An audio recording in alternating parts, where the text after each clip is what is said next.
Love bites. I knew she was the one from the moment I laid eyes on her. She was small, with dark hair that flowed past her waist. When she turned her green eyes on me, I felt as though she could see every secret, as if she knew me better than I knew myself. I asked her if she'd like to get a coffee. She said yes. Simple as that. Things moved quickly between us.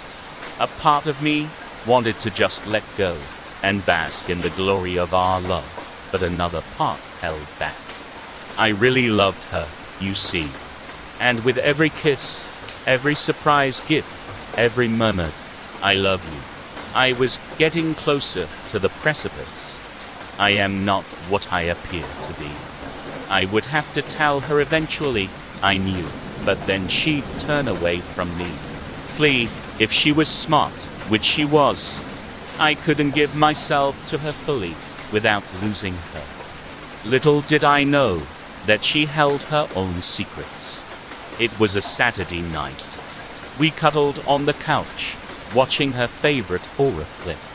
Somewhere around the second murder, I started to drift off. Not uncommon, due to my strange work schedule. Usually, she'd shake me awake when the credits rolled, tease me for sleeping through the best part, and lead me by the hand to our bedroom. This time, my wake-up call wasn't so gentle. My first sensation was pain, piercing, concentrated pain in my neck. It lasted only a moment before I felt soft lips against the wound.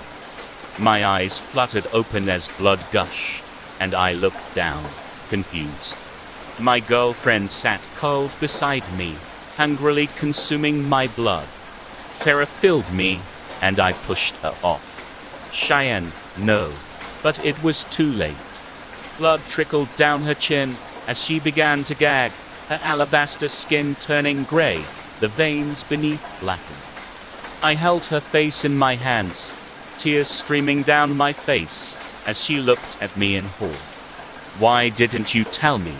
I whispered as she began to convulse, her eyes rolling up into her head. A few moments later, she lay still, and her body began to dissolve. I was left with ashes in my hands and tears on my cheeks. This was all my fault. I should have warned her. You see, vampires can only feed from the living. Have you heard of sleep paralysis before? If not, consider yourself lucky. The deepest part of sleep is called REM. That's the part where we dream. During REM sleep, the nerves between the brain and the muscles are basically turned off so that we don't act out our dreams in bed. When someone is coming out of REM sleep or falling into it and is factually awake, sleep paralysis might happen. The person affected is completely unable to move any muscles, and they can experience hallucinations. Seeing people in corners, hearing voices or screams, the whole 9 yards. Sleep paralysis usually only lasts a couple of minutes. Now, the medical explanation sounds uncomfortable, but not too bad. But the feeling of being wide awake, eyes open, seeing and hearing everything, and being unable to do anything against whatever is happening to you is scary as hell. Demons standing in the corner of your room, sounds of people breaking into your home, anything your subconscious might spit out in a burst of creativity. I have suffered from sleep paralysis since I was 14. It messed with my sleep cycle and caused sleep deprivation, which in turn created even more frequent and worse sleep paralysis. Whatever caused you to flinch during that one horror flick, or kept you awake after a really intense nightmare, I had probably experienced it by the age of 22, all while knowing I was awake and incapable of moving, or screaming or doing anything against it. So when I slowly woke up in the middle of the night and saw someone standing in the corner of my room, I didn't think much of it. Don't get me wrong, I was scared shitless.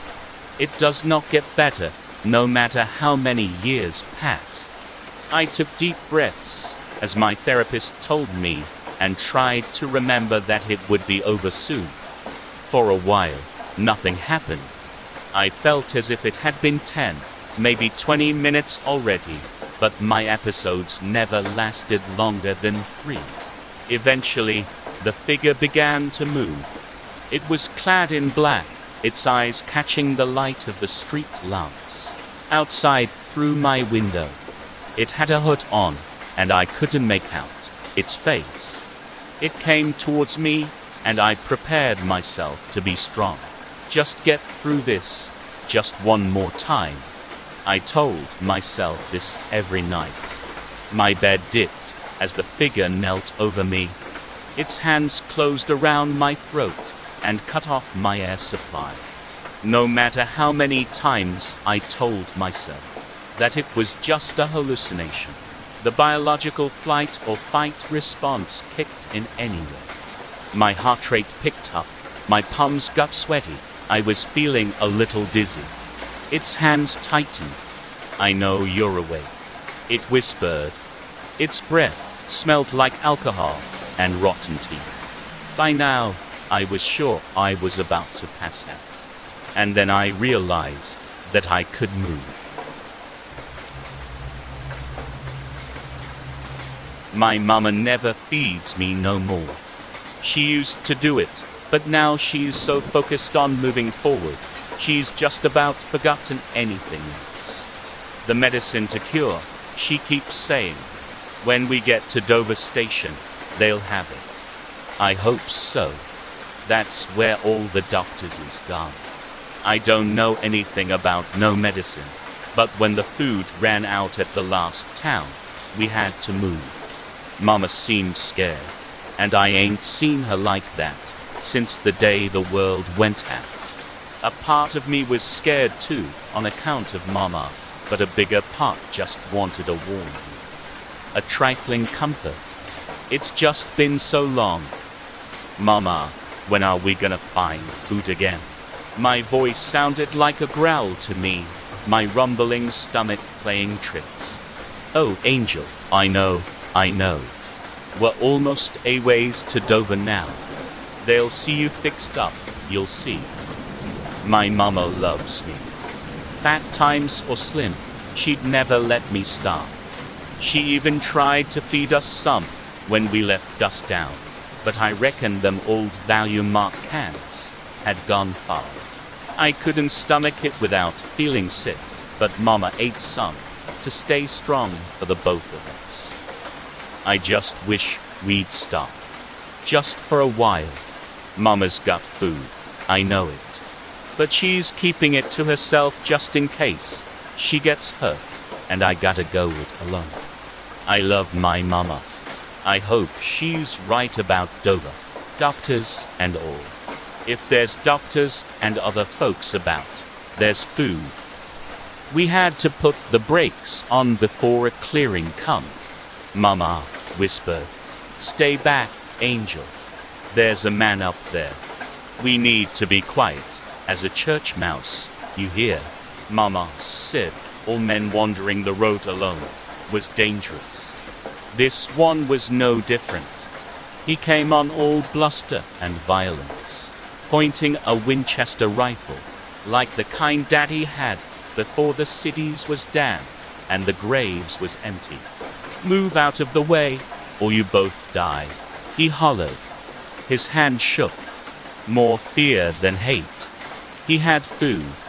He was afraid we'd take it. I looked to Mama after the first shot went wide. The rifle clicked with the second. "Go on, baby," she said, taking the muzzle off my face. He did have food. I savored every bite, from scream to silence. Around 170 pounds, bones and all, but I only took a starving share. When I was good and fed, I told Mama thank you. that I loved her, that together we'd never starve. But she just looked scared again, like she was listening to the wind for the next monster to cross our path. It's okay, Mama. Now I can be strong for the both of us. And medicine or not, Dover Station will have food. You'll see. I always planned on murdering my wife, but somebody beat me to the strangle. Brittany had been a real firecracker of a gal, spunky. We met in college, where she was a forward on the women's soccer team. The fire she showed on the pitch, dribbling past lesser opponents, unafraid to run over them. The way she used her body like both a blunt instrument and a surgeon's knife. Well, the first time I saw Brittany play, I knew I had to have her. I needed to dominate that incredible female power and strength, consume it. But did I ever really get to do so? And did she ever get to see the real me? Even after we married, after we had a daughter together? No, she didn't. If I had gotten to murder her, like I always planned, then she would have. In those last few moments, as the life left her eyes, I would get to look into them and know that they finally understood me. But that opportunity was stolen from me forever. Brittany was found dead last week, strangled in the alley behind her office. Funnily enough, that was the exact way I always fantasized about killing her. In our bed, though not in a dirty alley. I had played the scenario out thousands of times in my head. I would stare at her until she asked me something like, "What is it?" Then I would say, "Me," and wrap my fingers around her neck. And then I would squeeze and squeeze, and she would fight and fight, but it would be no use. All that raw, athletic power in her tight little body would be nothing against a man like myself. And then she'd be gone. And then I'd put a bullet in my brain.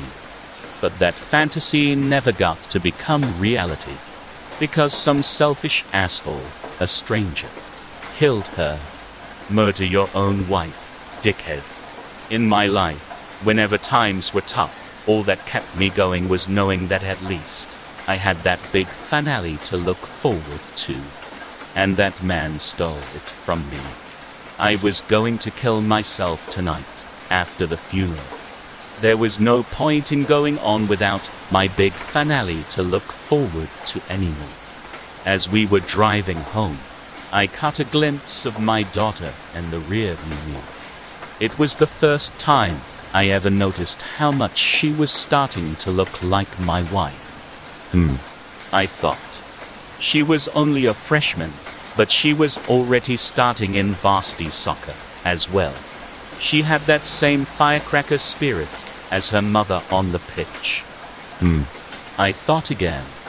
Maybe I won't kill myself just yet. Sure, my big finale was now impossible, at least as originally intended. That ship had sailed with my wife's murder. But as I looked at her spitting image in the rearview mirror, I couldn't help but think of that old adage. Whenever one door closes, another opens. Nicole was suddenly awoken at midnight by the sound of hooves moving swiftly across the pavement outside in the distance.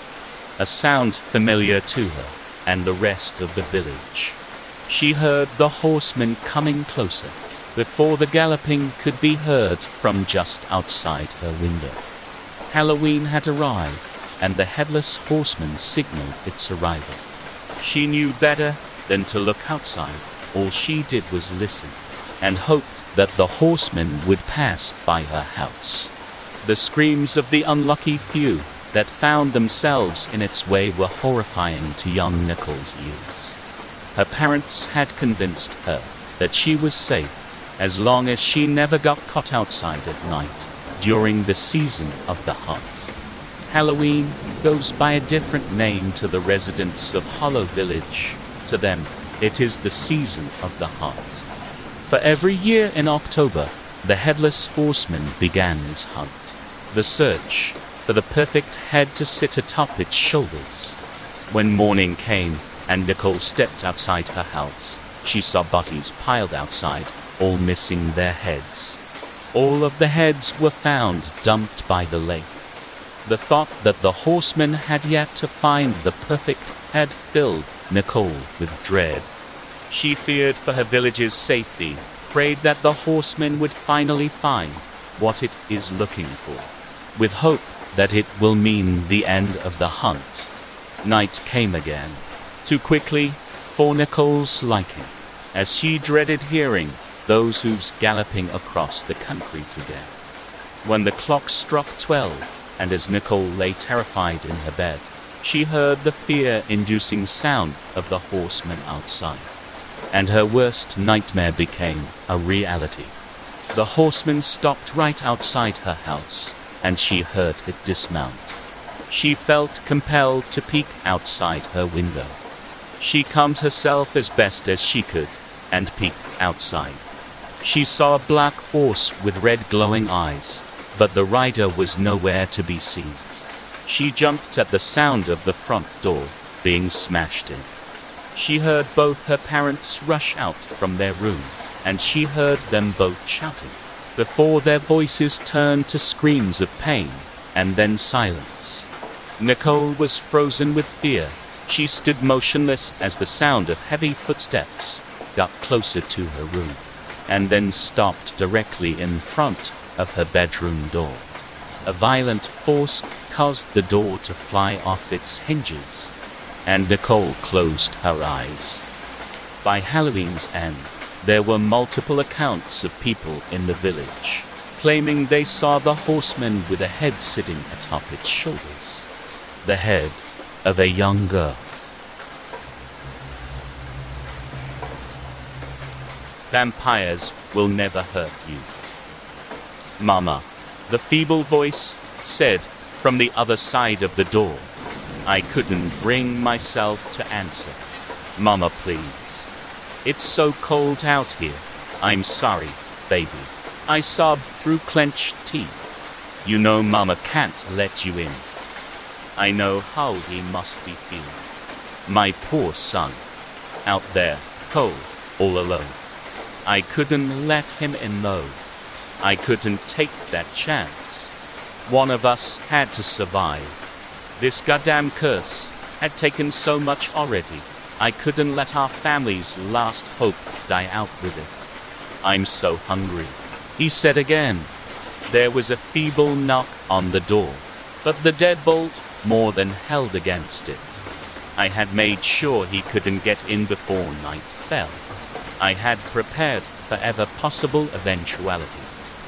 There was garlic hanging on the windows, blocking anything from going through. Multiple wooden stakes lay on the ground next to me, ready to pierce any heart that could possibly need it. We had never been a religious family, so crosses and holy water were nowhere to be found, but I took what I could get. I heard him slump against the door, sliding down to a sitting position. He must be getting hungry by now, all this time out there on his own. I was just trying to protect him, to protect my baby boy, but that was then.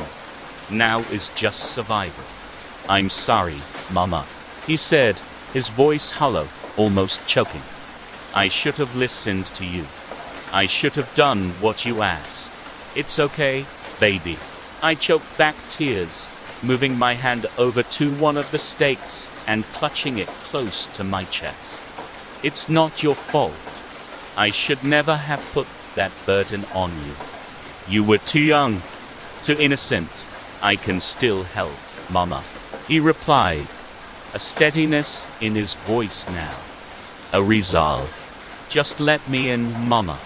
I can help the pain go away. God, he sounded so grown up almost. I suppose trauma does that, makes us grow before our time. Maybe he could help. Maybe he knew something I didn't. Let him in. That damned voice again. I know it's all a trick they play, but just seeing him couldn't hurt. All right, baby, I'm gonna open the door. You stand back, okay? I shouted through to him. Moonlight poured through the window as I clutched the stake closer, sliding deadbolts to the side and unlocking the heavy door. It barely had time to swing open before I saw him. My baby boy, dirtier and thinner than when I had last saw him, but my boy all the same. No older than 10. I ran to him. He was crying. He needed me. I'm sorry, Mama. I'm sorry I left that night. I'm sorry you had to come after me, he said, raising the stake to my heart as I ran into him. I felt it pierce me. You can rest now, Mama. I love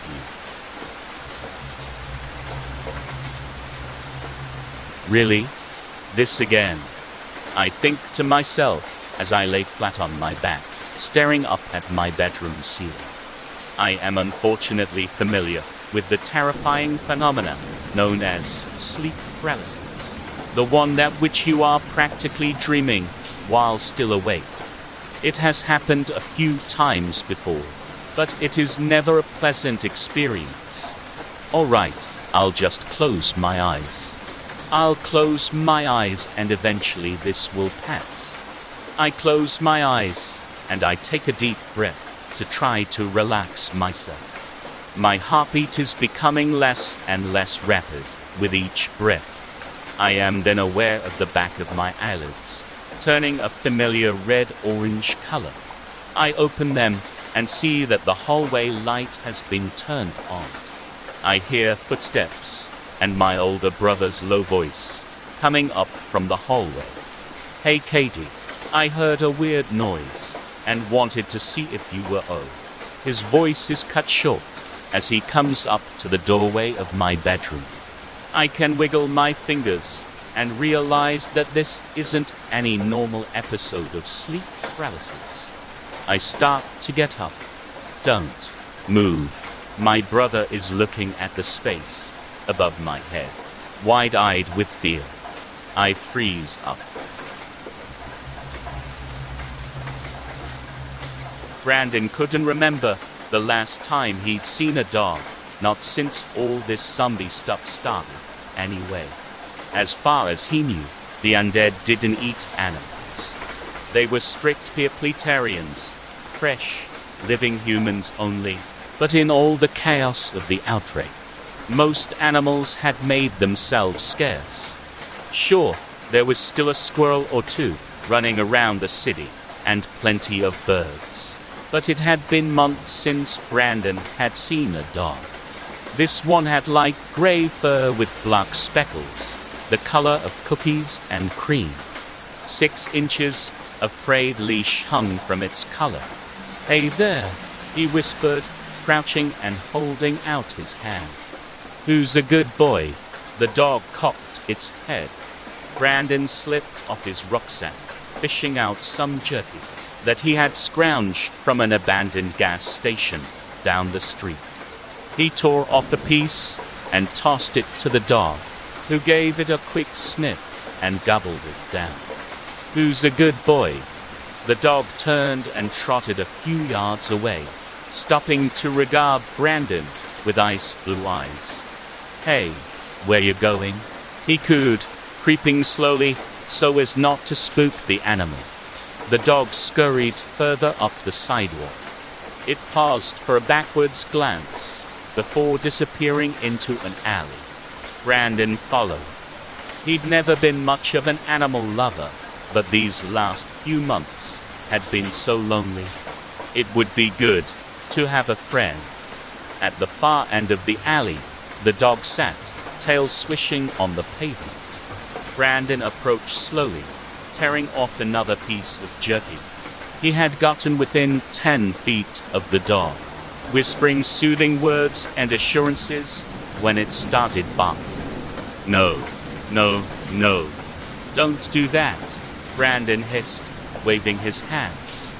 The undead couldn't see very well, their eyes gummed up with dirt because they never blinked. They didn't breathe either, so no sense of smell, but they could hear just fine. They could hear your stomach rolling with hunger from a block away. He knew that from personal experience. Brandon decided he didn't really need a friend after all.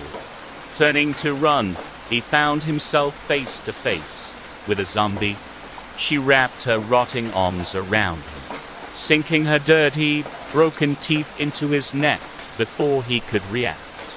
Brandon broke free of her embrace, stumbling backward against the wall and clapping a hand to his wound. Blood squirted between his fingers and washed down the front of his shirt in waves. She had bitten through his carotid artery. The strength went out of the legs, and he slid to the ground. As she dropped down to bite into his calf, Brandon noticed the other end of the frayed leash still looped around her decaying wrist. The dog watched her with adoring eyes. Yes, you're a good boy, Brandon thought, just before the world went dark.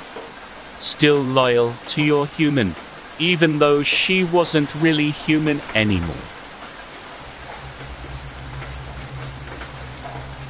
I have a tattoo of a swastika on my chest.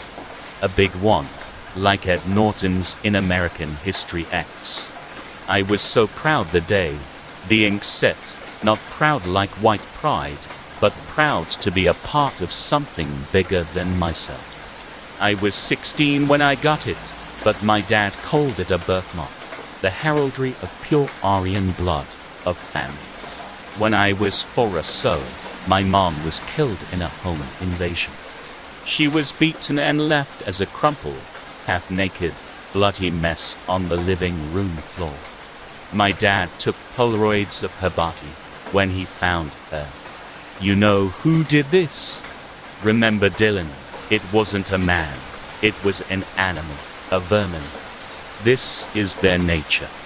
Yours is to exterminate. Those photos heartened me. My dad's words stuck with me. He was absolutely right. I grew up smart, cunning.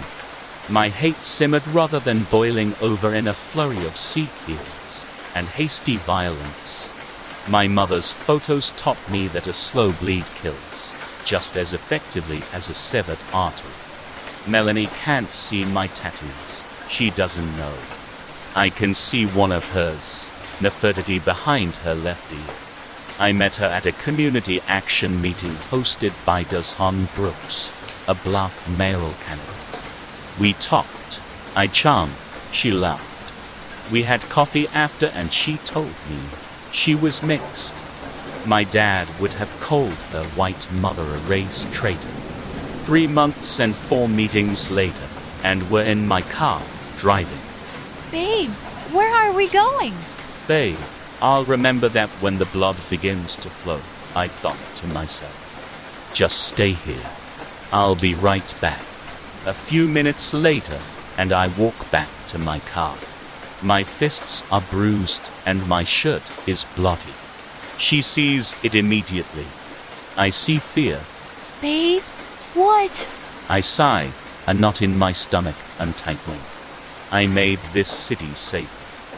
Deshaun Brooks had said that he wanted change. My dad, on the other hand, was steadfast. He was violent. He beat me as a kid, and he beat his girlfriends. But Kylie and Jessica had been victims of burglaries, just like my mom. Their death seeded hate, and I tended the bloody crop. Until I met Melanie. She showed me my dad's vermin, and I saw people. And she taught me things. Things like the vast majority of white women are killed by white men. Men like my dad. And the vast majority of white men are killed by white men too. Men like me. As my dad gurgled blood, I told him about Melanie. and he called me a race traitor. Better that than a traitor to the human race. In spite of his rhetoric, he never made me into an exterminator, but with his violent hands, he sculpted his execution. Melanie didn't stay with me after she saw what I did and what I was, but her words and her love did. Now I hate a little less. Jacob twisted the key, locking up the theater for the night. The theater was old and dingy, but just closed on a fairly successful marathon of classic slasher films for Halloween. Every customer and employee alike were gone, leaving him with a dark theater and an even darker parking lot. He sighed. He was used to locking up at night, but it always gave him the chills, like someone was watching. He headed to his car, the only vehicle in the barren lot. He was halfway to it when he heard a noise, a sound coming from behind him. Someone was looking at the posters on the front of the building, the films coming soon. They had their head tilted to the side, like they didn't know what they were looking at. They were dragging something down the plastic frame of the pictures, but whatever it was, Jacob couldn't see. "Hey, buddy, we're closed for the night," he yelled, feeling uneasy with the loiter. Maybe they were drunk, or perhaps lost. Jacob stopped, his car only a few feet away. "Hey man, you hear what I said? We're closed. You gotta get out of here," he said, and suddenly the man turned. Jacob felt the stab of fear like ice in his veins, and his legs felt weak. The man's bottom jaw was missing, the horrible mass that was his tongue swaying as he turned. His nose and eyes were also gone, bloody pits residing in their place. He held up a hatchet, its blade catching the light. That was when he started running. Jacob panicked and bolted for his car, fumbling for his keys in terror. The sounds of shoes hitting the pavement echoed behind him, and he couldn't help but frantically look in the direction of his pursuer. The man's tongue wagged as he ran straight at him, closing the distance with an alarming speed. Jacob looked away and focused on the keys. The footsteps closed in, and he could hear the moaning now, a pained groan of a man without a jaw. Jacob unlocked the door and scrambled in, thrusting the key in the ignition and starting the car. The man hit the passenger side with a loud thud, his horrible face pressed against the glass. Jacob floored it and peeled out of the empty lot, leaving the running man behind. As he drove away, he watched the man chase him, running as hard as he could. He watched him get smaller and smaller until he was gone. He sped all the way home. Pulling into the drive, the face print of blood and drool on the windowsill as a reminder of the close call. Jacob killed the engine and walked to his front door. He paused when he readied his key, inches from the lock. He heard something, pounding footsteps. He looked down the street, into the darkness past the lamp posts. It looked like someone running. Kindness in need. Paul Turner moved to a small rural town named Beaconsdale to get away from the noise of the city. He found a nice house with cheap rent that gave a great view of the neighborhood. When he settled in, it turned out the place was as peaceful and comfortable as he had hoped it would be. The only problem was the strict curfew in this town, but he managed to get used to it. One cold night, he was looking at the town through his window. The town didn't have any street lamps, but the moon was out tonight. The streets were empty as usual, except for someone walking across the sidewalk, breaking curfew. It looked like a young girl wearing an old dress. She went from door to door, pleading for help, but no one answered. She was either lost or homeless and needed shelter. As Paul kept watching, he was starting to feel bad for her, but he thought one of his neighbors would take her. No one did though, and she ended up disappearing into the night. Paul had trouble sleeping that night, feeling worried about the girl and hoping she was okay. He would ask around about her tomorrow. The next morning, Paul talked with his neighbors in the town store about the girl, but every time he mentioned her, they either avoided the conversation or said they were in a hurry and walked away. He tried to ask the landlord about the girl, but all he said was to keep quiet about it. The police weren't helping him either. Paul was confused. They're usually friendly people, yet for some reason, they won't help a homeless child out in the cold. He decided to take matters into his own hands. When the girl came back, he pointed his flashlight at her through the window to get her attention. When he saw her coming towards him, he opened the door to invite her in. There she stood in front of the house, with long brown hair and brown eyes, and a dress that was dirty with holes in them, waiting with anticipation. "Would you like to come in?" he said with a welcoming smile. The girl immediately smiled back, beaming with hope and gratitude, before she entered without hesitation. She saw that Paul had prepared some new clothes and blankets that he bought from the store. He offered to let her sleep on the couch before taking her to the city to find people who help homeless children. He then asked what she wanted to eat. She just stood there for a moment, looking at all of her gifts, before slowly turning around. Her eyes were now blood red, their pupils shrunk into tiny, terrifying beads. She then showed him her vampiric teeth. Paul stood back, frozen in fear. He just realized what he had just done. The neighbors closed their windows and curtains as they heard Paul scream. Ever suffered from sleep paralysis before? If not, you don't know how bad it can get. Trust me, I've been dealing with it for years now. The fear never seems to lessen or disappear. It controls you.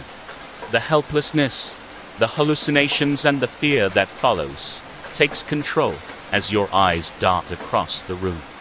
You dread even blinking, as you fear losing the only part of the body you are still in control of. Your eyes following the shadow that takes the shape of an intruder around the room. Your mind thinking up monsters where there are none as you lie, unable to move even a finger. Paralyzed, you're only able to watch as the shadow moves towards you. You can't even scream. When your body is unable to activate its fight or flight response, the mind panics. It goes into overdrive mode and conjures up your worst nightmares. It induces true terror. It's even worse when it just keeps happening. Night after night, you can only watch as the shadow moves closer. Maybe it feels like your bed is shaking. Maybe you feel your duvet sliding off of your body. Or maybe you hear a disembodied laughter from somewhere in your darkened bedroom. All whilst you lie still and unprotected, like a child unable to protect itself from the boogeyman. All you can do is watch as the humanoid shadow moves closer to you. All you can do is listen to the laughter and feel the touch of fingers on your arm, waiting for it to end as you try to tell yourself you know the science behind it all. But science doesn't save you. Knowledge doesn't stop the paralysis. Did you know? Certain drugs you ingest mimic the effects of sleep paralysis, with the added bonus of increased paranoia. They can leave you unable to move, yet have you feel and hear everything that happens around you. That way, the person administering the drug can take their time, maybe even over a few nights or weeks, to prolong the fear. You see, I'm not strong or big. I don't have a look that strikes fear in people. I just look like your average Jane. Nothing makes me stand out. Nothing about me makes people afraid. I guess that's what makes me such a trustworthy babysitter. What makes single mothers and widowed fathers invite me into their houses to watch their kids and have free access to their kitchen. Don't worry, I don't hurt or scare the kids. The kids love me, usually come willingly after. I need you to be afraid though. The fear and chance of your kids walking in on me, engaging in my hobby, is part of what makes it all so fun. Of course, I need you to keep still too. If you're unable to move, I can take my time and enjoy myself. If you can't scream and wake up the kids, then I can really savor the kill. It was just after midnight on a Wednesday night. I'd had a great shift at work, but I just wanted to get home. I was exhausted. I stepped out into the cold October night and began my walk home. I'd always hated walking at night, but I'd missed the last bus by a long shot. I crossed into the fields that stretched endlessly between me and home, and noted the thick fog that made the whole affair even more eerie. I shook off the feeling, safe in the knowledge that I would be home to my beautiful wife and sleeping children soon. After walking for a while, I saw a figure, its dark silhouette inching, limping, floating through the mist. It was definitely human-shaped, but it did not move like a person. My mind searching itself for something anything like it. Zombie. I laughed at the idea. The figure seemed now to have disappeared into the mist. I was terrified. As I increased my speed, every zombie movie, game, television show I had ever seen flipped through my mind. I just wanted to get out of the thick darkness and to my home. I didn't see another soul for the rest of the journey. At last, I reached my front door. I breathed a sigh of relief. I couldn't believe how silly I had been. Strolling into the kitchen, I saw my wife. Her back was to me. I watched her for a moment. Something about the jerky movement of her head made my stomach drop. She turned around, and I knew I was not looking at my wife. There was now a zombie in my kitchen. My beautiful Bella dead and undead. It lunged toward me as I cowered. It opened its mouth, and a series of groans ensued. It was disgusting. The way it moved, the glassy look of the eyes. I felt sick knowing this was once my soulmate. It just kept coming toward me. I punched it, kicked it, screamed at it.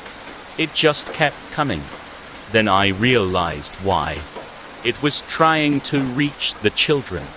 I could not let it get upstairs. Rifling through the drawers of the kitchen, I found a large knife and a hammer. I grabbed Bella's hair as it reached the staircase. Pulling it backwards, I swung the hammer, landing a blow directly on its head. The creature squealed demonically. I kept swinging. It struggled against my grip as I did. The body I had loved so much, now being destroyed by me. Finally, I poised the knife high above my head, ready to plunge deep into my former beloved. For a brief second, I saw Bella, her beautiful eyes bright with tears. I heard her scream, Don't hurt the kids! As I drove the knife deep into her. Nice try, but a human would have bled after all that, I thought, as I looked around at the crimson walls and the scarlet floor. Jennifer has a boyfriend problem, and this is her story. I started dating my current boyfriend, Mark, about a year ago. We literally bumped into each other in a bar, and I ended up getting my drink spilled all over me. He was so apologetic and immediately bought me a drink to replace the one that spilled. We ended up chatting away for the rest of the night and got on like a house on fire. We went on a few dates, and he asked me to be his girlfriend on the third date. I have never had a more caring or loving boyfriend than Mark. He can always tell when I am upset and will do anything he can to cheer me. I know he is a bit old-fashioned, but I don't care as I love him. I only have one issue with Mark, which is that he wears the most outdated and just tacky-looking jewelry. I don't mind men wearing jewelry, but honestly I feel so embarrassed when he wears it out in public. He explained to me that the jewelry has been handed down for generations through his family, and it is a tradition to wear it. Our 1-year anniversary was approaching, so I decided to use this as a perfect excuse to get rid of the jewelry. I went out and bought him some really fashionable stuff that I loved, and threw all of his old tacky stuff in a dumpster. I knew he would be annoyed with me, but didn't care. He was very stressed when he arrived home on the day of our anniversary, as he got out of work much later than intended. He began to panic when he wasn't able to find the jewelry and began ripping the drawers in a vain attempt to find it. I brought out his present, and I could see the horror on his face when I explained that I had thrown out his old tacky stuff. He demanded that I leave, but I refused, as this was my house too. I was extremely confused when he told me that I would have to face the consequences of my actions. Later that evening he offered to bring me for a late night walk, and I happily agreed. He was very quiet and barely acknowledged that I was there. We eventually reached a hill that had a nice view of the stars. He smiled at me, and I smiled back, thinking our fight had been resolved. I couldn't help but notice how hairy his chin had gotten as the moonlight lit up his face. I took a couple of steps back as he collapsed to the ground screaming. My body was frozen in place as I watched his body become more muscular and hairy. His clothes ripped off him and lay forgotten on the ground. It was only as he raised his head and howled at the moon that I finally understood why he wore so much silver jewelry. Everybody in town knew that Robin's donut shop was struggling, but none of us could have predicted it closing so suddenly, a new shop springing up overnight and taking its place. The new store proclaimed itself the Shapeshifter's costume shop, and everybody in town was visiting it before Halloween. Since I live across the street, I saw them every day, coming and going. With my window open, letting in the cool autumn breeze, I listened as the owner welcomed them at the door. "Hello," he would say to each one, smiling and bowing low. "So, what sort of costume?" And then the door would close, and I would miss the rest. The customer would stay for an hour, sometimes more, and then would leave with a black garment bag slung over their shoulder. A happy, dreamy look on their faces. Every time the same. Finally, my curiosity got the best of me, and I went in for myself. The bell jingled above the door as I entered, and the owner rushed over, looking flustered. "Welcome, welcome. Oh my, I'm so sorry, but I'm with another customer at the moment.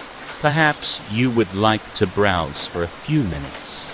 He was glancing over his shoulder nervously, and I heard something loud from the back. A sharp banging noise. "Sure," I said. Take your time."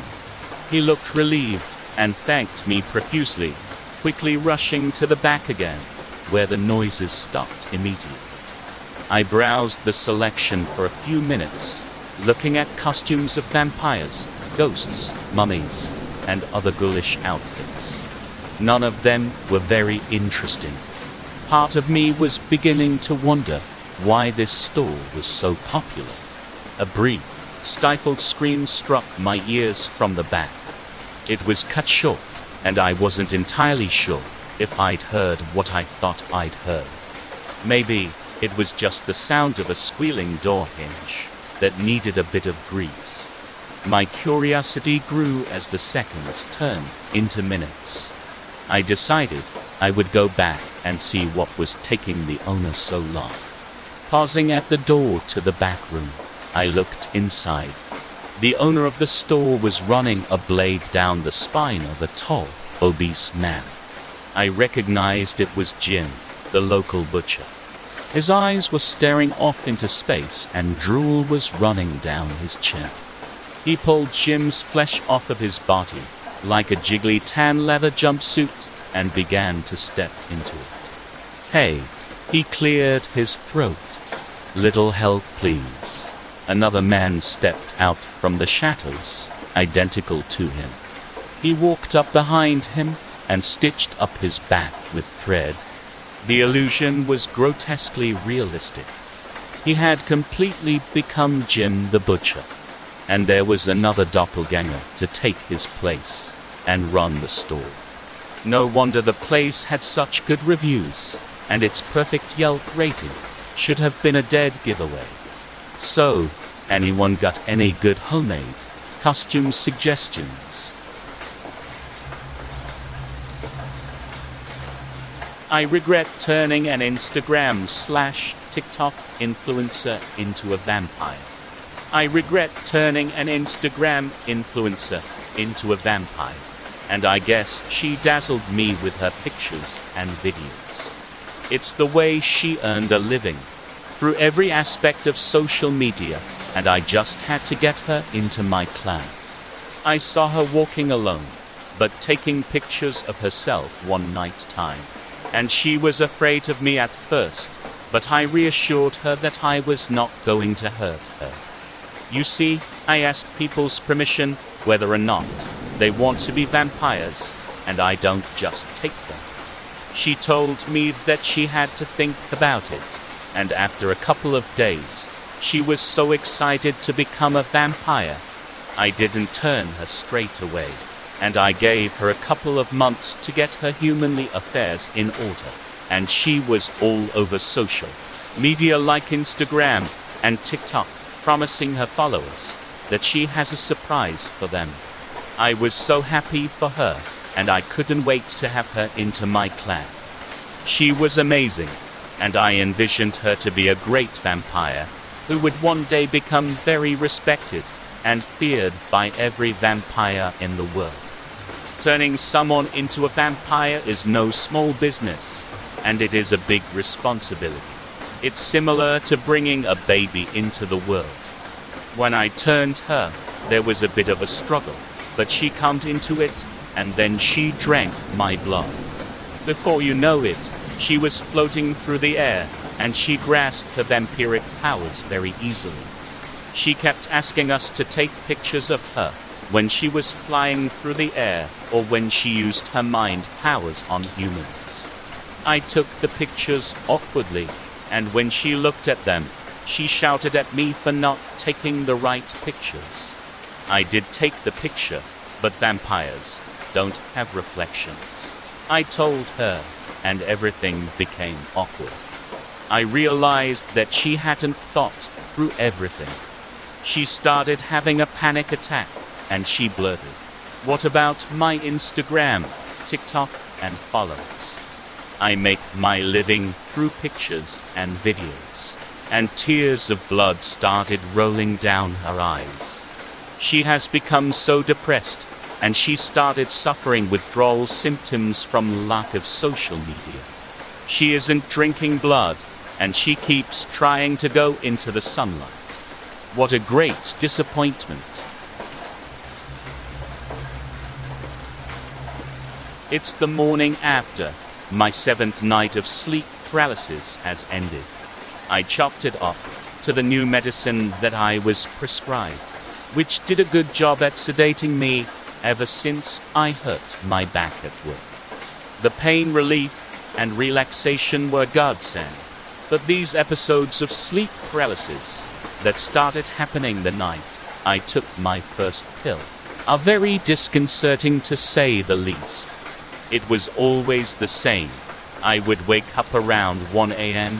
in the morning, and there's a man dressed in an all-black suit, sitting on the side of my bed, just smiling at me. It was not a friendly, nice-to-see-you smile, but a very sinister one that chills my motionless spine. I have never experienced something so surreal and terrifying before in my life, and it happened every single night. I confronted my doctor about it, and he was clueless as to why I experienced these episodes every night, so I was prescribed something a little less strong yesterday morning. Last night started off normal. I did my nightly routine and hesitantly took my new medicine. I was definitely eager to ease the constant stabbing pain in my lower back, but was wary as to what the possible side effects could be. I settled down into my bed and let the soothing feeling of pain relief ease me to sleep. I was woken up at 1 a.m. again, the same man standing at my bed, with that same sinister smile, chilling me to the bone. Only this time, I was able to move my arms. After he noticed, his smile morphed into a very angry frown as he sprinted to my open window behind my bed and jumped out. Good. That's it. No more pills or doctors for me. I'm starting physical therapy tomorrow. Something was very wrong. That much was obvious. I could hear sirens in the distance, and there was smoke filling the air. I had picked a hell of a week to go on vacation. There was some kind of outbreak or something, I don't know. I didn't care about the details. The first thing I had noticed when I woke up was the smell. I didn't think anything of it at first, but it got worse. By the afternoon, I was about to vomit. That's when I finally looked out the window. I cursed as I grabbed a jacket and threw it on and ran out the door. I don't know what was happening, but I saw fire on the skylines. Now that I was out of the apartment, I heard the screams. The apartment must have been soundproof because they rang in my ears. Men, and the women and children too. Their screams were cacophony of terror in the halls. I ran down the halls as fast as I could. I waited for nothing. I stopped for nothing. I needed to get out of the city. It was a death trap in a bad situation. Everyone knows that. I ran out into the parking garage. I needed a car. I had taken a taxi from the airport. Thankfully, these were expensive apartments, and there was plenty of choices. But I hadn't hot-wired a car in years, and these were all newer models. I didn't have that kind of time. That's when I saw it. A black '67 Toyota Celica. A beast of a machine. But that isn't what grabbed my attention. It was idling. I approached it as cautiously as I could, while also moving quickly. I saw the silhouette of a man inside. There was definitely something wrong with him. But at this point, I had assumed that already. The world was in chaos after all, and he was just sitting there in an idling vehicle.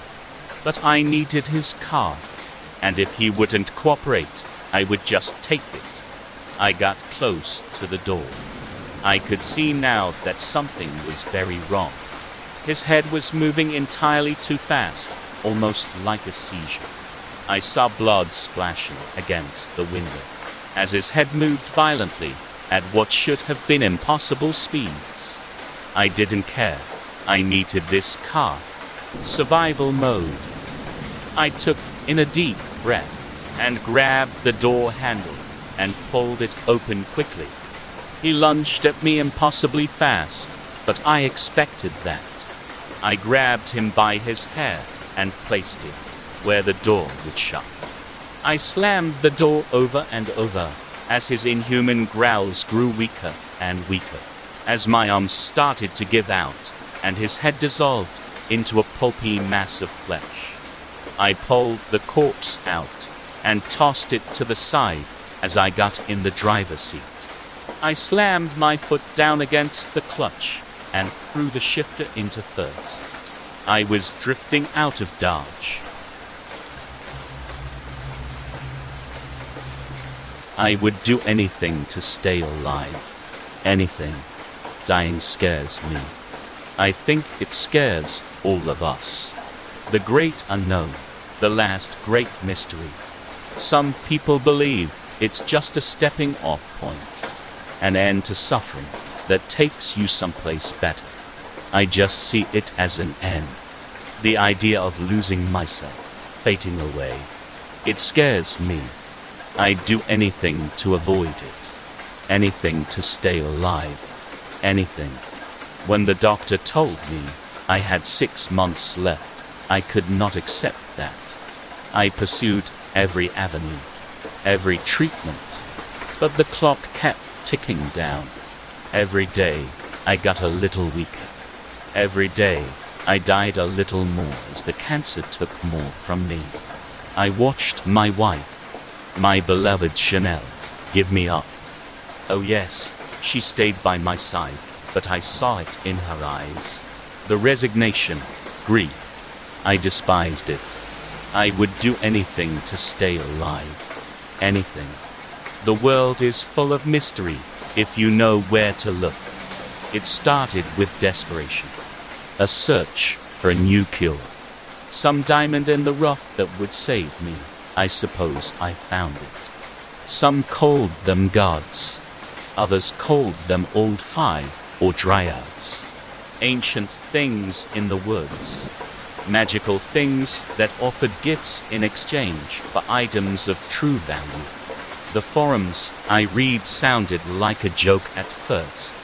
I wasn't going to pay it much mind. These people seemed insane, despite their conviction to their mad beliefs. But the pictures, the detailed descriptions of their rituals. It was too elaborate to be complete bullshit, wasn't it? My strength was fading. If I was going to do it, I needed to do it soon. I went out alone. The forest was a few hours away, but I made it all the same. Chanel humored me. I knew she would. She thought I was going to die. But that was fine. It worked in my favor. The trail of mushrooms leading into the woods was long and winding, but well traveled. This one was one of the weaker ones, so its trial was not that difficult. Follow the path until the sunlight faded. As we went deeper, the mushrooms started to glow. Chanel wanted to turn back. I told her no. I made her keep going. I refused to stop until we found it, and in time we did. It was great and horrible as it greeted us on the path, surveying us as it awaited my offering. Chanel never saw it coming. She thought I was weak. But you don't need much strength to slide a knife across someone's throat. I said I'd do anything to stay alive. Anything. I made my wish. I received my gift. I won't die, but the cancer is still there. And every day the pain gets worse and worse. The suffering gets worse. And now it will never end. Is this enough blood? I feel like there should be more. What do you think? I asked my friend Cam. His face is buried in his phone again. He doesn't look up. Yeah, it's good. Do you mind finishing up without me? Tammy is waiting too. Well, you got this, right? Yeah, no problem. I sigh. Just leave the keys so I can lock up. Sure. See you tomorrow then. He shoves the keys at me, and he's out the door before I can respond. Now I'm alone in Hollow Hill's haunted house. When we were kids, this place was such a thrill. I must have been stupid to think volunteering us to put on the haunted house this year would rekindle a flame that had died out before high school. I'd gone from his best friend to just a friend to just his neighbor. Now I'm just a bother to him. It's a miracle he agreed to help at all. I glare at the zombie display I've been toiling with. More blood, I decide, swallowing the lump in my throat. Frack you, Tammy. You might have can, but you're not going to ruin this for me. I walk outside to the bar, where all of the decorations are stored, rummaging through a few boxes before finding the one I'm looking for. I toss my purse inside and carry everything toward the house. This place open. The voice startles me. The box falls to the ground as I whirl around. There's a man standing there in dark clothing. Something about him seems off. Not until Halloween. I stammer, backing away. He looks at the box I've dropped. Need a hand. I'll just bring this inside. I don't wait for him to finish. I bolt. My instincts are proven correct as I hear him running after me. I slam the door, locking it behind me. A moment later, he crashes into the frame, pounding against it and yelling profanities. My heart drops as I hear my ringtone from outside. Shit, my purse. The keys are out. They're with my phone. Oh, please, don't let him find. The lock turns, and I freeze. The door opens, and a sinister grin greets me.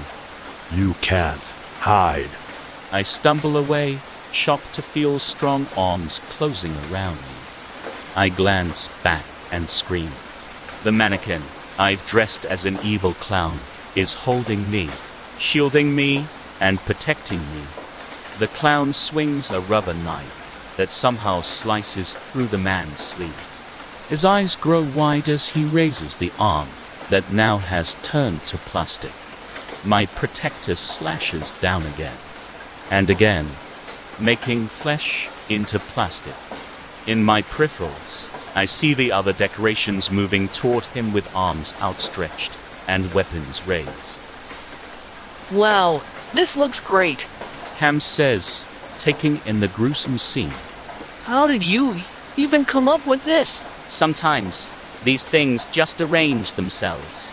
I reply, gazing at the scattered mannequin limbs and shredded pieces of clothing. My eyes settle on the severed head the clown is holding. Definitely enough blood. Ham chuckles, and I couldn't agree more. This is going to be a special Halloween. The Adventures of Amicus Bellator, the Pale Vampire. As midnight descends upon my city like a bird of prey, the streets and alleys become bathed in darkness, tainted only by man-made fluorescent pretenses. Camouflaged by Stygian cloaks, the monsters come out to play, drunk with the aroma of fresh meat and fear that wafts into their demented nostrils like blood in the open sea. Such is my element. I rise from my coffin to absorb what the new night has to offer and sense a girl, a cute little thing, round 8 or 9 years old. I pursue her scent. Just because I'm immortal doesn't mean I don't value you. I forge my way through the familiar shades of blood and shatter, occasionally passing mortals who dare walk the streets of perdition tonight. Freak, clown face, Hey dummy, where's your ventriloquist? I've heard all the jeers. To be frank, they sting. And it's true, my appearance isn't quite normal. Even among my kind, I wear a very unique set of features. Some do not care for them, but I've accepted the mutilations. Even my brethren have rejected me, claiming that I should be ashamed of what I do in the secrecy of nightfall. Just because I don't have a ticking heart doesn't mean I don't feel. After passing the licentious nightclubs and disease-ridden hotels downtown, I soon arrive at an abandoned housing project. The ramshackle apartment building is void of tenants, but I smell human in the air. I'm excited. My life fails to provide me with very much pleasure, but exercising my skills does award me an intense high.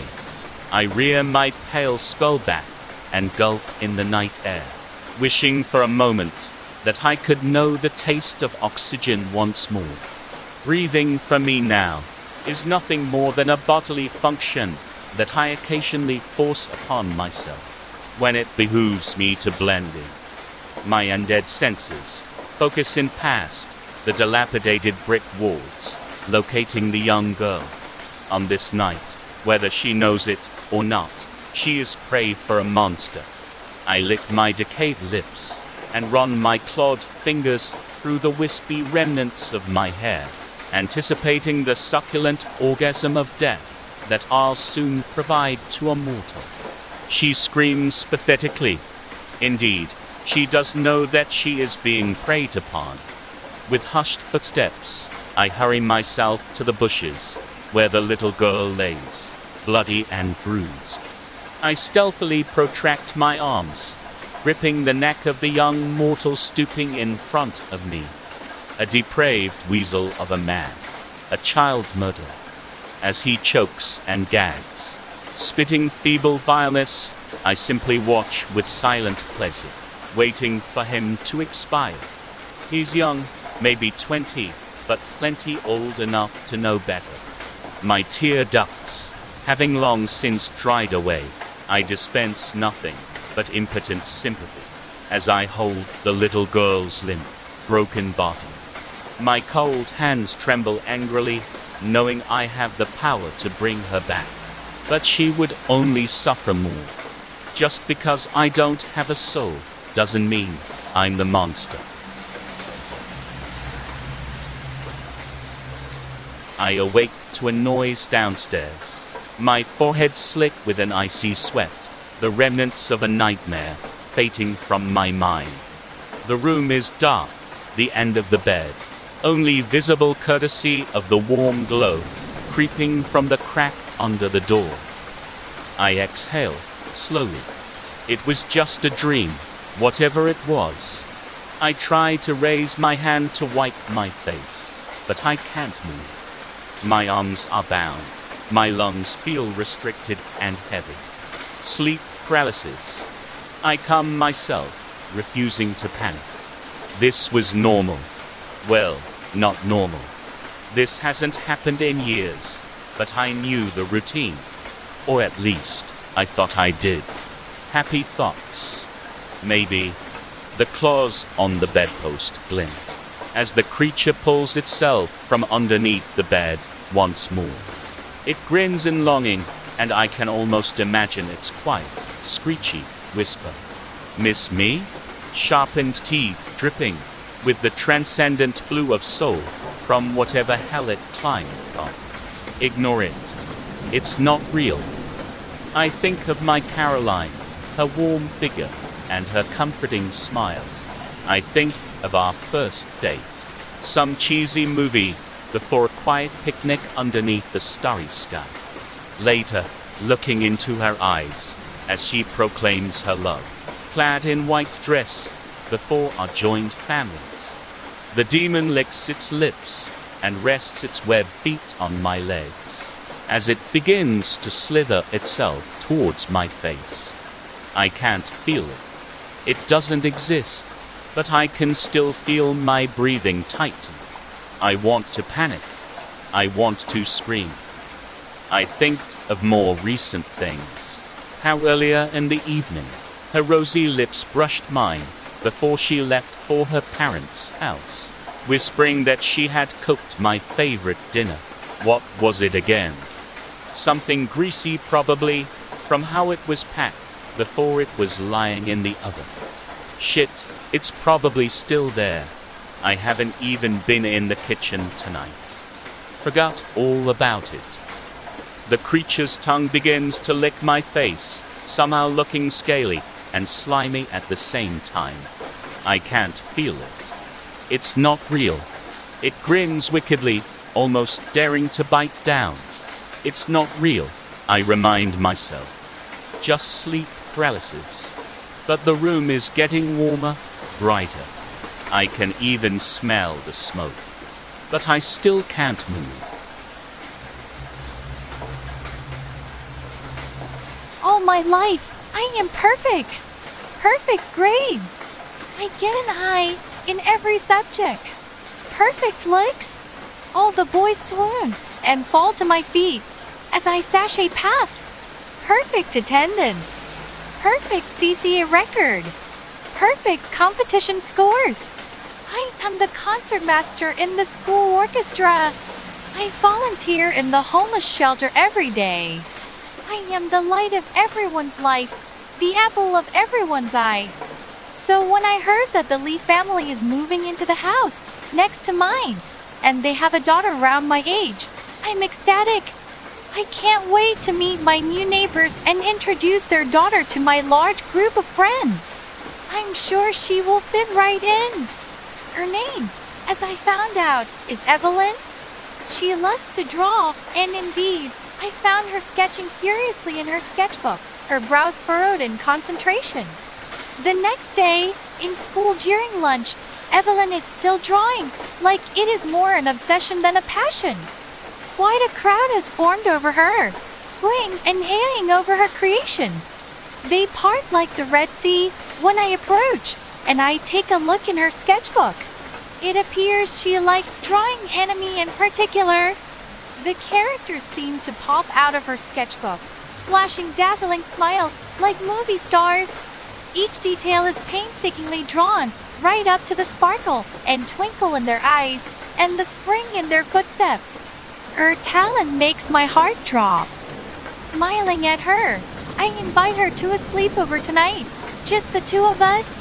To my surprise, Evelyn agrees instantly. Perhaps it is because it is only her first day of school, and she has not made any other friends yet. We spend the night mainly watching Evelyn's favorite anime. I do my best to make her feel comfortable, bringing her snacks, popcorn, whatever she wants. She also tries to teach me how to draw her favorite characters, but my drawings are a complete mess compared to hers. So I wait until she is sleeping, then I quietly rise, placing my hand over her head. Her aura throbs, pulses a brilliant cyan, glows in the darkness that falls in a light shower around us. I inhale in pleasure as knowledge comes rushing into my head. Images of anime characters and how to draw them flooding my mind. It's like I'm memorizing a detailed manual on how to draw, and I never felt more alive. The next day, Evelyn walks into class, looking like a zombie. Her shoulders slumped, and her eyes as dull and gray, just as the other people surrounding her. She opens up her sketchbook and tries to draw out her feelings, but finds she can now only draw stick figures and lets out a guttural growl of frustration. Meanwhile, I submit my artwork at an online competition, and a prominent Japanese art director notices it right away. See, I told you, no one can beat me in anything. I am perfect. Warm and snug, she lies in her bed, hoping with all her might sleep will just take over. Eyes squeezed shut, trying not to think. All is quiet. She relaxes a little, yawns and snuggles into her bed. She feels herself starting to drift and sighs. A soft scratching noise drifts up, the very sound she didn't want to hear. She curls up tight, trying to ignore the sound, the fear building in her stomach. The scratching stops and she knows why. The floor seems to have a ripple, then slowly one claw appears, sharp, long and dirty. 3 more follow, then the hand. The skin is white, the veins black, crisscrossing under the skin. The head slowly appears, black eyes, rimmed with red, 2 holes for a nose, a mouth too small for the teeth. It drips saliva. The smell of rotten meat fills her nose. The monster pulls himself out, a contorted smile on its face. Its body is skinny and covered in scars. There is a new cut across its leg, still seeping black blood. She is petrified, and she can't move. This thing started coming 2 weeks ago, but no one believes her, and she can't scream. Her throat feels tight, as if it is closing over. She starts silently crying. She has been able to hold her cry every other night, to show it she is not scared, but tonight she can't. She lets the tears flow. The thing in front of her is hideous. She wants to look away, but she can't. She wants to run, but she is as frozen. She wants to do anything other than sit here in fear. The thing looks at her with a strange expression, slowly moves its hand. With a claw it grabs a tissue from her bedside table and hands it to her. She is confused, but takes the tissue. The thing sits down on the floor, completely still. When it looks up, its eyes have changed to a green color, a distinctive green. She knows this color. Her best friend had the same green in his eyes. He went missing 3 months ago. Suddenly, she understands the curse, the old wives' tale, that once every 10 years, a boy is given and turned into a monster. And unless he is recognized, he will stay like that forever. Before she overthinks it all, she utters his name. Moin, is that you? The thing screams. Its body is threshing, moving too fast for her eyes to follow. The threshing starts to slow down, and Owen is lying there on the floor soaked in sweat. She gently touches his shoulder. He screams, then opens his eyes. He blinks at her. He raises his hands to his face. He seems to be in shock. Moin, it's me, Trinity.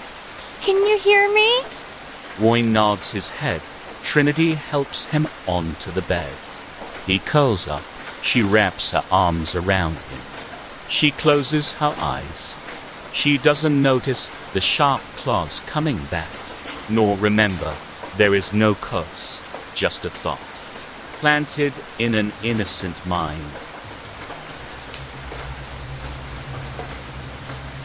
The doorbell dinged for the 100th time as Cindy dashed toward the door. "People," she muttered, adjusting her Obito mask so she could see better. She peered through the eye hole and sighed.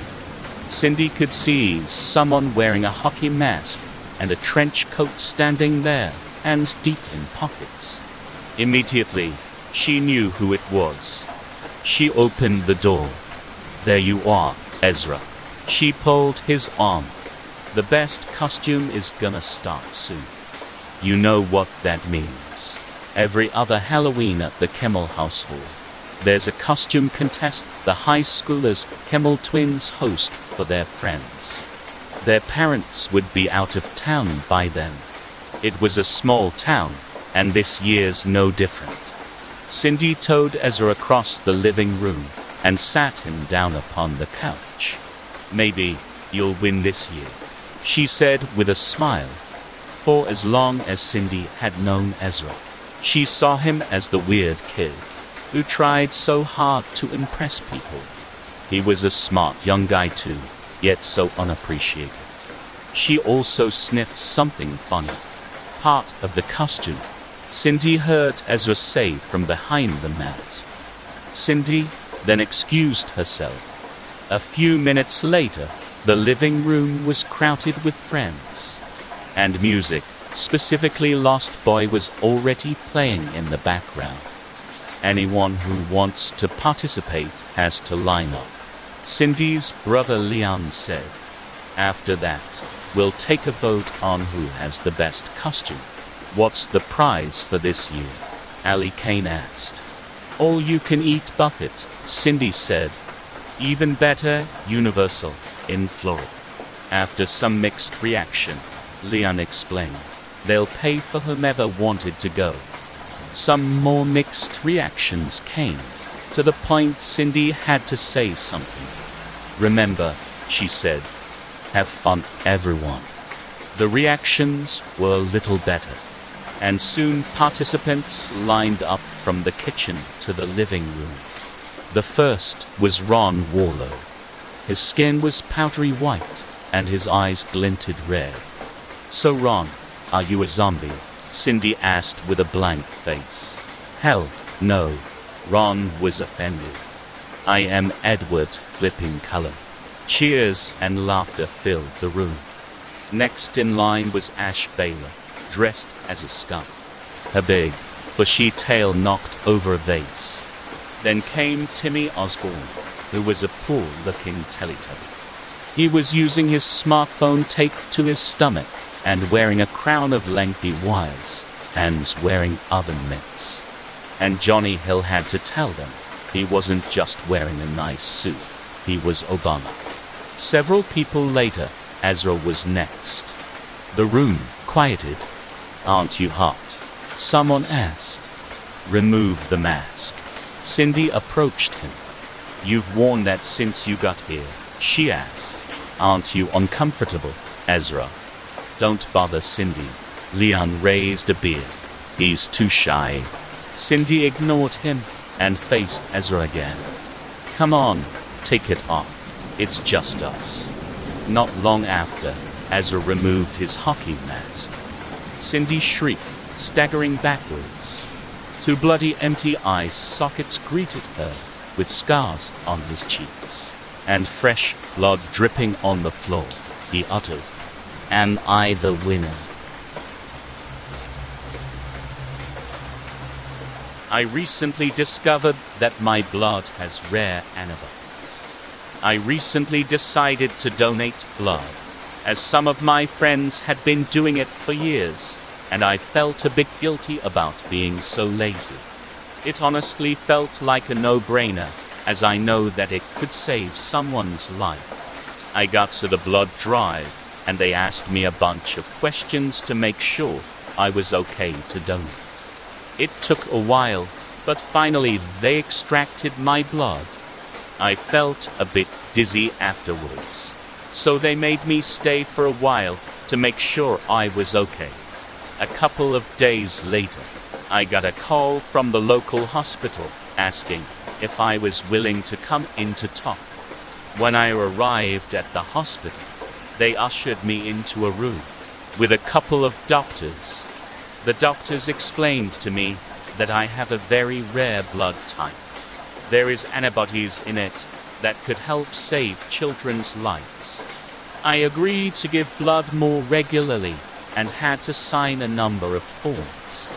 They thanked me profusely as I was leaving, as this would make a lot of people happy.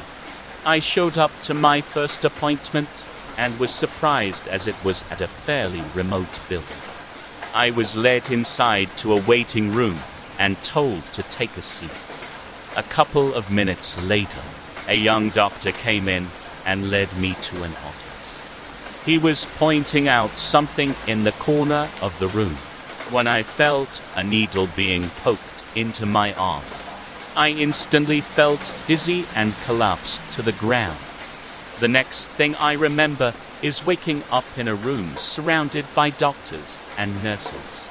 I could see tubes poking out of me that seemed to be draining my blood. I watched them smile as they each began drinking my blood. I begged them to kill me, but they just laughed and told me that they would be keeping me alive indefinitely. My blood type can save children's lives, but unfortunately for me, it is also an aphrodisiac for vampires. My eyes cracked open, and the first thing I noticed was that it was still dark. The pitter-patter of rain against my window was soothing, and it gave me hope that I still had a long night of sleep ahead of me. My fan was blowing cool air against my face, and I tried to roll over to get more comfortable and fall back asleep. The second thing I noticed was that I couldn't move. My eyes grew wide, and a weight began to creep onto my chest as panic filled me. I frantically tried to move an arm, a leg, a single toe, but to no avail. I legitimately thought I was dying, and couldn't even muster a whimper. My eyes, rolling wildly, landed on my dresser and noticed a third and final thing. Something was perched on top. It was shrouded in shadow, but I could make out clawed feet gripping the top edge. It appeared to be leaning forward, taloned hands resting on its knees.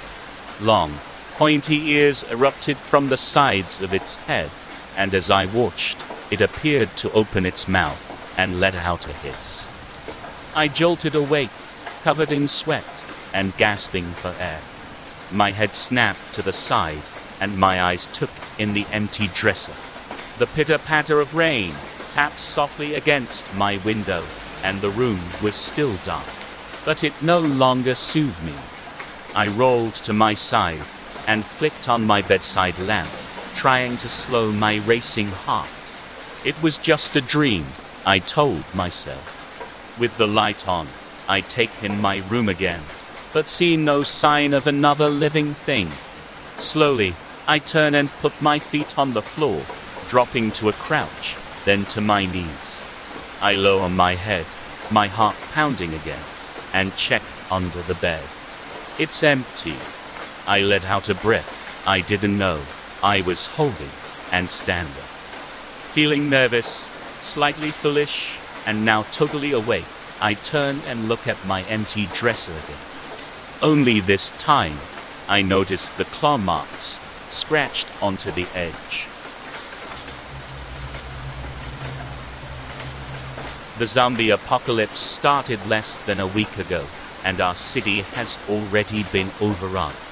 I have been hiding in my apartment with my wife and trying our best to survive against the undead. The power went out on the second day, and we have been forced to forage for food in the neighboring apartments. Yesterday morning, we were grabbing some food from another apartment when a pack of undead found us. We managed to fight them off, and we fled back to our home. My wife refused to talk to me all day and just curled up in bed. I decided to give her some space, as I know the last few days have been hard on her. She came to me this morning and lifted her sleeves to show me that she had been bitten. She begged me to kill her, as she didn't want to turn into one of those things. I pointed the gun at her head and told her I would always love her before pulling the trigger. I was lying on the floor cradling her body when the power suddenly came back up. I kissed my wife on the forehead before placing a blanket over her body. I switched on the television to see if there was any updates. I collapsed to the floor weeping as the news urged people to remain calm, as a cure had been found and they could bring everyone back. The heat from the fireplace did nothing to shake the chill from the storm raging outside. We were called to the sitting room for the evening and poured a crystal glass of the finest drink money could buy in our small town. Oh my, this is splendid. The plump man beside me exclaimed, waving the wine glass around carelessly. Simply splendid. Wherever did you get it? His eyes were wide and maniacal, and his mustache twitched with glee. I leaned away from him in an unfettered attempt to distance myself before the glass's contents ended up on my lap. You'll never guess. Answered the white-haired woman in the fox fur, perched daintily in a leather lounge chair to my left. The marketplace on the corner of Main and First has quite a tasty selection, if I do say so myself. The corner of her lip curled up into a partial smirk. The large man let out a hearty laugh. I may just have to make a stop on my way home tonight. Maybe for some dessert. The atmosphere was light-hearted, with a touch of something unholy. But no outsider would even notice until it was too late, of course. Another gentleman, seated to the right, spoke up in a soft but rather assertive voice. You haven't touched your glass, he noted, nodding in my direction. Indeed, I hadn't. There it sat, unwanted, on the table in front of me. I met his eyes, dark as coal and cold as ice. I'm not much of a drinker these days, I replied. My father got into some trouble with the law not too long ago due to his drinking problem. Hold out as long as you can. Chimed a young woman from the doorway. But eventually, we all give in. The small crowd chortled and clinked glasses. I smiled lightly, not understanding how any aspect of this lifestyle was amusing. I turned back to face my glass, staring at the firelight dancing on the liquid surface. I could feel the saliva pooling in my mouth, but was instantly filled with disgust. Just then, the doorbell rang, sending loud, echoing waves of bells throughout the large house. I'll get it, piped the young woman. Her heels click-clacked on the tile, and within moments, she had returned with a disheveled-looking man in tow. I stiffened when I saw him. He was soaking wet from the rain, and his entire right side was bloody. This poor young man fell off his horse. She closed the door to the room, locking it in the process, and helped him into the chair next to me. The room was dead silent, all eyes on the young man. My vision began to blur. I tried to shake the feeling, but I couldn't stop my fangs from poking through my gums. He looked at me, realization and fear rapidly spreading across his face. I'm sorry, I hissed, letting my primal instincts take over, but you never stood a chance. It comes back every Halloween, but this year, I'll be ready. No matter what disguise it wears, I'll recognize it. I'll know it by the way it moves, that slither in its step, how it never blinks or breathes or rushes. No, it's patient. A waiting watcher who knows how to blend into a crowd. This year, I'm going to kill it for good. I've done my research. I'm still not sure what the creature is exactly, but I do know almost every culture seems to have a story about it. A number of solutions are suggested. There are preventative measures, defenses, running water, circles of salt, certain names you can carve into stone, or burn in wood, or tattoo in blue ink. I put all of that in place over the last few months, but it's not enough. Protection is not enough. I have to hunt. Silver, wood from a weeping willow. Bullets transcribed with Bible verses. Fire, always fire. I've tried all of the mundane methods. Guns and knives don't work. Neither does drowning or strangulation. At least, they don't work for long. You might stop it 1 year, but it will come crawling back, the next with a new face, a new mask. Last year it looked like a knight. A small knight with plastic armor and a wooden sword. It thought it was clever, hiding in plain sight.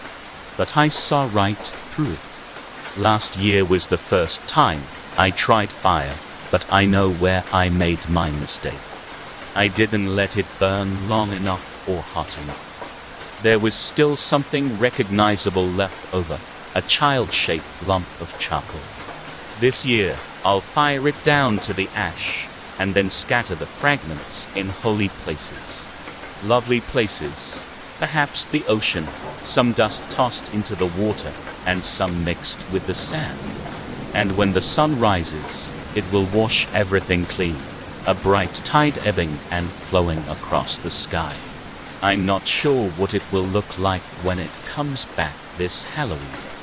It might hide inside a family, like a cuckoo slipping in among magpies.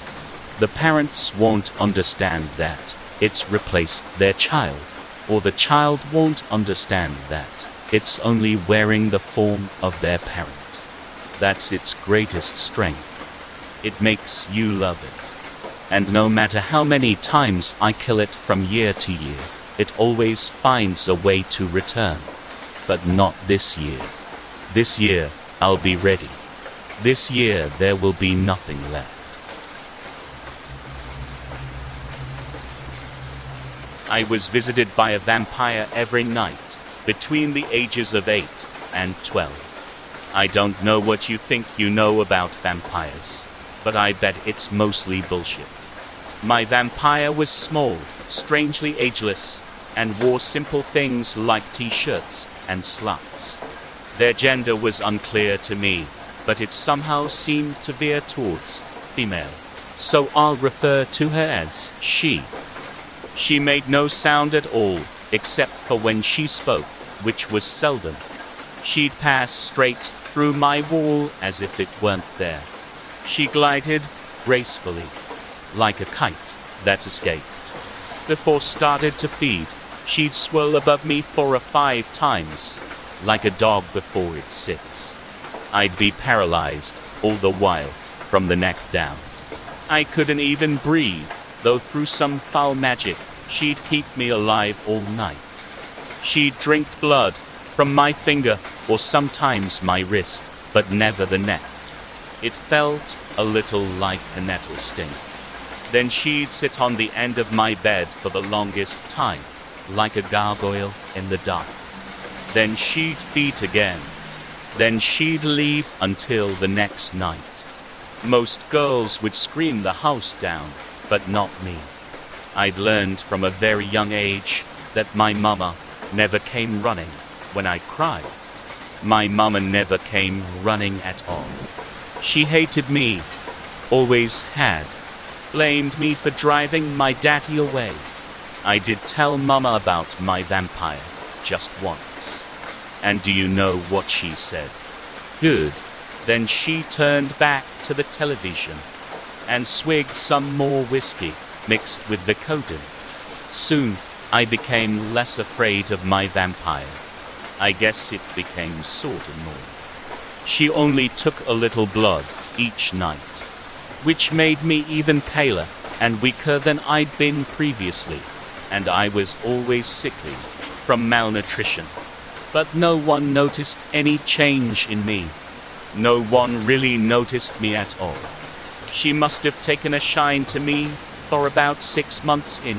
She said that as a special favor, since my blood tasted the very best she'd ever drank, I could ask her one question every year on my birthday. She told me that vampires know everything and always tell the truth. So I racked my young brains, and when my 9th birthday arrived, I asked her why she'd chosen me.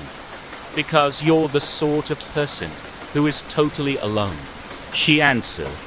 Nobody will ever help you when you speak of me. On my 10th birthday, I asked her if she'd stop visiting me. Hopefully, she answered. On my 11th, I asked her name. A waste of a question, I guess, but I was dying to know. I never had one. She answered. On my 12th birthday, I lay dying.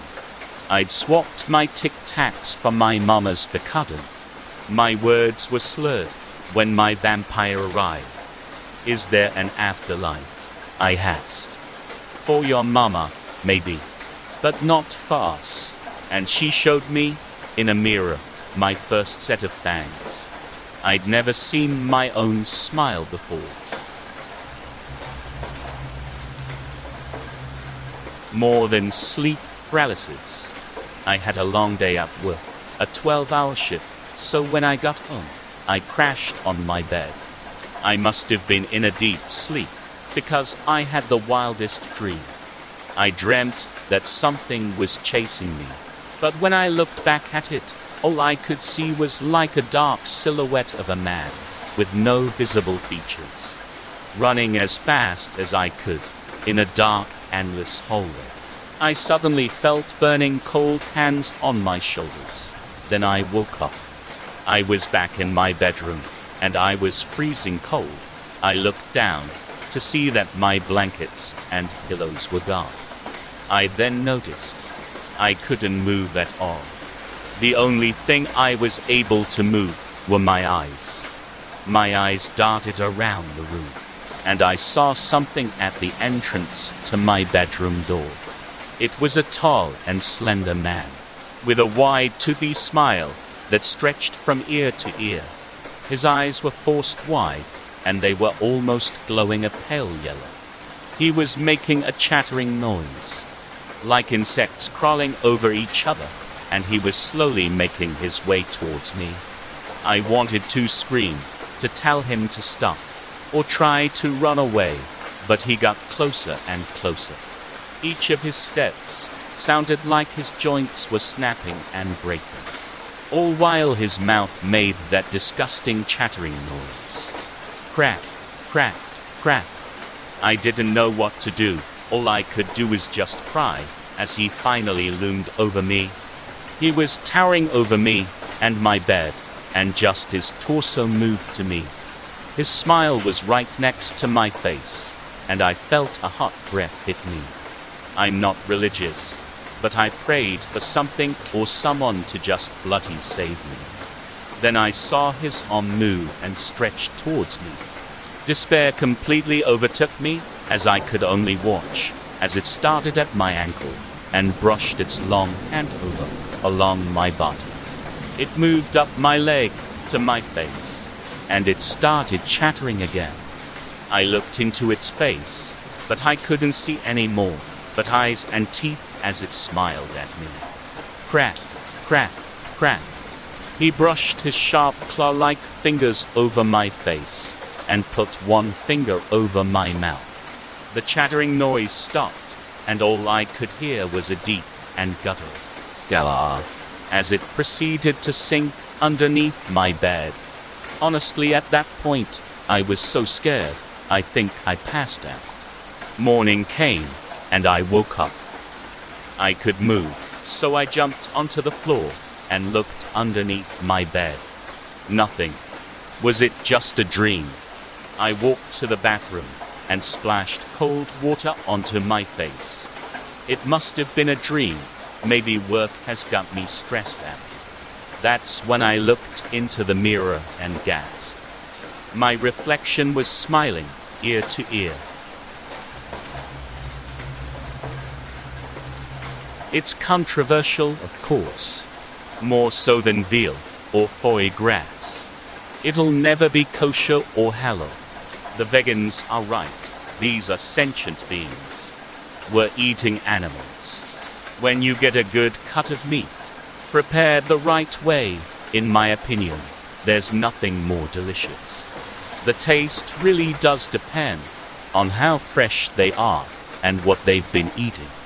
People are trying to figure out how to set up farms for this, but that's been difficult and controversial as well. For now, you'll need to hunt them on your own. They're not hard to find. A year ago, nobody had seen one. Now they're everywhere. You could always take one down with a bullet to the head, but the preferred way is to lure one into a purpose-built cage that locks them in. Then, get it restrained, and you'll need to inject about 200 milliliters of knockout juice. with a submuscular needle. The syringe is comically huge. You can't get a blow dart with enough dose. But if scientists can figure out something you could shoot at a distance, that would be a game changer. Anyway, that takes one down right away, and it's dead for good. Have a freezer ready for most of the meat, but you'll want to enjoy one meal fresh. People have different favorites: the lean muscle of the leg, the richer marbling of the loin, or even the rich organs. My particular favorite recipe: salt, some onions and garlic in butter. Then sear the cubed meat and serve over rice. I know it's ironic, and maybe there's a little bit of revenge satisfaction for everything that's been going on. But it's true, my favorite part of a zombie is the brains. I loved her eyes, but now she was staring at me again. I hated when she did that. I rolled over in bed to face the wall. I couldn't stand that piercing gaze. When we had first met, all I could think about were her eyes. She had the most beautiful sky blue eyes you could ever imagine. But as time went on, her eyes became cold and judgmental, as if the reason she was where she was entirely my fault. Though, I suppose I had some part to play. She had been over to my place several times a week for months. We had met in our physics class, the both of us working towards our engineering degrees, and we instantly hit it off. I knew the moment she walked into the room, she was the one for me. I figured that if I had offered to study with her, eventually I could get her to come over. And it worked. At first, she was unsure naturally, as going to a stranger's house can be a little unnerving.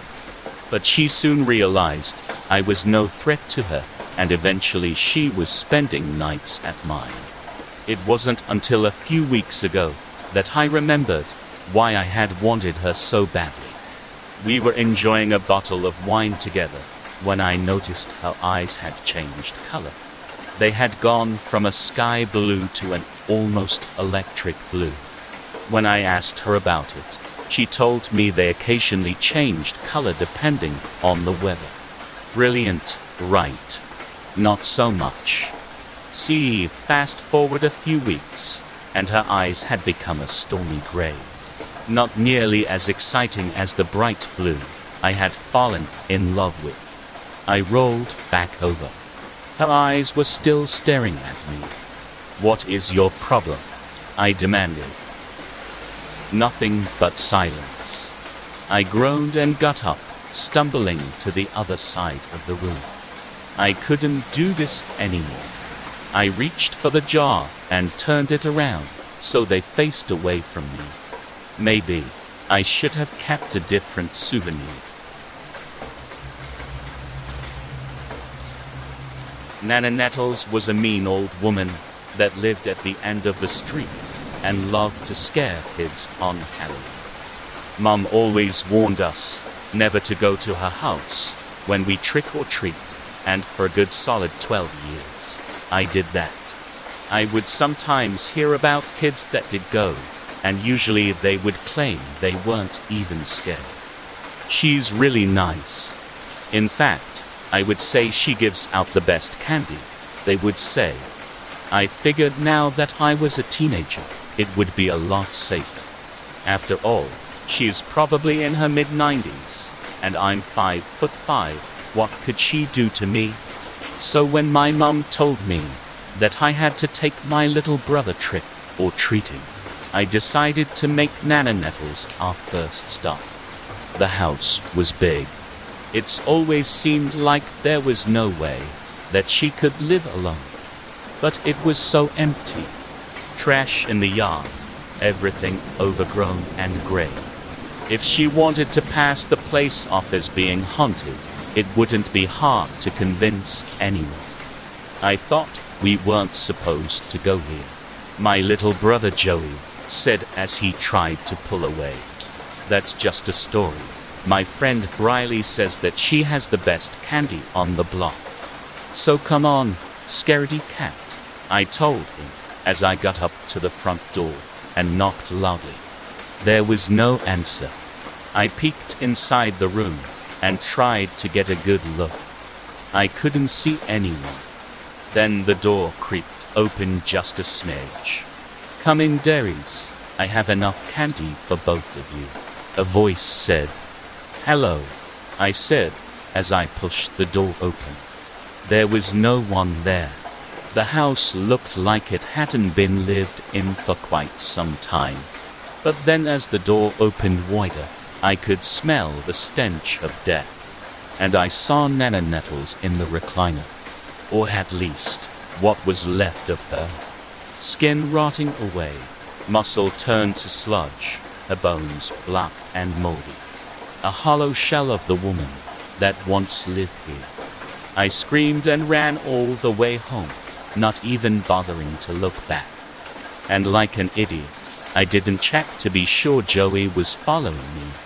I trekked back to the house, certain whatever evil lived here had swallowed him up. Joey, are you in there? I shouted. Silence. Then I heard this satisfied burp. I looked inside and saw a silhouette hovering over Nettles' corpse. It was Joey.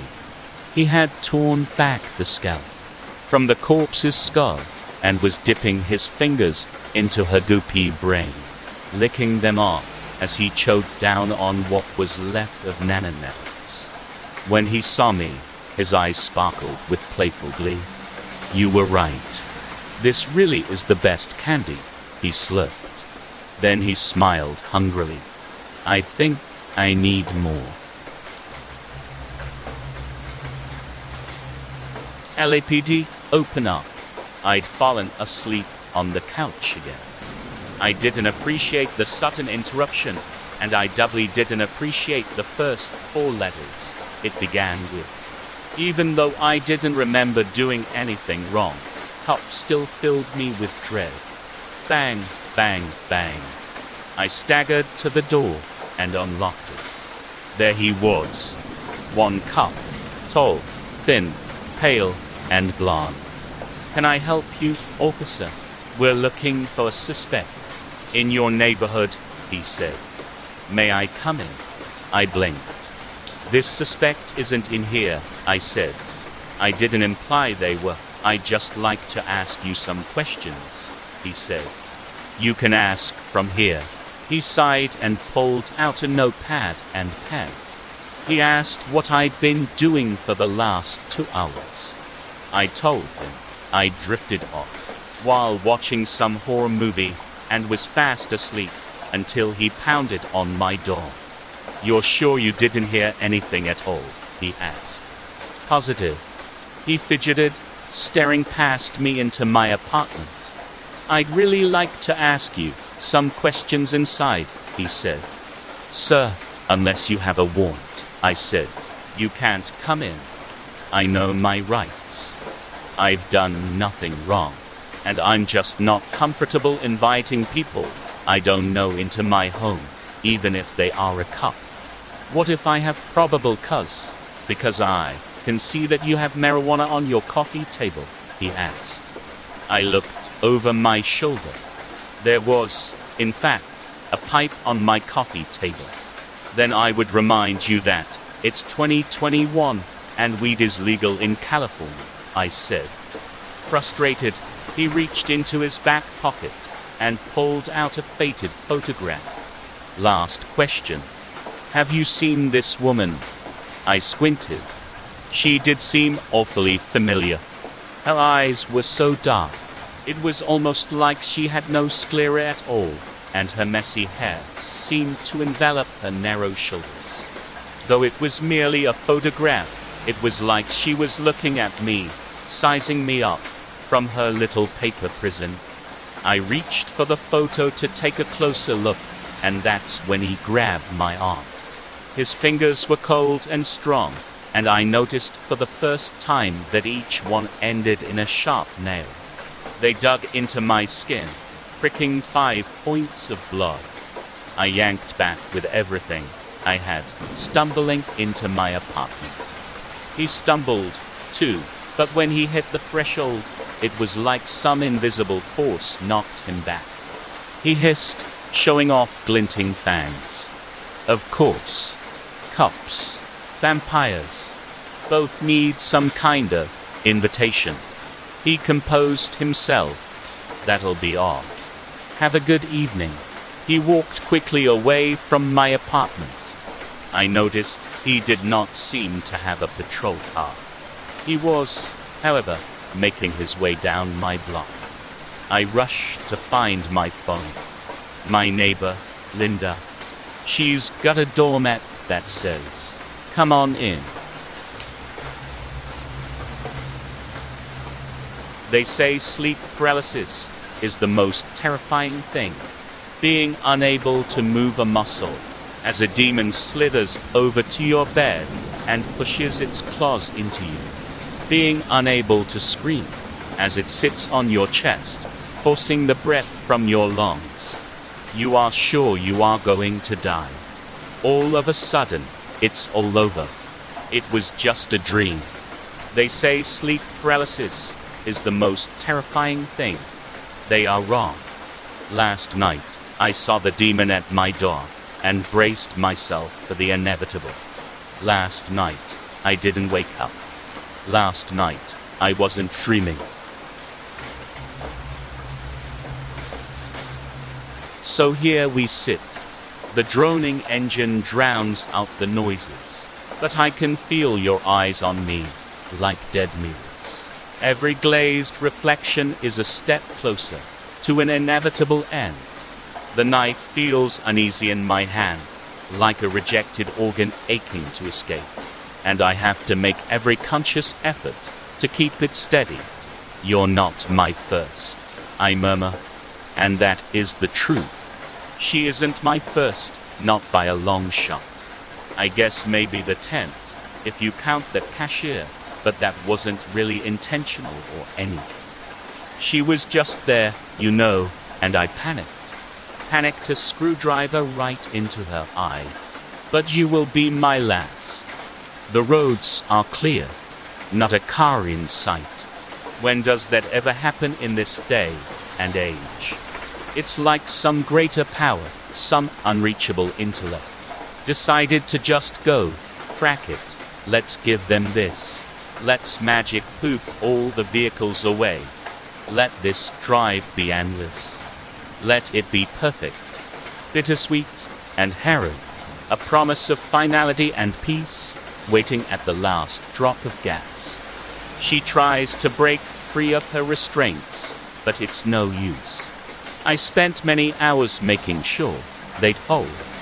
Duct tape, and ropes and chains, and whatever the frack I could find really.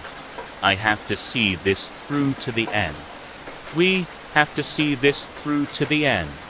I love you, you know. I never wanted it to end this way. But in a way, I guess I always knew it would. I grip the knife tightly, knowing full well what I have to do to make it stop, to make it all go away. This thing inside me that grows like a tumor, spreading to every part of me like a putrid rot. Almost there now, I whisper. She doesn't answer. Why would she? How would she? I never cared much for rituals, but this one is different. It was hers, her ritual, her ceremony, a special place where she felt safe and protected and alive, and I felt it only fitting to end it all here. We arrive at midnight. I pull her screaming out of the vehicle. The motor whirs steadily in the background as I ready the knife. Damn, I mutter. The gun, still in the car, stupid, should have just kept it on me. I turn to go back for it, but as I do she somehow manages to scramble to her feet, and it only takes that. Only takes a moment of carelessness, and I feel her teeth digging into my leg. So here we sit, It won't be long now. I can feel the change coming. One steady heartbeat at the time. My wife screams and snarls and struggles. Her loose skin jaw opening and closing rhythmically. Her dead mirror eyes, so cold, so far away. I ready the knife. At least I can bring you some peace, my love. At least I can complete this ritual. His teeth were far too long, not sharp, just long. I only saw them when he ordered. He would walk into the coffee shop and linger at the door for a long moment, quietly staring forward and always completely still. He wouldn't shift or fidget at all, and for minutes sometimes. I would glance at his rather pronounced Adam's apple as it sat stationary in his throat. What kind of person doesn't swallow? Anyway, whenever he saw that the queue of customers had gone, he would lurch forward, almost as though he were beginning a sprint, only to stop just shy of the register. And then he would remove his mask and wait for me to speak. "Welcome to the grind service. What can I get you?" His stare was piercing, unfaltering, and his irises and pupils blended together in a uniform blackness. One small black coffee to go. And would you mind grinding these? He always calmly said that exact phrase, handing me a bag of beans from our retail area. And he always followed it with 3 slow clicks of his teeth. It was unsettling, but he was a paying customer, so I didn't have much room to refuse him service. I just didn't know why he always ordered from me. It was 2 months or so into his very regular appearances that I started to have trouble sleeping. I would lie in bed thinking about his bone stare and his teeth, while trying to focus on the cool hum of the window unit near my bed. Eventually, I would always drift to sleep, but then I would awake nearly as tired as I had been the night before.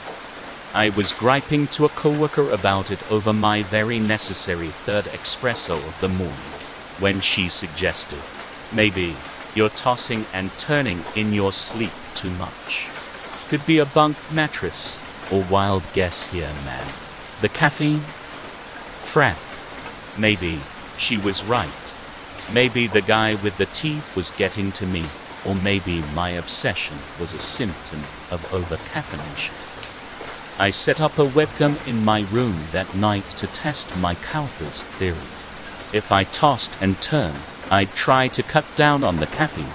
If not, I'd confront the teeth guy, tell him to be less weird or something. Easy enough, right? The next morning, I awoke tired as ever, so I opened my laptop and checked on my sleep. Me on my cell phone. Me reading. Cell phone again. And then on the podcast. By 1:25 a.m., I seemed to be asleep. I watched at triple speed as I lay mostly still until around 3 a.m., when something caught my attention. I paused and backtracked. The stillness of the night vision feed was grating as I waited for the movement I knew I had seen. And then at 3:10 a.m., I began to sweat as I watched my AC unit slide slowly backward out of the window, replaced by a familiar toothy face. Now, I live on the 3rd floor. There's no ledge or fire escape out of that window, just open air and a 30-foot drop. It made no sense, but even as my mind processed a seemingly impossible sight, I watched and listened intently.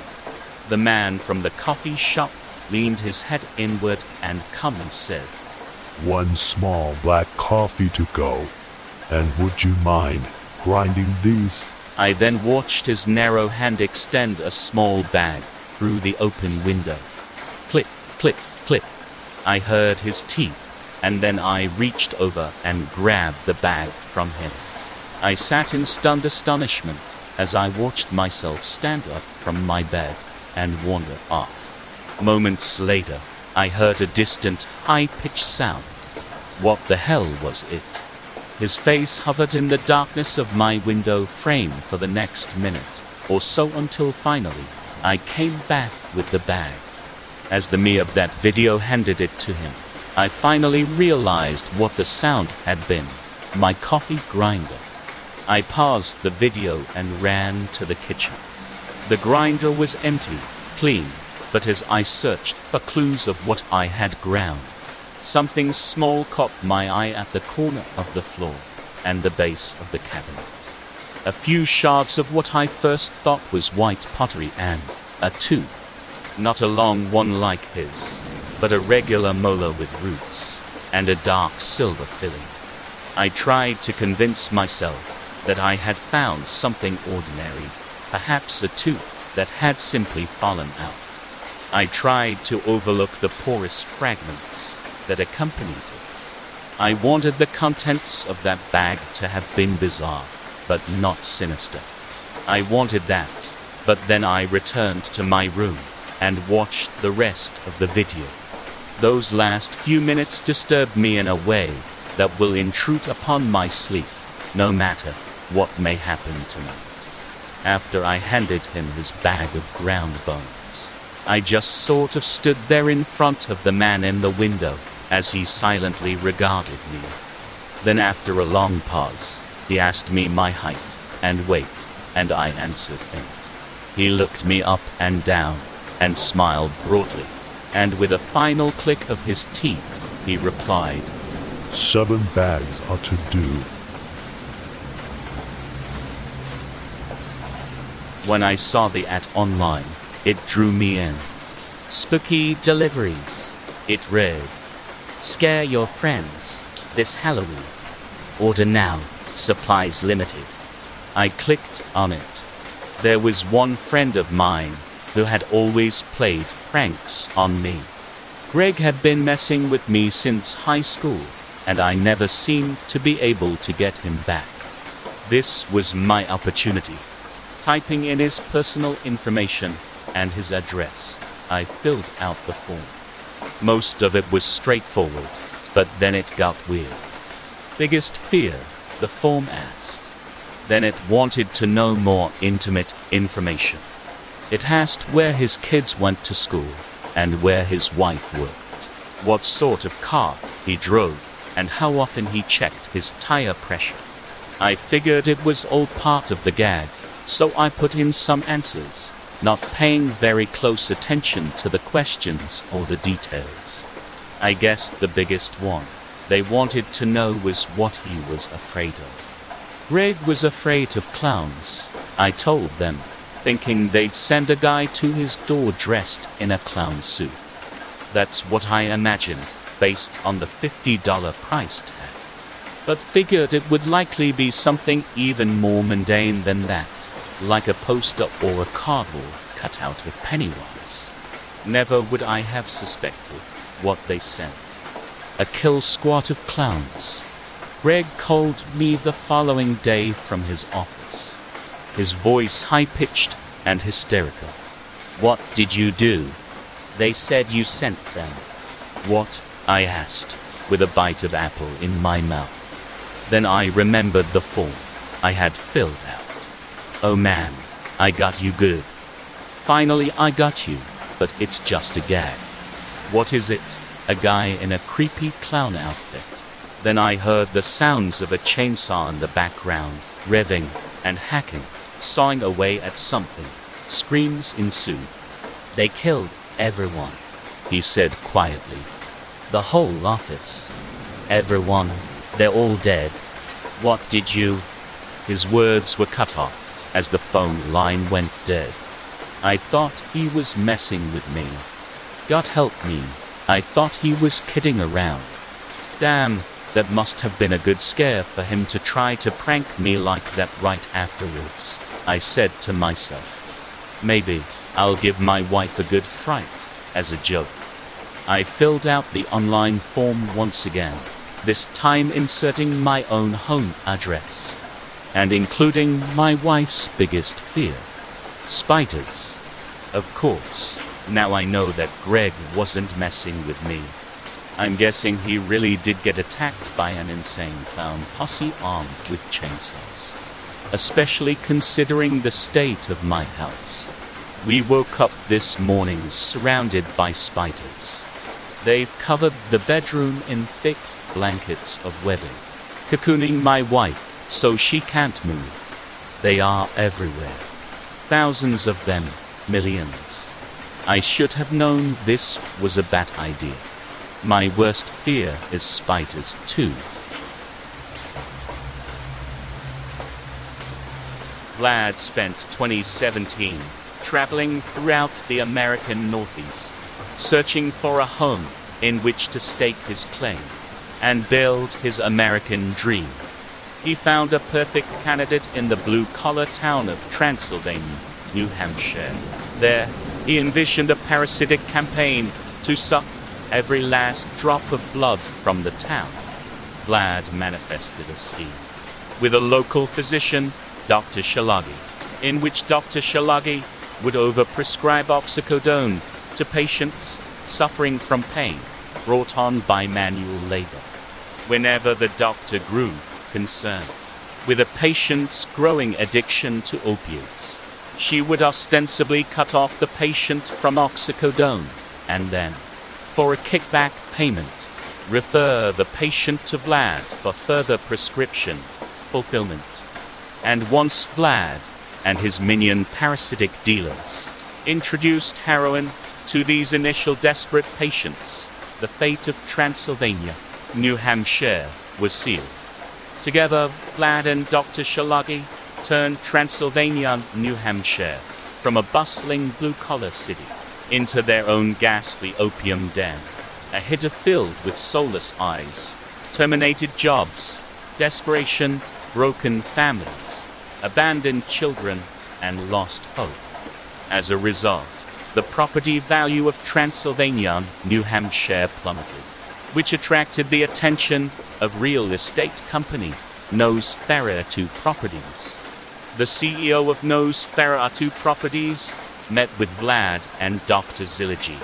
I seek to build New Hampshire's most gutty, for-profit drug rehabilitation center here in this town, the CEO of Nosferatu Properties expressed. However, drug rehab centers need patience, which is why I've approached you too. Dr. Shalagi, if you can expand your private practice beyond the town of Transylvania and recruit more doctors, and Vlad, if you could cut your heroin with more fentanyl, enough to make people zombies, but not kill them, then I will award you both significant stakes in Castle Rehab Facility. Vlad and Dr. Shalagi agreed to the venture, and that night, all three celebrated their new business deal with bottles of spiked blood. Vampires had once again struck gold in America. The first time I've ever had it was a few weeks ago, maybe 3 or 4. That was the time when I woke up to something above me. It was slightly blurry, but I could just barely make out what it looked like. It was an odd-looking human-shaped silhouette. I could just barely make out its eyes. They were a dimly glowing blue, moving back and forth as if they were observing me. The rest of it was covered in shadow, impossible to see. After I panicked, for maybe a minute or so, I realized I was going under sleep paralysis. I remembered a few traces of a dream I had before I woke up. So there was no doubt. I just waited there, staring at the strange shadow for a bit, waiting for my body to adjust and wake up. I waited for quite a bit. The sun started to shine through the window, filling the room with light. But somehow, the silhouette remained dark. I must have woken up close to sunrise. Some time later, after what felt like hours, the light started to dim again, filling the room with darkness once more. My phone started to ring, but I couldn't answer it. My legs started to itch, but I couldn't scratch it. The doorbell rang, but I couldn't answer it. All I could do was stare at the thing above me, its eyes still cutting into my soul. As the days continued to go by, I've had sleep paralysis for a long time. A very, very long time. I had a husband once upon a time. I remember how tall he was. So tall he could smother my tiny frame in his physical affection. He used to smell like peppermint if I ever snuggled close enough to his chest. Most nights I'd wake up to find his body missing from bed, and I'd wrap myself in a gown and amble into the lounge, where I'd find him seated on the couch, fingers flying over his computer keyboard as he worked chronically. "I'm doing this for you and Devin, for our future," he'd assure me with a glimmer in his eyes if I ever tried to beckon him back to bed. Devin was the name of our unborn child that he had already picked out, a son apparently. He was so good to me, yet here I am betraying him. I remind myself that all those memories with him are past tense. I don't have a husband anymore. This thing lumbering towards me across the hallway isn't him. So do it, I tell myself. But just as I'm about to, I hear his voice. "Ma," he slurs incoherently, but is interrupted by violent coughs as he spits balls of blood and phlegm onto the carpeted floor. "Me, ho, ni," he continues in a raspy voice. His syllables are dragged out, and he lacks enough teeth to pronounce the words intelligibly, but I hear him. I understand him, clear as day. For a moment, the wind is knocked out of me, and I stand there stunned, feebly grasping the gun in my hands. "Thomas," I responded, testing him. "Mia, Annie," he murmurs more audibly and confidently, and I'm sure of it. He's trying to say my name. "Melanie." I falter, my trembling fingers brushing over the trigger.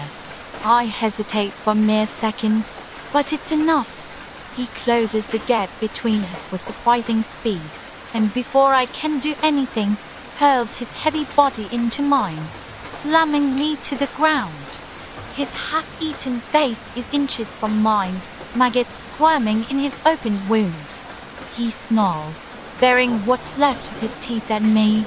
A putrid stench drifts from the open cavern of his mouth as drool leaks onto my face, and I instinctually gag.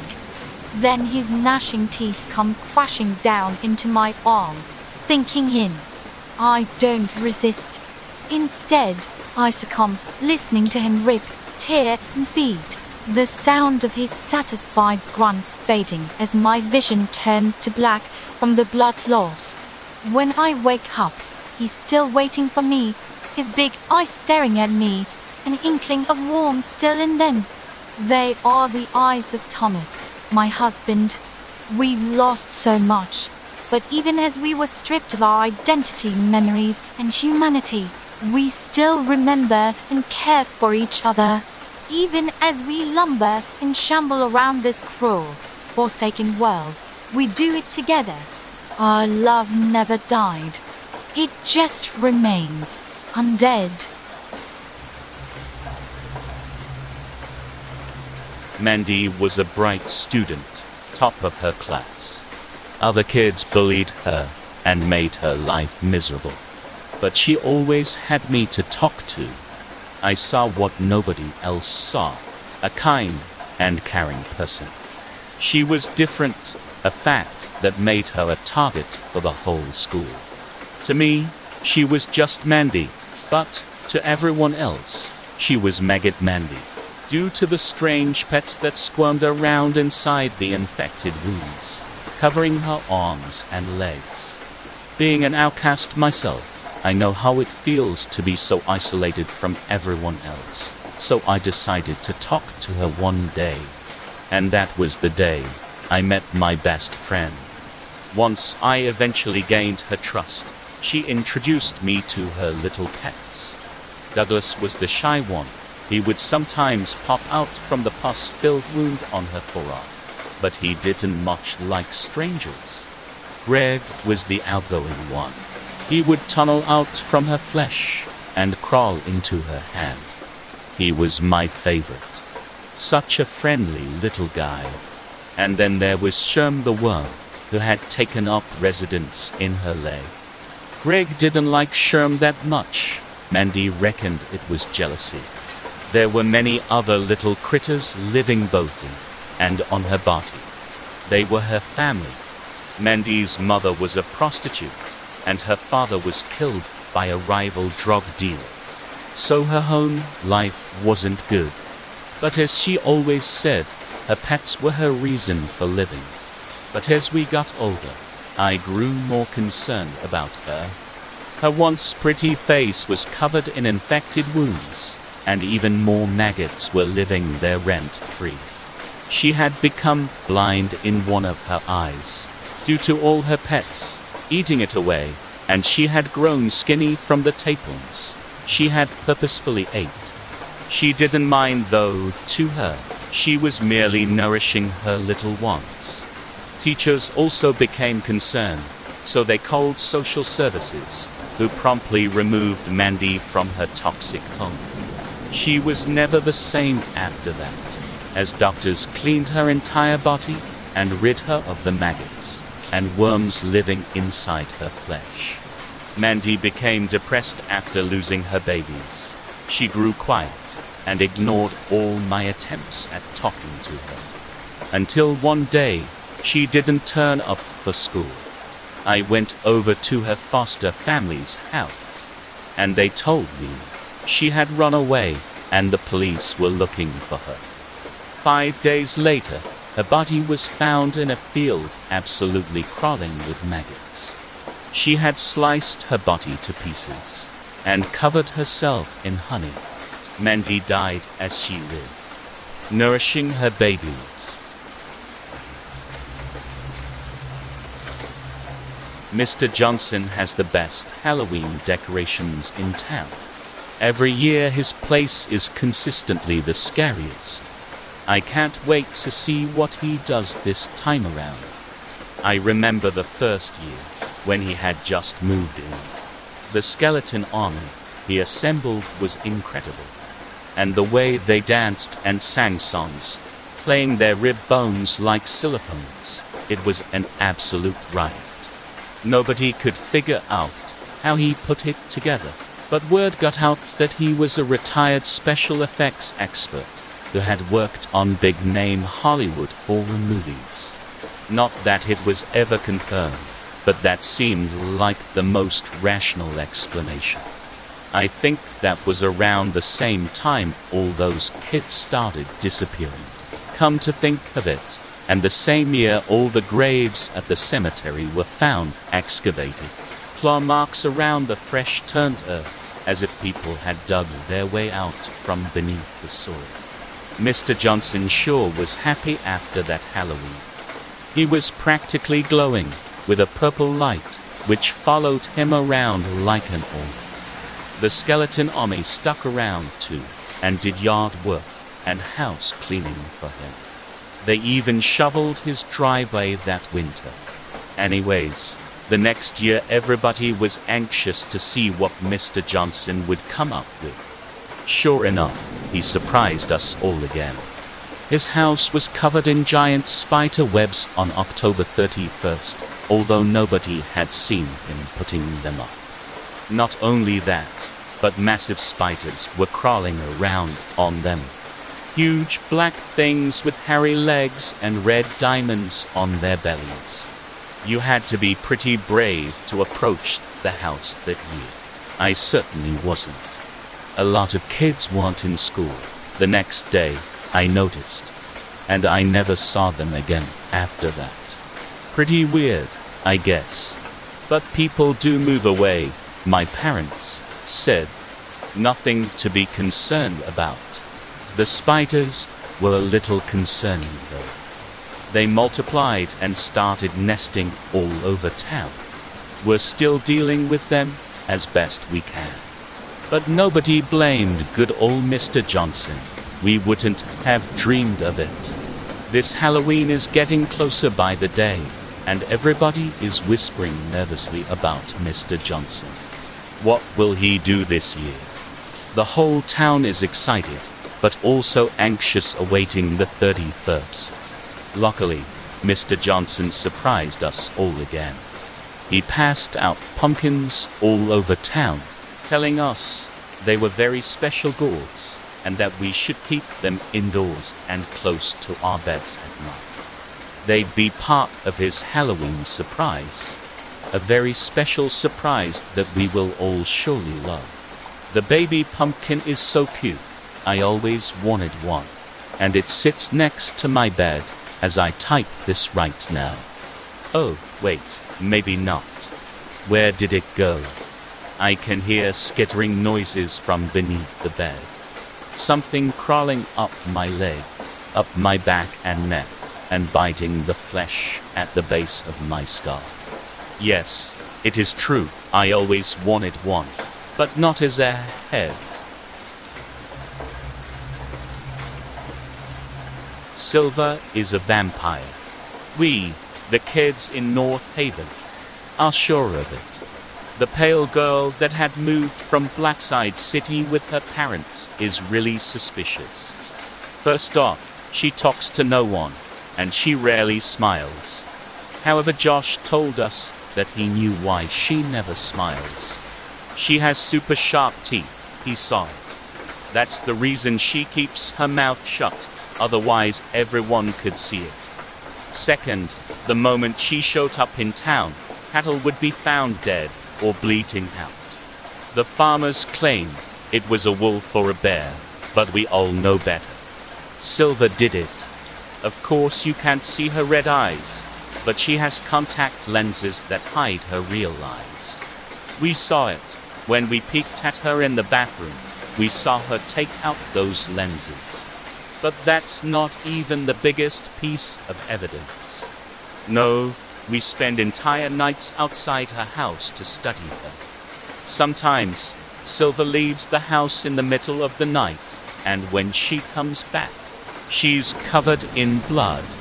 And wouldn't you know it, the next morning, they found a sheep lying in a pool of blood. That's when Josh, Sammy, and I decided to take action. Sammy brought wooden stakes to pierce her heart, while Josh and I had brought garlic and holy crosses.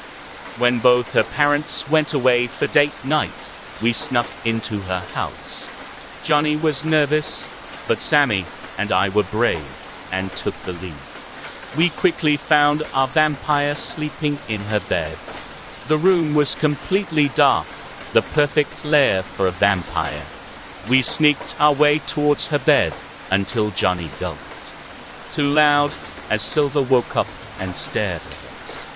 I lowered my stake intending to strike the vampire's heart, but she deflected it. Garlic, I yelled as Sammy stumbled with the garlic. Johnny grabbed one of the crosses and held it in front of us. Checkmate. Silver stared at the cross in Johnny's hand. Was that disbelief on her face? Fear. It was really hard to see in the dark. She started suddenly screaming in pain. Her body started quivering, and I could see fear on her face. Holy shit, Sammy gasped. She really is.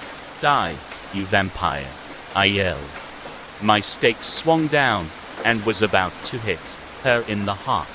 But last moment, it was cut by a hairy paw.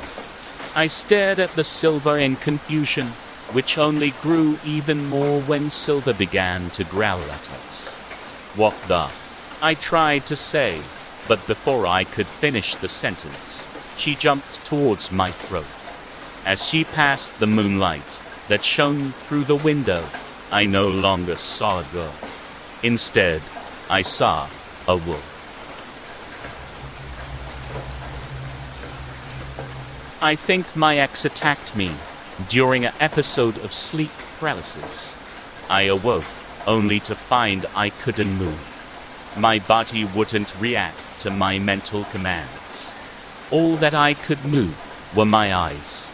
It was then that I saw a shadow in the right corner of my bedroom. After a few seconds, I realized that it was the black outline of a human. Its long hair was down to its lower back, and its clothes were stained with what looked like blood. Its face turned to look at me. I recognized that face. It was my ex-girlfriend. Despite not being able to move, I was able to find my voice and choke out a question. "What are you doing?" I asked her. She didn't respond, but instead began walking toward my bed. I tried to get up and escape, but I was still paralyzed. She looked horrible. Her face was bludgeoned and bruised. Her neck was extremely bruised and looked extremely skinny. It looked like every bone in her body had been shattered. "You thought you could get rid of me? How?" she said. I didn't respond. "Until the truth is unearthed, your life will be a living hell," she said demonically. "I thought you loved me," she continued, "but you wanted her over me. I wanted to leave, but you refused." I stayed quiet, still frozen in utter fear. "You have 10 days," she said. She was right above me, her dark eyes staring straight into my soul. Then she wrapped her hands around my throat, and I couldn't breathe. I couldn't fight back. All I could do was watch as she was slowly strangling me. I closed my eyes, and it was daylight. I was in my bed, my face doused in sweat, and my heart beating a mile a minute. I thought I had just experienced an extremely terrible nightmare, but when I looked in the mirror, there were fresh marks on my neck. This had actually happened. She said I had 10 days. That was 9 days ago, and every night she has returned, and her attacks have been more brutal. I will probably die unless I do what is right. I have to go to the police and confess. After all, I killed her only 10 days ago. I miss you, you know. I've been hiding at our home ever since you died. I lost my will to fight once you were gone. How did this happen? I'd been waiting for this to happen ever since I was a small nerd kid, watching movies, reading comics. I dreamed of being a badass. I wanted to be the leader of a group and get the hottest, toughest girl in it. Very well balanced. But now, since it happened, I've been just here. I haven't eaten in 3 days. I just don't want to. Thinking of your body rotting in the basement makes me sick. I can't even go out and give you a proper burial. Fracking crap. Why? Just why? I got my gun. I'll just end myself. But I'm scared. What if we don't see each other again in heaven? Or hell? I mean, as long as I'm with you, right? I don't mind the torture. Or whatever. Tell me something. Why did you have to be one of the first people that turned into flesh-eating monsters? We were alike. We could have survived this damn apocalypse together. In a way, you ruined my dream when I had to shoot you. Anyway, I'll just go downstairs and put this letter next to you. I'm sure you won't come back to life a second time, or is it a third? And read it, but I wanted to leave something behind, you know. A goodbye letter. Goodbye, sweetie. With love, Zach. Holy shit! What is it? Seems like we got another idiot who thought these were real zombies. Most people are back to normal now.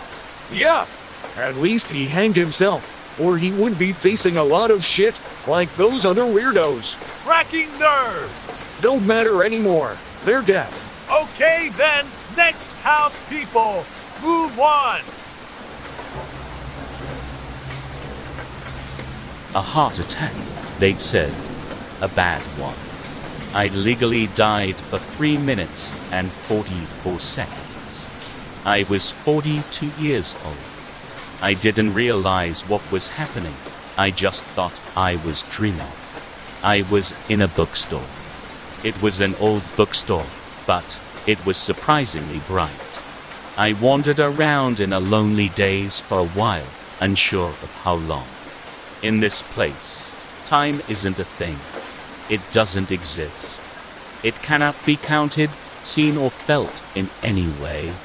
It was only when I picked up a book that I realized I wasn't dreaming. First word, that was the title, and a picture of myself as a baby. I slowly opened the book with intrigue and slight confusion. Suddenly, I was sucked into the book, and ultimately reliving the moments just before, during, and just after my first word, which was no. The book sucked and spun me back out into the bookstore. I replaced the book and continued to walk through the store, up and down every aisle, scanning the spines of the books while running my fingertips across them and quickly absorbing their titles. First steps, first kiss, losing my virginity, first driving lesson. The books continued in no particular order. My only guess would be because time is non-existent here, and it wouldn't really matter what part of my lifeline went where. I jumped in and out of my memories, one after the other. It was incredible. I could relive any part of my life with zero consequence. I would just be sucked back to here, free to enjoy another part of the bookstore. I could go back and see old family members again and bask in their loving presence. I could do this forever. Thump. I go flying across the room. Something just punched me directly in my chest.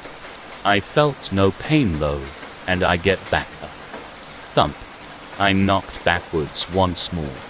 This time, my entire body penetrated through the walls, and I'm propelled back into my now worthless and half-dead body. The next few days were apparently touch and go, but I don't remember a thing. All I could think about was the bookstore. I was discharged from the hospital a week later, and as I returned home to my empty apartment and sad little life, I instantly shook my head, and I knew exactly what to do. A bottle of whiskey and a tub of pills later, I died once again. It was dark, utterly and completely dark. I felt around. Nothing. No sounds. No light. No memories. Nothing. I sat in a slump against one of the walls and cried. Oh, why are you crying, child? Said an old and creepy voice from nowhere or everywhere. This is what you have chosen, child. This is what happens when you cheat. And with that, a solid sheet of metal attached itself to my face.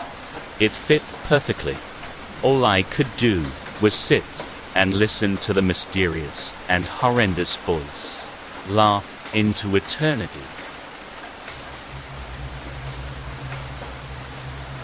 The doorbell sounded, and I pressed my face to the door. I inhaled deeply, convulsing at the scent wafting through it. I opened up to behold the boy. He was hiding beneath a white sheet, jagged holes cut into it, through which to see. His father stood by his side. They stared up at me, their inquisitive expressions tinged with apprehension. "Love the costume," the man said to me, squeezing the young one's shoulder. Slightly overboard, but very convincing. I stretched out a pale hand until it hovered above the pumpkin bucket. The child held up gingerly and dropped a neatly wrapped bonbon into it. They wasted no time in leaving, eager to go collect more candy from houses down the street. There was still ample time. It was early. Around half an hour ticked by before someone else knocked.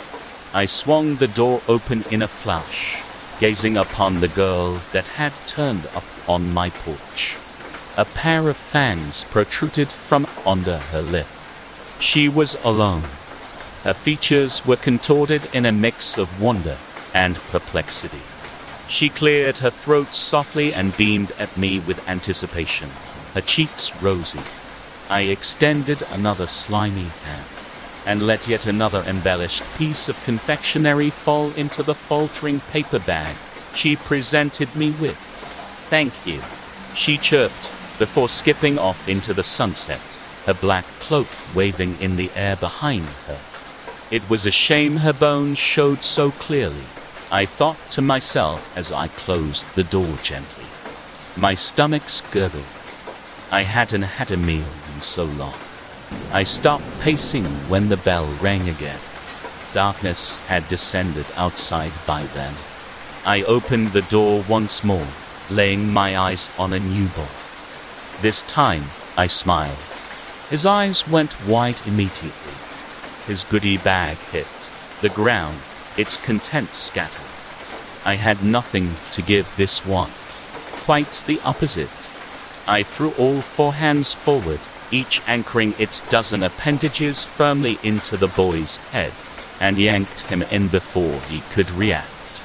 I slammed the door shut and turned off the lights in the hall, so that trick-or-treaters would know I wasn't handing out anything anymore. My evening was over. The boy thrashed violently. I liked it better when they put up a fight. He bit as hard as he could with his blunt little teeth. That didn't hurt whatsoever. They were nothing like mine. Regardless, I always started by removing them, all before tampering with my food further. Not that I was particularly fussy, or that they were inconvenient in any way. I just didn't much care for their bland taste and measly crunch. Same could be said for his pesky nails. I dragged the squealing thing into the depths of the house. Its screams would never make it past the thick oak front door. There was no escape once I had you. Every last one of my mouths was going to be fed. We woke up one morning to find that we could no longer drink. It was literally as simple as that. After thousands of years of evolution, suddenly humanity was no longer able to survive on any of the liquids that had previously sustained us. For those who dared to attempt, it was like drinking battery acid. It was a mess. It was a waste. Scientists worked themselves into a frenzy, desperately trying to find the reason why water suddenly was unable to be consumed by humans. This research dominated them for the first day. Animals had no ill effects, and showers and rainwater were fine to touch, just not to drink. The next day, the research went further. Volunteers were asked to try different concoctions of existing liquids, from everything to apple juice to seawater, just to see if there was something that could help us out, at least for a moment. At the morning of the third day, with humanity at its peak of desperation, and after a terrified scientist bit his co-worker, the discovery was made. Blood was fine.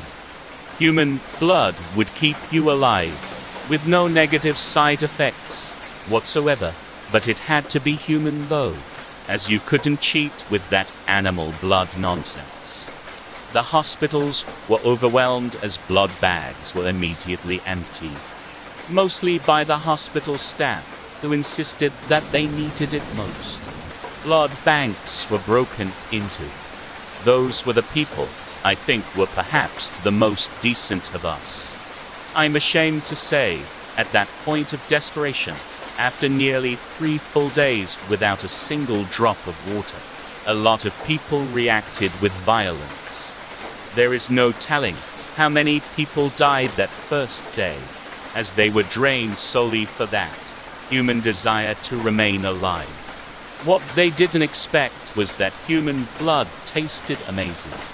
The government tried to help, to try to keep order. Mandatory blood donations were ordered for every human being on the planet. The promise was that humanity would keep itself going through ongoing sacrifice and support until we figured out how to reverse this problem. But what really happened was people grew impatient. A pint a day was never going to be enough when it was so damn addictive. Prisoners and lawbreakers were offered to service the rest of humanity, and the homeless population found themselves vanishing overnight. But it didn't stop there. It's amazing how fast humanity can act when they all have the same need. Soon society had all but broken down, as humanity would travel together in smaller and smaller groups, solely to find other humans to drain. It was a battle for survival, a battle where people were constantly in need for that next fix, where nobody could be trusted. We fought and consumed our way down, further and further, until here I am. Through sheer luck, as far as I know, I'm the last.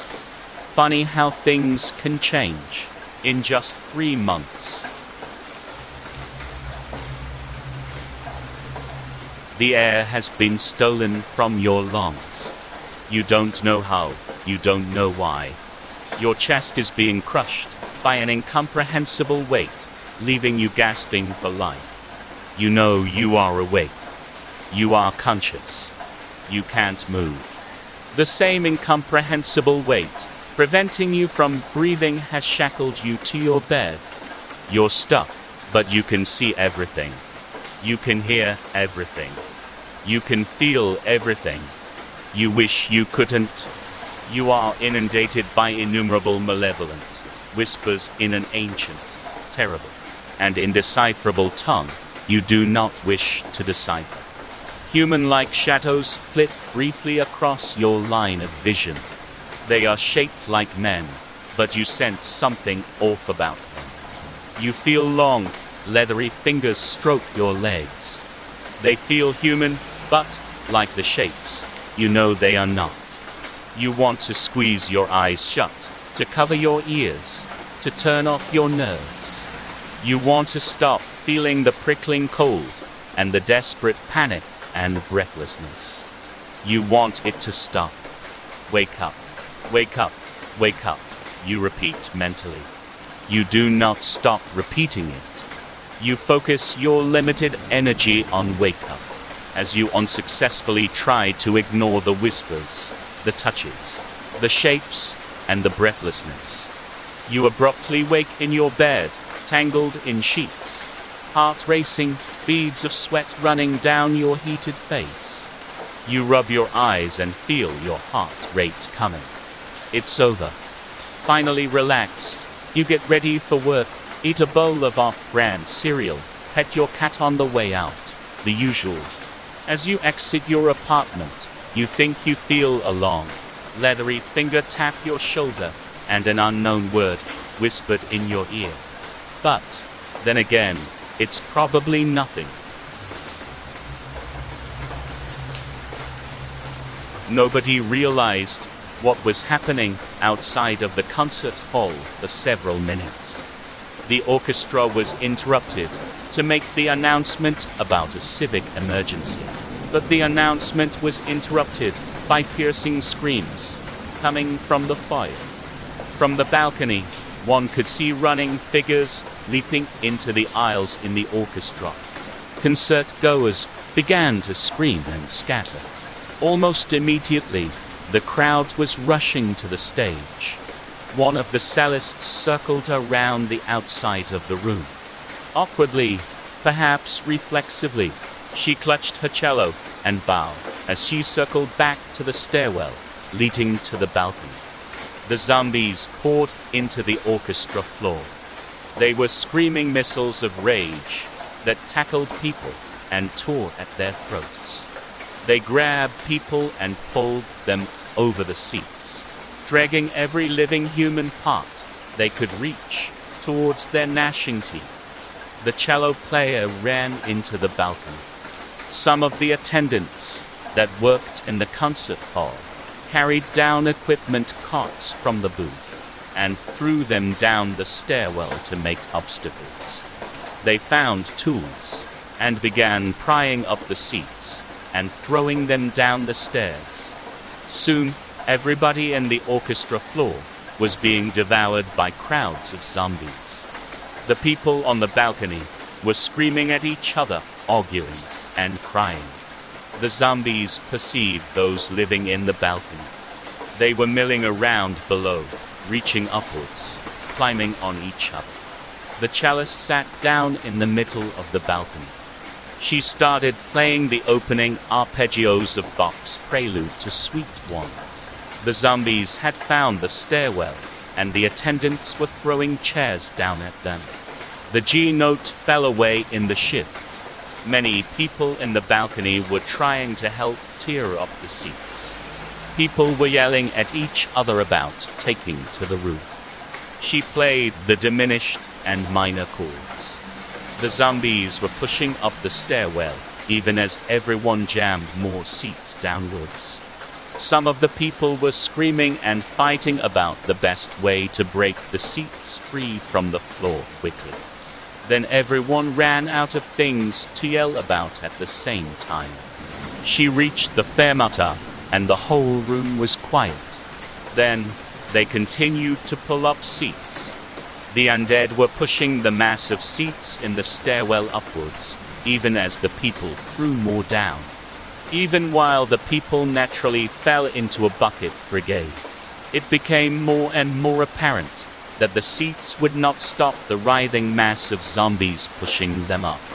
As she started playing the alternating staccatos, they were throwing the seats onto the swelling mound, cresting onto the balcony.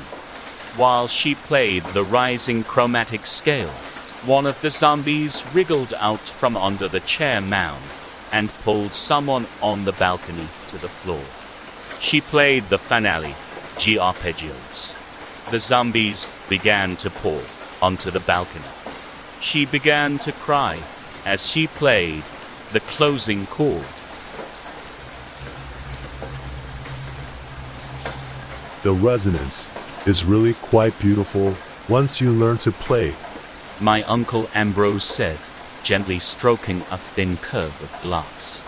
I beamed back, not in appreciation for the art instrument or at him, but rather at what he represented. He was eccentricity, curiosity, and capability, a wizard lacking magic, but possessed of all the other qualities I imagined of a medieval arcanist. A glass harmonica, one of Franklin's greatest inventions, he remarked, almost to himself. If you've ever run a wet finger around the edge of a glass and heard a note, imagine dozens of those glasses nested together and turning around a central spindle, and you might get the idea. I had heard him play once for my aunt before she passed. He looked at it wistfully, moving his fingers in a silent phantom melody. I play for my Sophia every time she... He stopped, a forlorn look creeping across his face. Your aunt had a trying life. The music cheered her up. I knew what he alluded to. My mother had told me that my aunt had had a number of pregnancies that ended tragically. Sophia had doted on us nephews and nieces, but always with a reserved sadness. My uncle was so affected by his hapless role in attempted fatherhood that even years later, he would weep over the newspaper whenever a child went missing. "What are you playing?" I asked as his fingers meandered above the glass. It's called Cormac, he said, staring off. a song I hope to never finish writing. The day passed into evening with the addition of my friend Masa, and as we played with brass sextants and planned routes through old terra incognita maps of Africa, My uncle continued his silent compositions. After dinner, Marcel and I turned in for the night, and as we chatted about the oddities to uncover tomorrow, I could almost hear my uncle's song an echo in the ether. And then I did hear it. The ghostly tones awoke me sometime after midnight, and after seeing Marcel's bundled silhouette in bed, I stole out of our guest room alone. The music was haunting, drifting through the night air, and as I began to quietly descend the stairs, I heard a somehow familiar voice. So lovely and gross. What do you call it? It was a woman's voice. My uncle answered, his voice trembling melancholically. I just call it Marcel. As I peered into the living room through the spindles on the stairs, I saw my uncle at the glass harmonica, beside a pair of outstretched legs on the ground. He leaned down and brought back his hand, fingertips glistening with blood. The next morning, he told me that Marcel had awoken in the night, scared. He had driven him home. He seemed embarrassed. Cormac, so best not to tell. Uncle, what happened to Aunt Sophia's babies after they died? He looked surprised for a moment, saying nothing, but his fingers reflexively played a few phantom bars that told me everything. Do you need help, miss? I glanced up from my phone to notice the man offering to help the girl pry the train window open. No, stay away, she shouted, continuing to wrestle with the window latch. He put his hands up in defensive confusion and went back to his spot a few rows back. I assumed she was concerned about anyone getting that close to her baby, who was bundled in the carrier next to her on the seat. She finally wrenched it open.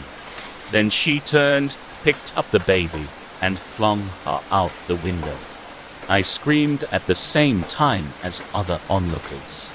A few people ran on the platform in the direction the baby had flown, hoping, I imagine, to stop the train and get outside.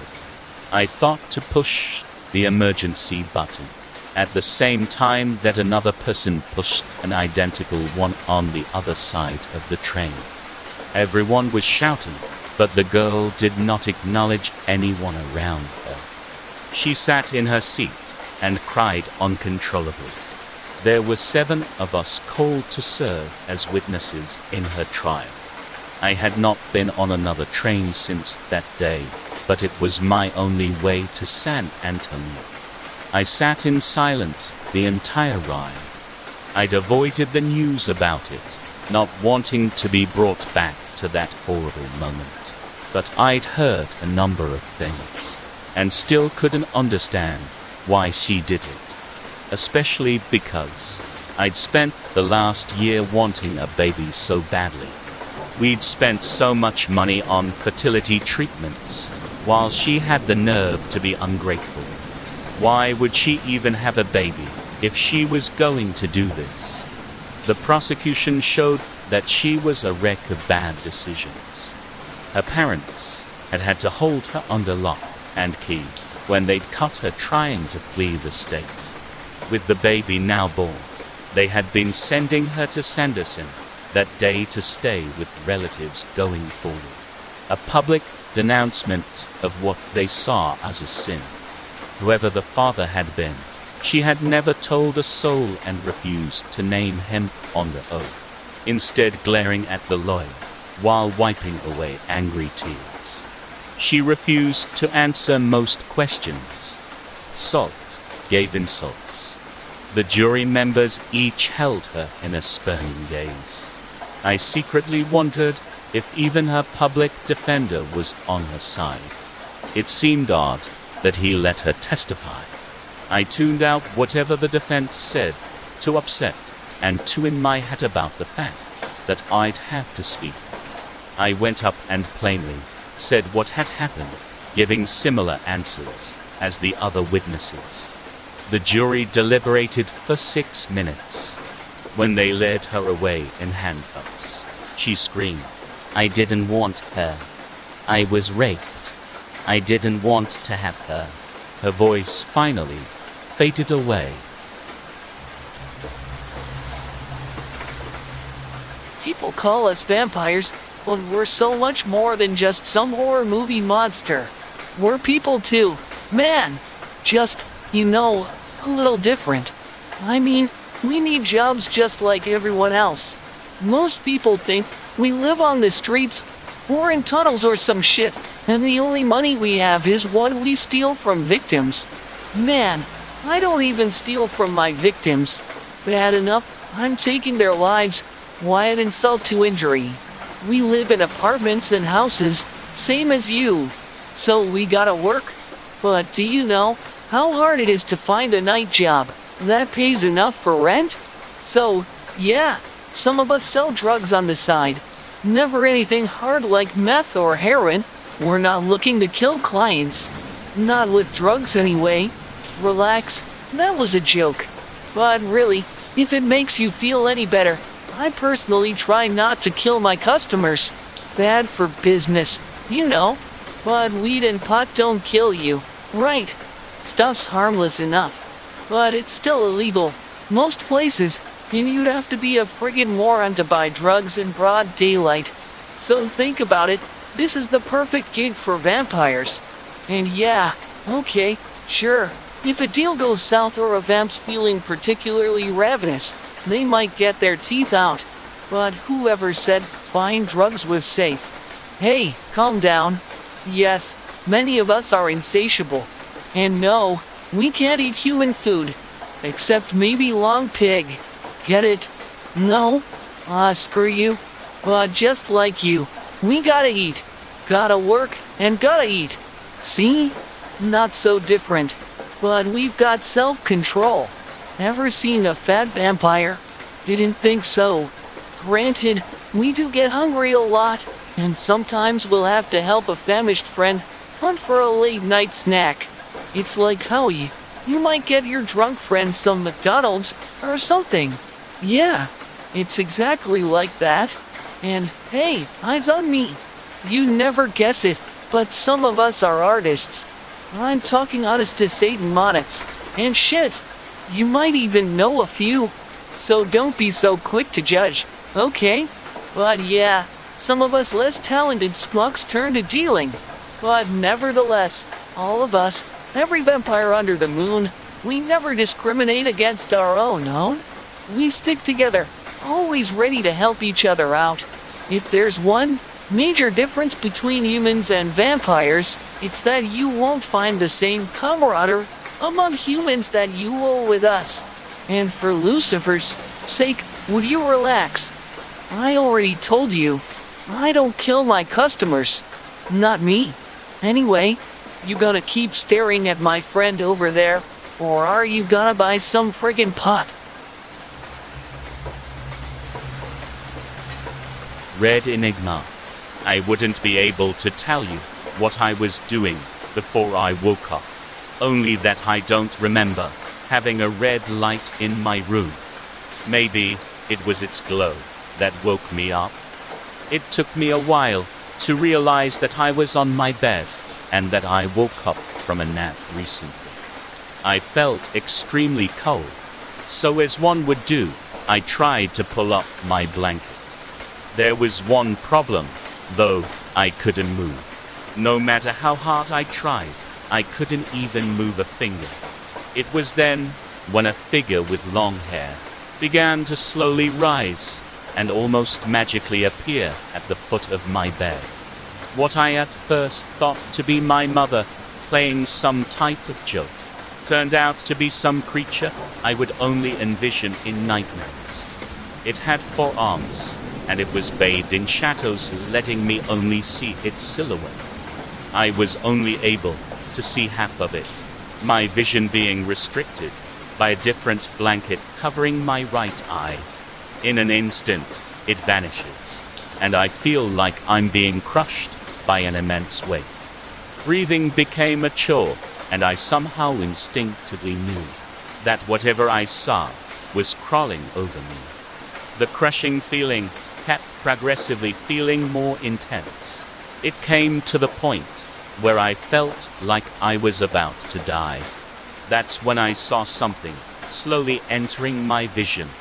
A hand slowly entering the center of my vision, something dripping from its fingers.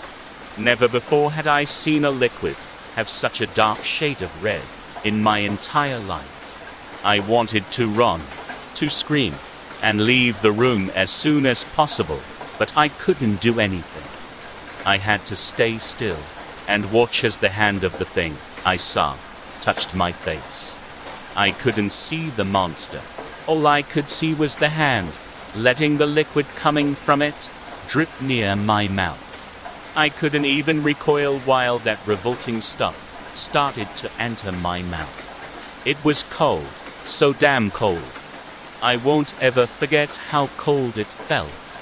The cold, combined with the feeling of being crushed, was beyond any measure of pain I felt in my entire life. Words weren't able to describe the relief I felt a while after, when all of a sudden, the room began to appear less and less red. Light started to flow in from a window in the room, and I couldn't feel the liquid anymore. The pressure I felt left, and I was able to move again. That was it. It doesn't take a genius to figure out that I had a bad bout of sleep paralysis. It was over, and I had a cool story to tell my friends. So imagine the look on my face as I got up from my bed and found a drop of something deep red on the floor. My father is a great problem solver. My father has always been the kind of man who somehow could get out of any situation unscathed. People generally warmed to him really quickly, and he would always use this to protect himself and his family. I remember once when I was 12, I accidentally knocked over a motorcycle outside of a shop, and the biker came out and started screaming at me. My father managed to calm the man down, and they ended up becoming friends. He was the one who realized there was something wrong with the news reports, as they kept being vague about what was going on. He started stockpiling food and supplies, just in case. He was right. His survival skills helped keep us alive when the troubles started, as he somehow had a knack for knowing when to hide and when to run. We have been holed up in a farmhouse for the last few days, with barely any food or water, and we are all really cranky. My father is constantly trying to keep my baby brother distracted by playing peekaboo. Suddenly, my mother came running into the house and told us to hide, as she had seen a horde of undead up the road. We all quickly grabbed what we could and ran down to the basement. We sat in silence, listening to the sound of the furniture upstairs being knocked about. We prayed that the horde would just move on. My brother began to cry, as he was both hungry and tired, and I could see the look of panic cross my father's face.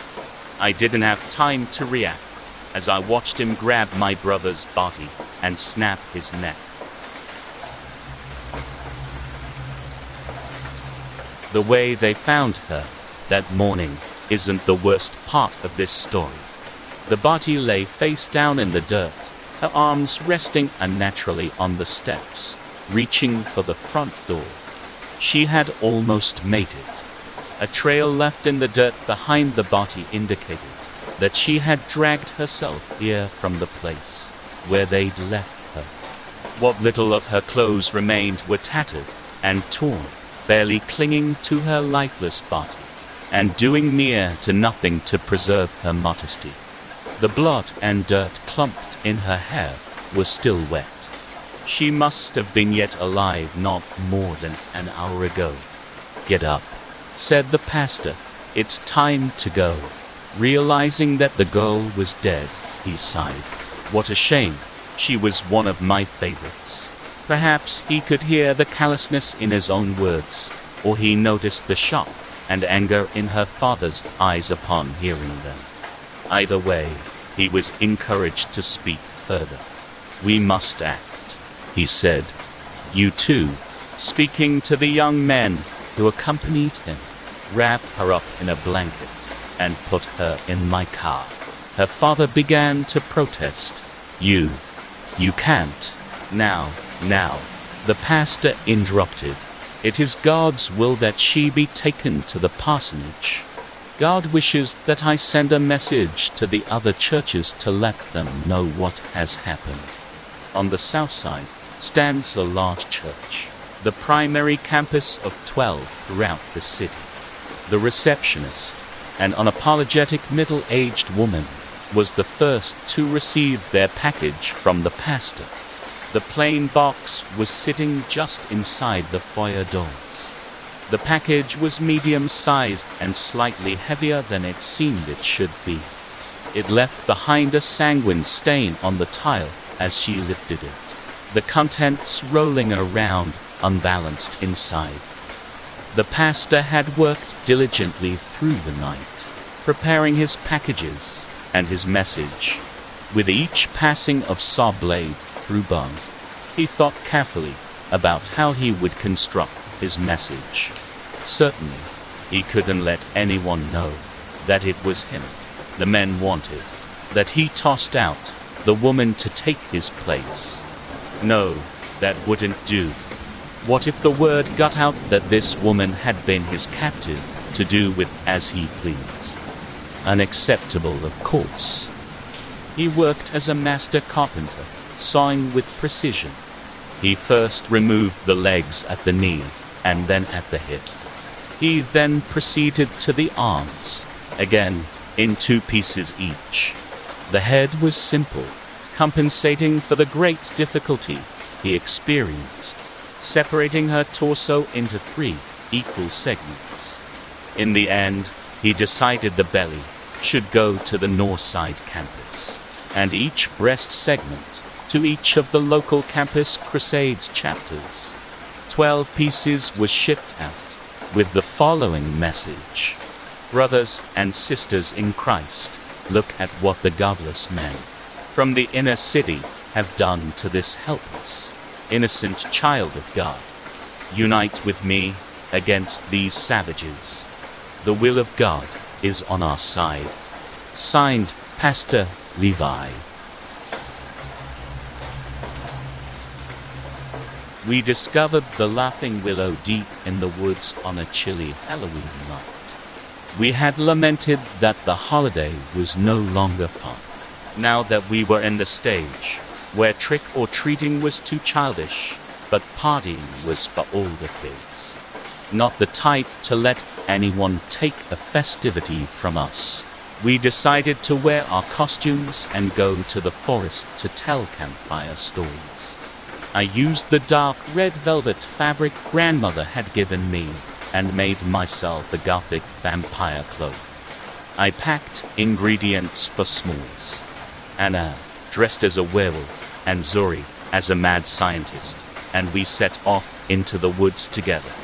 We went far off path, the moonlight breaking through tree canopies to guide us, and we made up creepy songs along the way. It's crazy there aren't that many Halloween songs, Anna remarked. Yeah, there's Thriller and what, like, the Monster Mash, Zori said. Oh my god, you've heard the Monster Mash? I asked. Yeah, they both answered. No. You've heard that one song about the Monster Mash, but you haven't heard the actual Monster Mash, I pointed out. We all giggled, and the feeling in the air shifted as we heard another voice. A laugh like the green of the forest gushing about its crush. A chime as if mischief were trying to wave you down and hug you hello again. We saw her at the same time. Her long leaves swung in the wind. We clasped hands as we stepped closer. She was mesmerizing. and we fell into her spell. We made wishes and she made them come true, indulging our most feral fantasies. And I howled under the moon, and Zuri lacerated corpses, and I sunk my teeth into flesh and drew sweet blood. We played with fire, toasting the marshmallows to perfection, while we danced inside the flames. The willow laughed, and so did we. I knew we'd be there together forever. In the morning, I woke up at home covered in dirt and ashes, with a sense of giddiness in my body. Then I read Anna's text. Let's go back tonight. We couldn't get a hold of Zori, and we couldn't find the willow again, nor on the next night or the next. Every attempt left us more lost. It wasn't until Zori's vigil that we pieced together the truth. Magic comes at a sacrifice, and the willow's price was our very flesh. Anna and I returned on the next Halloween. We frolicked in the willow's world of spinning branches and earthy mulch. We sang a song with a forest symphony. We spun, holding hands, marveling in the gorgeous gold at the eye of the windstorm of leaves. We made wishes and she whispered, yes. Now, almost a year later, and it's just me now. It's Halloween soon. I'm not scared. I will venture out to visit the laughing willow, and I will laugh along as she pulls me in. I stared at the patient's chart. He had been an organ donor, and we needed to know his blood type, in addition to other details, to avoid rejection by a healthy host. I don't let sleeping dogs lie. I needed to know the type.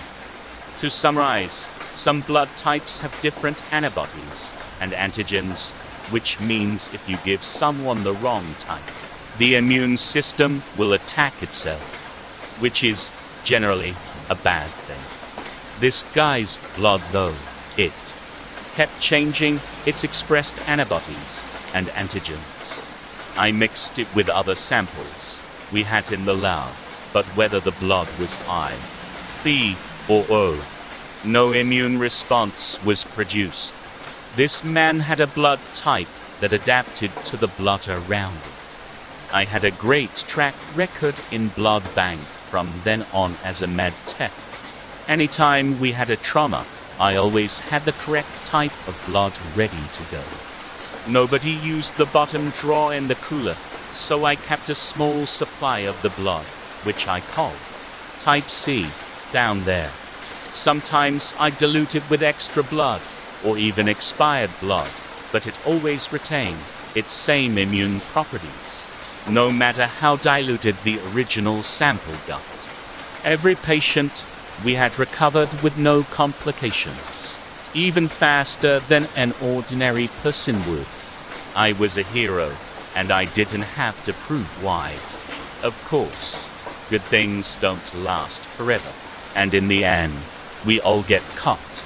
There was a series of gruesome murders, mostly in the cities around our hospital. Victims were found with slashed throats and wrists with bite marks around the cuts. Not completely drained of blood, but the implication was that the killer had drunk from them. The investigators learned that the killers, who all eventually got caught roaming the streets, had all had a trauma recently, which led them to learn they all had a blood transfusion recently, which led them to our hospital, which led them to my name, which was listed in our blood bank for every single one of the procedures. I came clean almost immediately, and even though I was absolutely fired and in trouble with the law, they let me help investigate Type C. Turns out, Type C blood can always adapt to a new host, as long as it has a different blood type to feed on and transform. The patients were fine for a time, but after a while, Type C converted all of their blood and needed new, fresh blood to corrupt. Hence the feeding. The next problem was that all of the victims' bodies had vanished from the morgue. A decent amount of mortician bodies found dead in the same way. The road to hell is paved with good intentions, I suppose. I accidentally started a vampire outbreak. My bad, guys. Beep, beep, chimed the machines surrounding Ben as he laid there in his hospital bed. It was the middle of the night, and he was awake, but flooded with a feeling of dread. Then he realized why, as he recognized a familiar shape out of the corner of his eye. Mr. Shadow, a sleep paralysis demon that haunted him for years, until his therapist taught him to dispel the nocturnal visitor. Mr. Shadow would torment Ben when he was younger and stressed by bullies or school. Mr. Shadow would taunt him about his grades, about nobody liking him, while applying pressure to his chest and making it hard for him to breathe. Incapable of fighting back, as he would be fully paralyzed somewhere between dreaming and awake. Ben, what happened to you? You are bold as a cue ball and connected to machines. Do not tell me that you are dying, taunted the shadowy demon. All that hard work and clean living, and this is what you get. It does not seem fair, does it, Ben? No, it is not fair, responded Ben. But at least you are here. I really do not want to be alone. Mr. Shadow moved closer into Ben's peripheral vision, a wicked grin almost coming into focus, before retreating into darkness. You want me here? Now I know you have lost it. I taunted you as a child, and as a teen, I made you wet your bed, way past when it was acceptable. I threatened you with terrible futures of being a failure and a loser. But you could not guess this shitty future, could you, Mr. Shadow? In all of your anxiety manifesting powers, in all of your dark tormenting, in all of your reaching into my deepest fears, neither you nor I knew this shit would happen. It makes everything else seem trivial in comparison. Mr. Shadow moved closer into Ben's vision, half a dark face, eclipsing Ben's view of the ceiling. I guess this is it, said Mr. Shadow. You are going to die. Yeah, probably not tonight, but sooner or later. And all I can do is ache and feel sick and tired. So believe it or not, you are a welcome distraction for once. So please stay and let's talk. Even if you are an asshole as always, at least I will not be alone. Mr. Shadow responded, but you are all alone. Remember what the therapist said, how I'm all in your head. Well, what is in my head is not half as bad as the shit in my pancreas, Mr. Shadow. So like I said, you are a welcome distraction for once. Also, if you are in my head, you die with me, Mr. Shadow. The demon moved in closer, putting its weight on Ben. It made whispery noises, but it was not its usual cackling. It sobbed softly as it lay on Ben. Under the weight and the sobbing, Ben smiled and drifted back to sleep. The forage was successful, and the group returned with full bags, and only one dead member, at least at first. Then they discovered that Travis had a bite, the teeth marks jagged as a mountain lion. It was on his shoulder. He had pulled up his collar because he was afraid, and he wasn't ready to die, and hoped a reckless hope that the infection would spare him. It didn't. When Travis turned, it happened suddenly. He only barely began to show signs, shaking, sweating, blinking rapidly, like a man seeing light for the first time. Kat was concerned and reached out. Travis bite took the two smallest fingers from her hand. Her scream alerted the others. Tor and Grant were able to hold Travis down, while Laura drove a 16-inch rail spike through his left eye and into his brain. They took Kat's hand off at the wrist, using the wood axe outside the cabin. When the shaking began later that night, Kat didn't protest, or beg or run. Kat asked Hannah to be the one to do it, then rested her neck on the same stump she'd lost her hand on hours before. The wood was still stained a thoughtful red. Hannah was efficient. There probably wasn't much pain. Later, they would bury Travis and Kat deep. It broke Tor. While he never cared much for Travis, Kat was like a little sister, a red ribbon pinned on the rotting corpse of the world. After they'd buried the pieces of her, Tor stood up and walked away into the forest. No one tried to stop him. Each of them made a choice, every moment, to either go forward or stop. The last they saw of him was his shadow at the tree line. Despite their best efforts, the cabin was found. It may have been the dim light of the camp lanterns bleating out, or the smell of cooking meat, or the muffled sounds of sobbing. Whatever the cause, the things came, waves and waves of them, crashing against the logs and boarded windows. Dozens fell, creating a stinking wall of dead flesh, 3 feet tall. Once it was over, the only two standing were Hannah and Grant. Max was cut outside in the first rush, while collecting wood. The things ripped him into small, soft pieces. Laura, Mel, Mandor, and Ren were all dragged outside during the siege. They each went out fighting, and Laura was dead before she was pulled through the window. Hannah was able to give her that mercy, at least. So only 2 left standing, but Grant was bleeding badly, covered in bites. He'd held the doorway, and nothing had gotten past him. His hands were shaking too badly to pull the trigger, so it fell to Hannah. Grant smiled and lied and told her it would be okay. After it was done, Hannah sat alone on the rough floorboards, surrounded by blood and supplies and dead friends. She made her choice. Hannah waited, dragging herself through the motions. What would life become as a zombie? He held the revolver like a chrome-plated threat, gesturing with it as he spoke. We knew the game, but the gun wasn't part of it unless you played it wrong. Felix pointed to me, and I looked down the barrel into ominous dark. Truth or dare? His eyes stared vacantly, but his lips goaded with a slight smirk. We hated the game, and he knew it, but we played anyway. His house, his rules.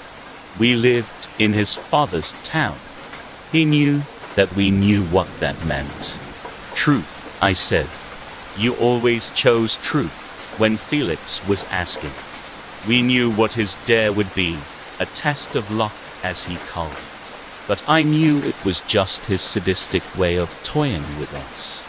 I wouldn't give him the satisfaction of watching me finish. Too bad. A skeletal smirk remained as he spoke. So, if you had to kill Kelsey, how would you do it? Kelsey, my girlfriend, sat beside me, and she squeezed my hand as his dull eyes watched, unblinking. I'd do it quickly, painlessly. His smirk curled into a grin as his grip tightened on the gun. I don't know if you can die painlessly. Even with a bullet through the brain, there's still gotta be something, right? His smile dropped. No one's lucky enough to die well. I glared at him as his expression returned nothing. I wanted to leave, but leaving would mean that my dad would work doubles at the factory for a month. There was one thing I wanted more. For the game to end for good. Felix, truth or dare? I asked. I will of course take dare. Then kill yourself, I asked. His smirk returned. I'll give it my best shot.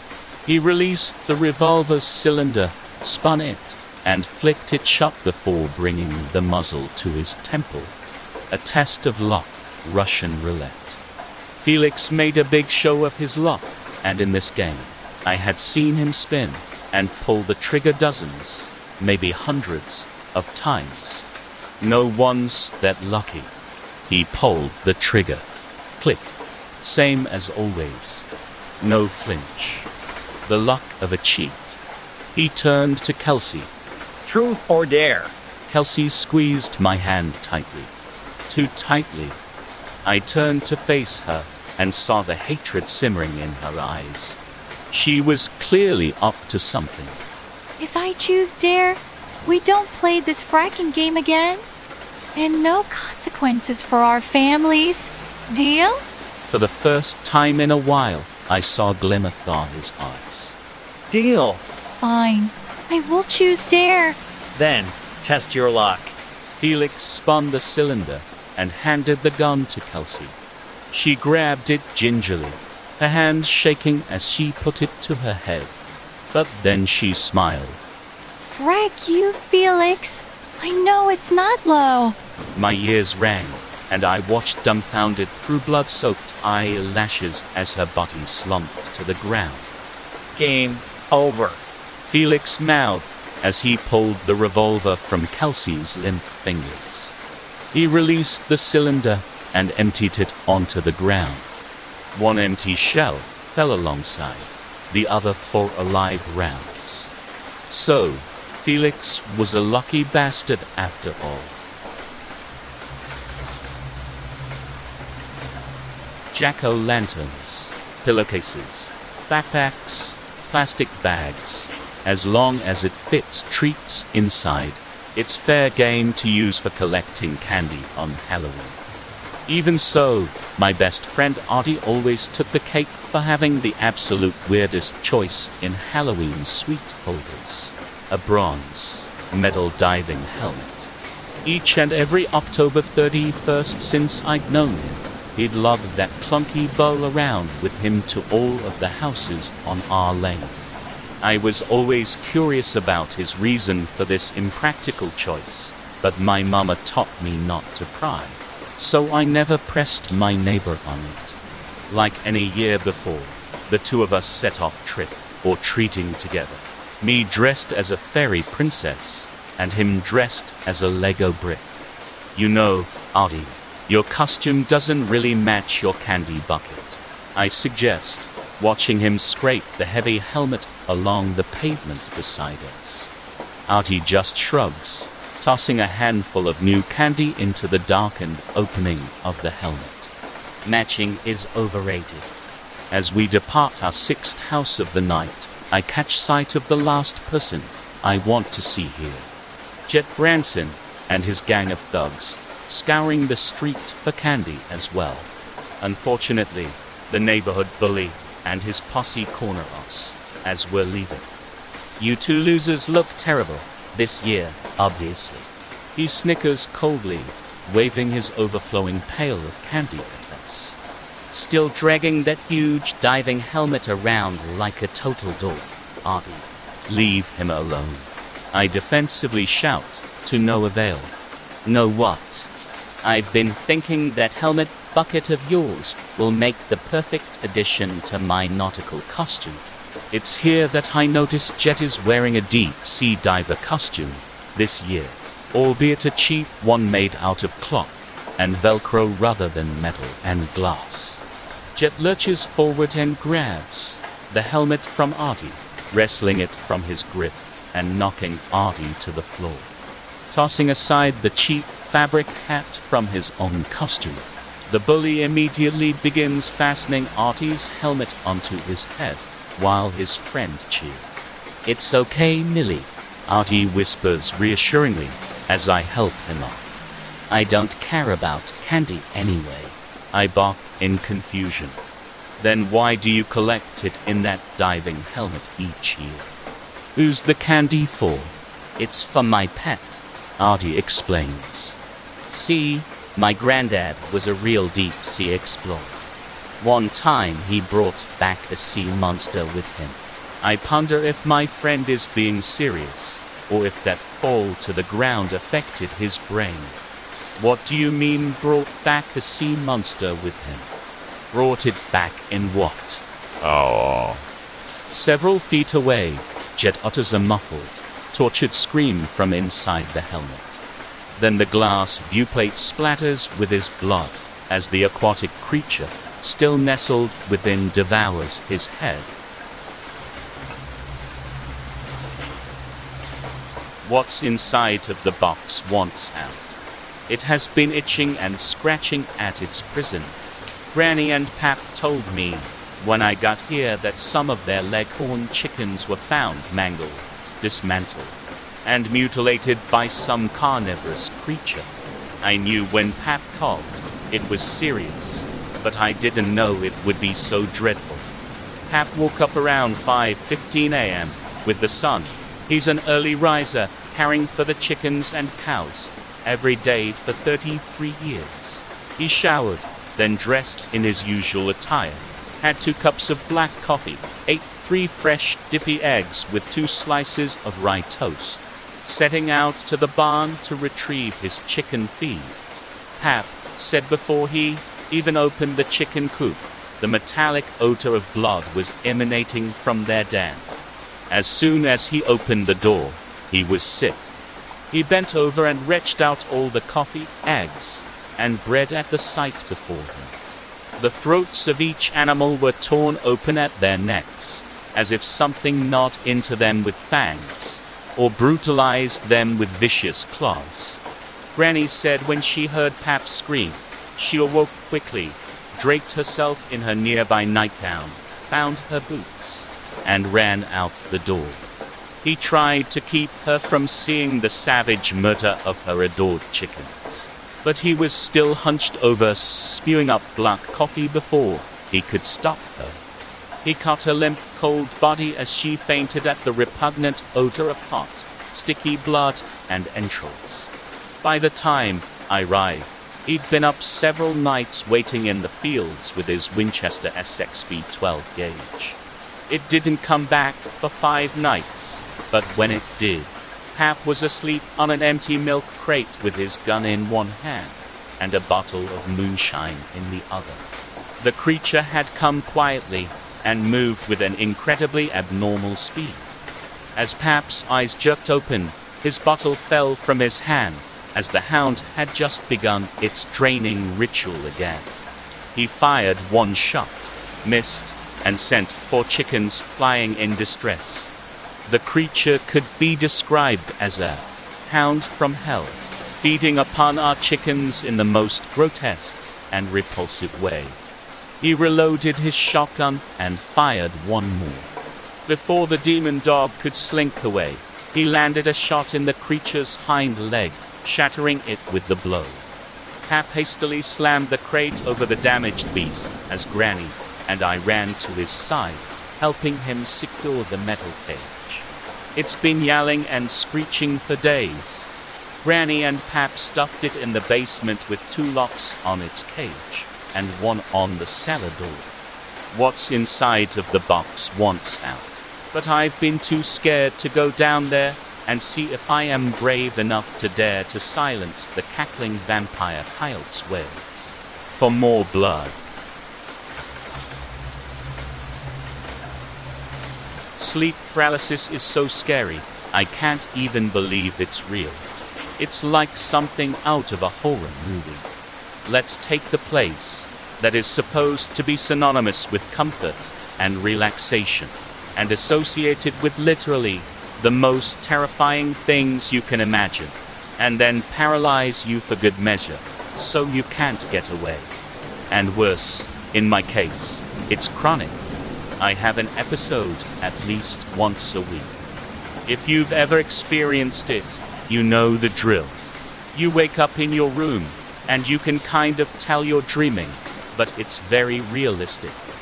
You find it's almost impossible to move, and then the fun starts. Sometimes it's spiders crawling on your chest. Sometimes it's gray aliens experimenting on you. But the one I always get is the old woman. She comes out of the closet or sits up abruptly next to your bed. She approaches you, sliding across the ground on the tips of her toes, staring with her empty eyes and her ratty dress floating around, even though there's no breeze.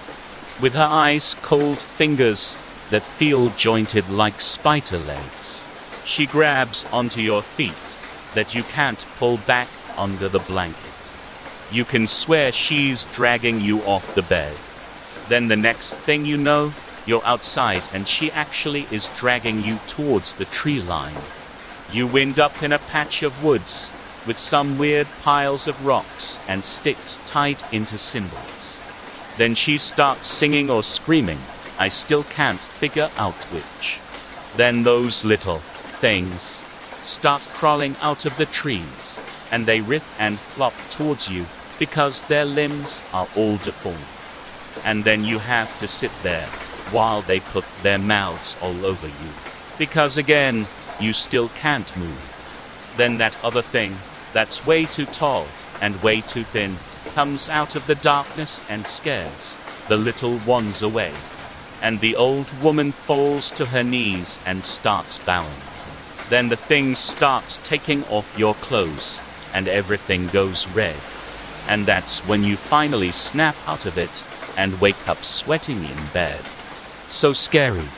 I've been to every doctor I can think of, and there's never any cure for it. All they can say is don't watch television or eat nachos before bed. It's just so frustrating. I can't figure out what's causing me to have these dreams, what they mean, or why my sheets and closet are always covered in dirt and pine needles. Just something I'm going to have to learn to live with, I guess. Sweat dripped down my forehead. The pressure was getting to me. From the corner of the living room, I could hear the cries of my two children, Tom, 10, and Diane, 9. They were hiding in the closet, just as I had told them to. Lying unconscious on the living room floor was my lovely wife Rebecca, dried blood matting her hair against her head. But I won't lose hope. I leaped up from my recliner and shuffled to squat near the window for the third time in as many minutes and parted the curtains. The dead were out there, standing behind cars parked in front of my home. Daddy, we're scared. Tom whispered. I know. So am I, baby, but I won't let them get us. I promise. I picked up my shotgun that I had propped against the wall next to the window. I could start shooting in hopes of thinning the herd outside, but I knew the noise would only bring more of the ghouls to his home. I counted them again. 14, all circling my house. The masses were growing. So were the murmurs. It's not like that they show in the movies. These types could talk, as they seemed to make plans to hunt us down. The zombies' booming voice squealed that we are surrounded, sounding like God himself. But God wasn't in the business of killing and eating my family, as were the maggot sacks outside my once quiet home. Rebecca's eyes opened at once. She began to move. Tom! Day! She said in her new voice. I raised the shotgun and aimed at her head. I knew there was only one way out for me and my family. No. Daddy, please. Dea cried. I'm sorry, Pumpkin, but this is the only way. I will see you on the other side. Now close your eyes and hold your brother. Hold him tight. When you get to heaven, Mama, and I will be right behind you, baby. Go ahead now, close your eyes, and wipe away those tears. I shot my wife first, then both of my children. As I raised the shotgun to place it in my mouth, the living room window shattered. The shots had excited the dead outside, and now they were flooding into his house in hopes of getting my family. But I knew I had cheated them out of that satisfaction. I pulled the trigger as they grabbed me and dragged me to the floor, but nothing happened. The gun had jammed. The zombies rolled me onto my stomach and placed cuffs on me. We were too late, sir. They're dead. The wife and the kids. The psycho shot them. Oh my God, he shot them. My wife and I have been struggling with our relationship ever since our son was born 6 months ago. We haven't had any intimacy since he was born, as she doesn't feel comfortable doing it with our son nearby. I have started throwing myself into my work as a way to distract myself from everything that has been going on.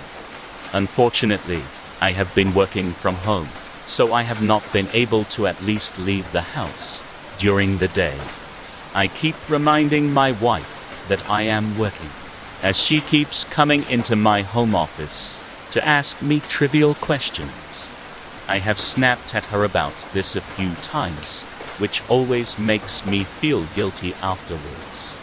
My boss took notice of all of the hard work I have been doing and has been dropping hints that I was the main candidate to become the new manager.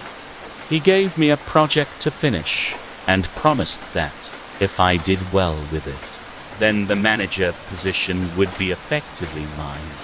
I spent the next few weeks working 14-hour days until it was finally finished. I was so proud of it and knew that my boss would love it. I contacted my boss and he told me that he wanted to organize a Zoom meeting tomorrow to show it off to the rest of the company. I got up this morning with an extra spring in my step as I knew that this was going to go perfectly. I reminded my wife to keep our son quiet during the meeting and not to disturb me at all. She promised she wouldn't come into the room unless I called her. The meeting started well, and I could see that everyone was impressed with my work. I was about 15 minutes into my presentation when my wife started singing away to herself. I could see the bemused look on a few of my coworkers' faces, as they could obviously hear her in the background. I started to get annoyed, as she just kept repeating the same lyrics again and again. It was really obvious that my boss wasn't happy with the singing. A couple of my coworkers were actually miming along with my wife. I knew that my chances of getting this promotion were near to impossible by the end of the meeting, as I had begun to stumble over my words. I stormed out of my office to confront my wife and to demand why she had started singing Staying Alive by the Bee Gees. I collapsed to the floor after I walked into the kitchen, as I saw her singing away, while still administering CPR to our son's lifeless body. Mina and Alex's costumes arrived on the day of Halloween, just in time for trick-or-treating. At the ripe old age of 50, there had been discussion on whether they should go trick-or-treating. But their love of all things Halloween had overridden such concerns, and they had gone ahead and ordered costumes. Plus, the new online pop-up Halloween shop, Become What You Wear, Halloween costumes for the truly daring, had such amazing costumes. How could they resist?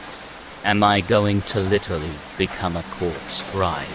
Alex was almost hysterical with excitement by the time they got to their costume. Mina shook out her glittering black and blood-red dress, shrieking, "And I will be a demon. Tell me your true desire." The darkening streets were filling with children when they finally went outside. The advantage of trick-or-treating as an older teen was that moms couldn't believe them to put on a jacket, and their costumes were on full display.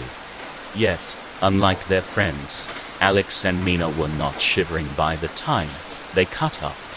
Alex was a stunning, ethereal corpse bride. Bugs with wriggling, spindly legs festooned their long, matted hair, and a thick brown worm jutted out of one eye, the other lavishly made up. Their tattered white gown was covered in creatures, which appeared to be crawling on their long skirt with its torn train, dragging along ground. Mina had a flayed demon face, and blood dripped from the horns, jutting up from her skull. Their friends paused when the two creatures joined them. Alex, is that worm actually moving? "Wow, how did you do that?" exclaimed Jave, who had a bit of a crush on Alex, and he stretched out a hand towards the worm, wriggling around their eye socket. Alex slapped back Jave's hand sharply and yelled, "No touchy." Jave sprung back as if stung, and in fact the ice of Alex's touch more than the blow itself hurt his flesh.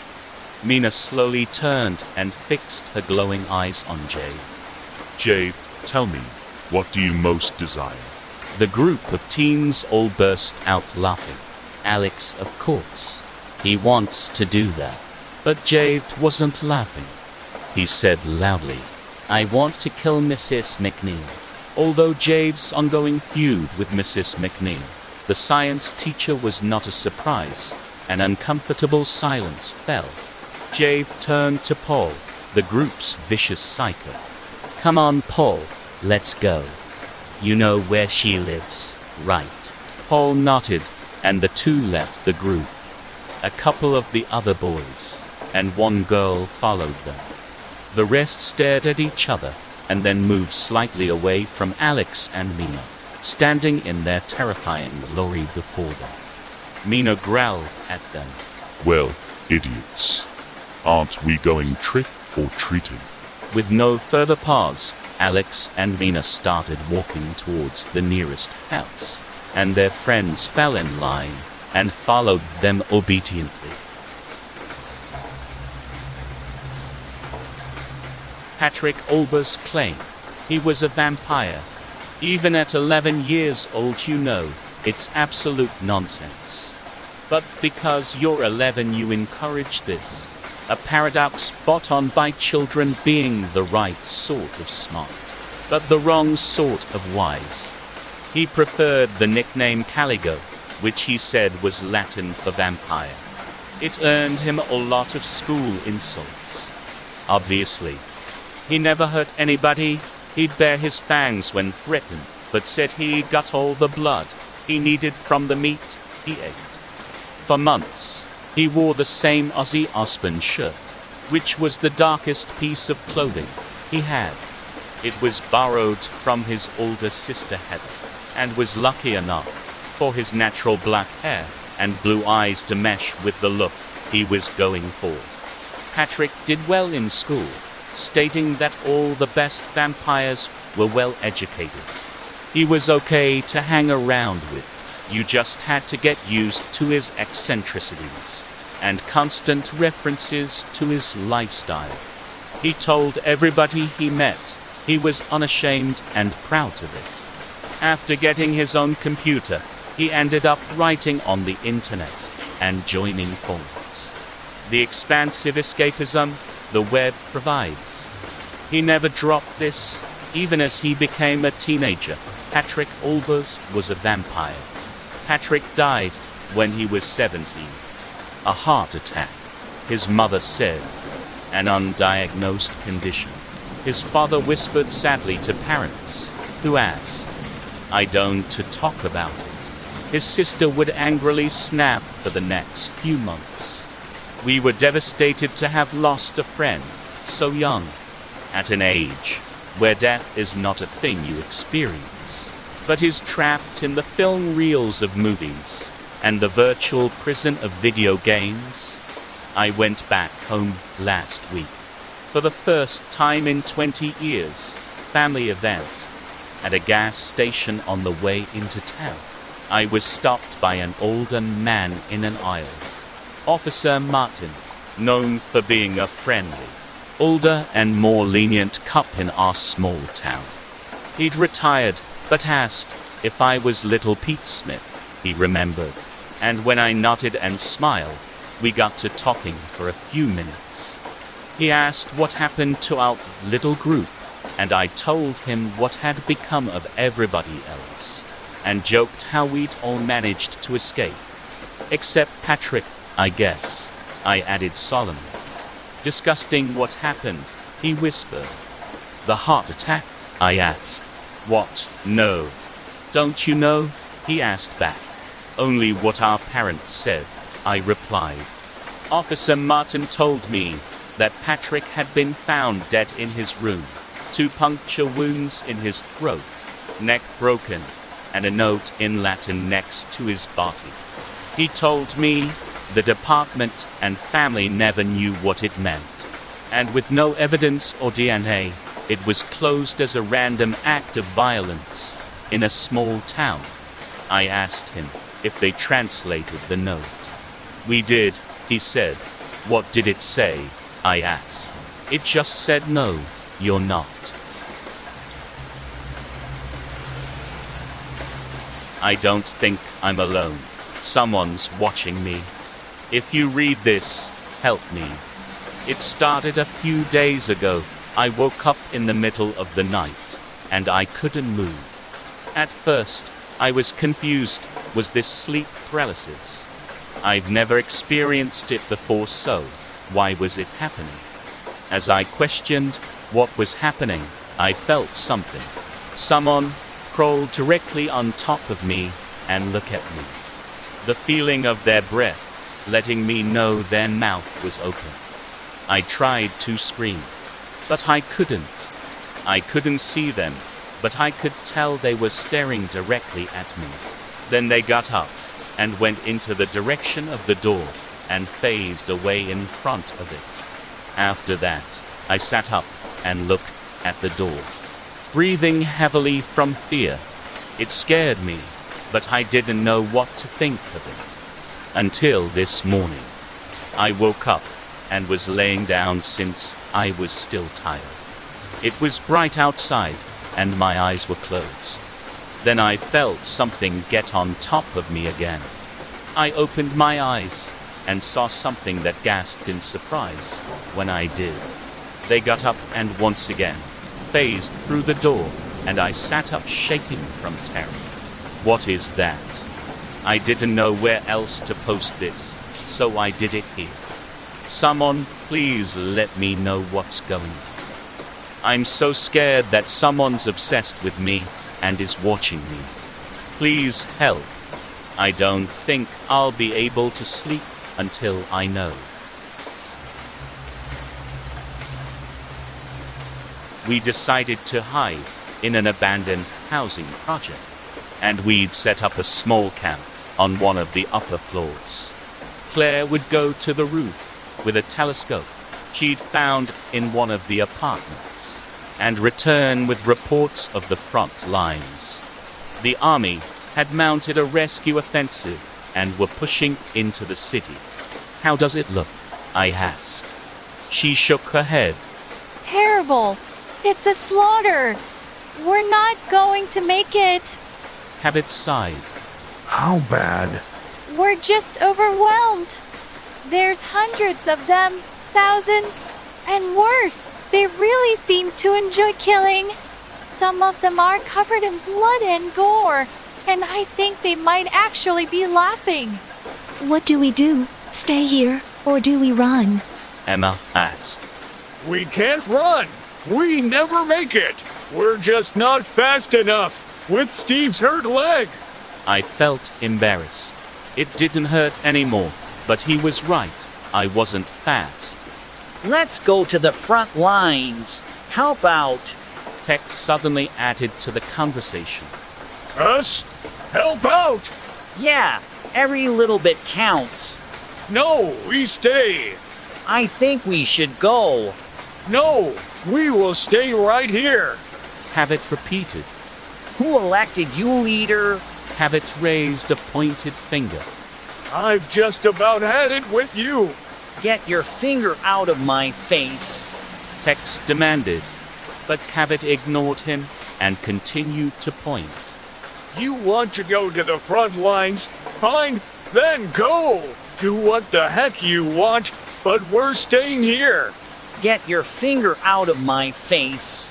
Tex said again, but Cabot still pointed. You think you're some kind of soldier, do you? Then go on, already. We won't miss you.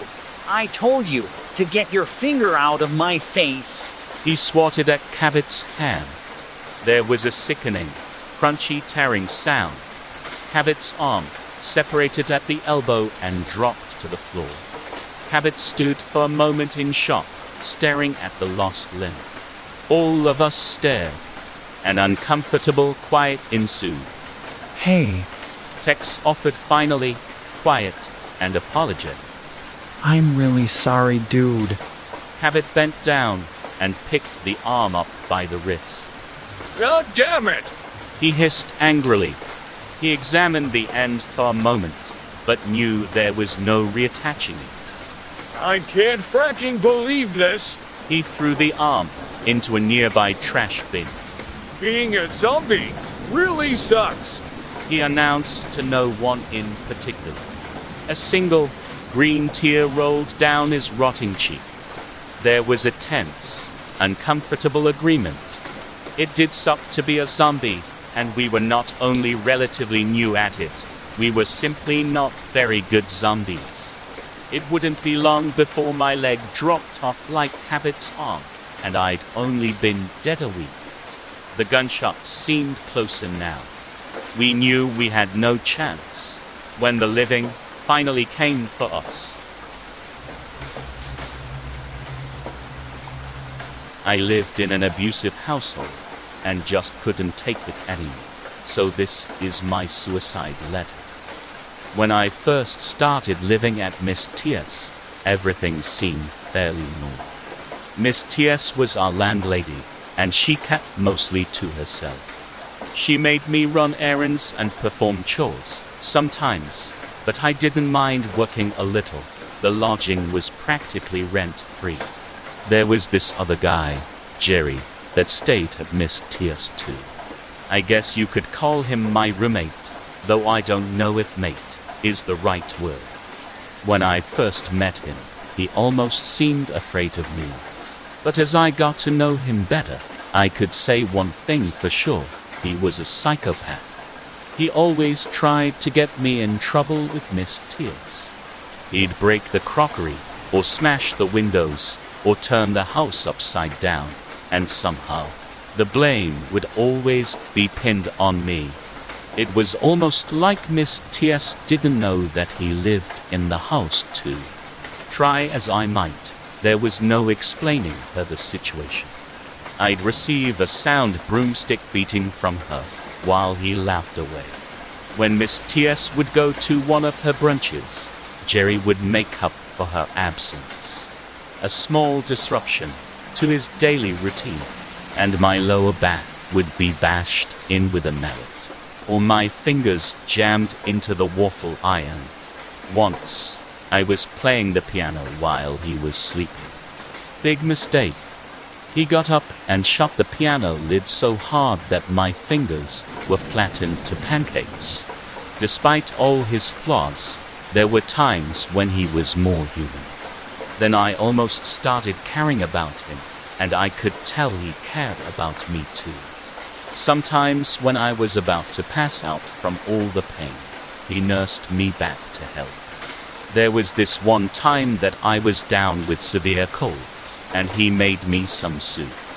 Usually, he put half a bottle of hot sauce, just to spite me after a row, but I knew he had put a lot of care in this one. I live in an abusive household, but they're about the only family I've got, Miss T.S. and Jerry. As for me, well, no one cares about me. I'm just a silly cat with no more value than as a children's cartoon. I can't bear this anymore. Signing off. Tom. It's once a year. Come on. The skeleton boy snuffed his bony toe in the dirt. Beside him, wearing nothing but a shabby dress, shuffled Mary Sue. We can't. If the great girl finds out, we'd be in for it. Mary Sue rubbed at the decaying flesh on her arm. Pieces of it flacked to the cemetery floor. I think if we stood up to him, we could get out. Just for one night, said a tall, thin man standing in the shadows. I'd love to see my loved one again. See, let's just do it. The skeleton boy bounced, rattling his bones. It is Halloween after all. More of the assembled dead concurred with his statement. If you walked past the old graveyard, you wouldn't see the shadows, but the cemetery was teeming with undead. You may be too young to remember and afraid, wheezed an old skeleton, his leg bone held together with a mottled bandage. But I sure do. The group nodded again. But what about all those people? A voice scratched out. The little old witch pouted, wart on her nose wiggling with its own life. The attraction will open soon. He expects us to work. It's not right, boomed a disembodied voice. The great girl keeps us here, just for his financial gains. I say we kill a few of them, and have done with it. Now we're talking, bounced the skeleton boy. From out of the shadows came a rotund man, a pocket watch in his hand. What are you all doing? Get in your positions. The gates open in a minute. We don't want to, shouted the skeleton boy. And you can't make us.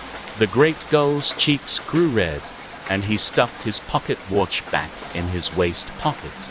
Can't I? He laughed. Need I remind you, boy, that come the morning, I can dig you up and scatter you to the four winds. The ghouls shrank back, each knowing the threat was real. A whisper sprung up on the breeze, and a frail. The great ghoul came to the boy and turned his head to face the growing crowd. You see that? That's the sound of money. Money that keeps you all safe inside my walls. I'm helping you, can't you see that? The ghouls shrank back again. Some disappeared, muttering about unfairities, to find their spots for the Halloween attraction. I won't do it. The air thinned as the great ghoul's shoulders sagged. As quick as lightning, he snapped the skeleton boy's head off. The body clattered to the cemetery floor. Anyone else feel the same way? He looked at them. The skeleton old man pulled out a walking stick and stumbled away. The witch jumped up and scurried off. Mary Sue pulled her shabby dress around her and swept off to the gates. And the rest shrank away in fear. That's what I thought, snarled the great ghouls. Now get into your position. Tonight will be our biggest year yet. I was halfway to the front door when I felt the barrel of a pistol press into my side. Get back in the car, a menacing voice breathed into my ear. Make a sound, and you'll be dead before anyone can reach you. The pizza box in my hands suddenly felt as heavy as lead. Please don't do this, I whispered shakily.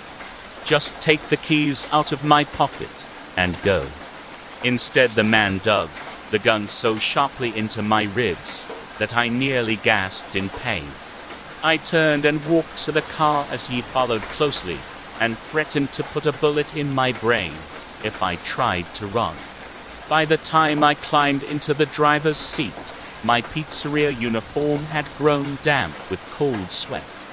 For the next half hour, I drove at gunpoint. My boss called me over and over again, right up until the man threw my still ringing phone out the window. Do you believe in fate? He asked, but I was too afraid of saying the wrong thing to answer.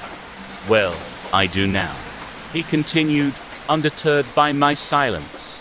and flashed a smile that frightened me. You walked into my life at just the perfect time.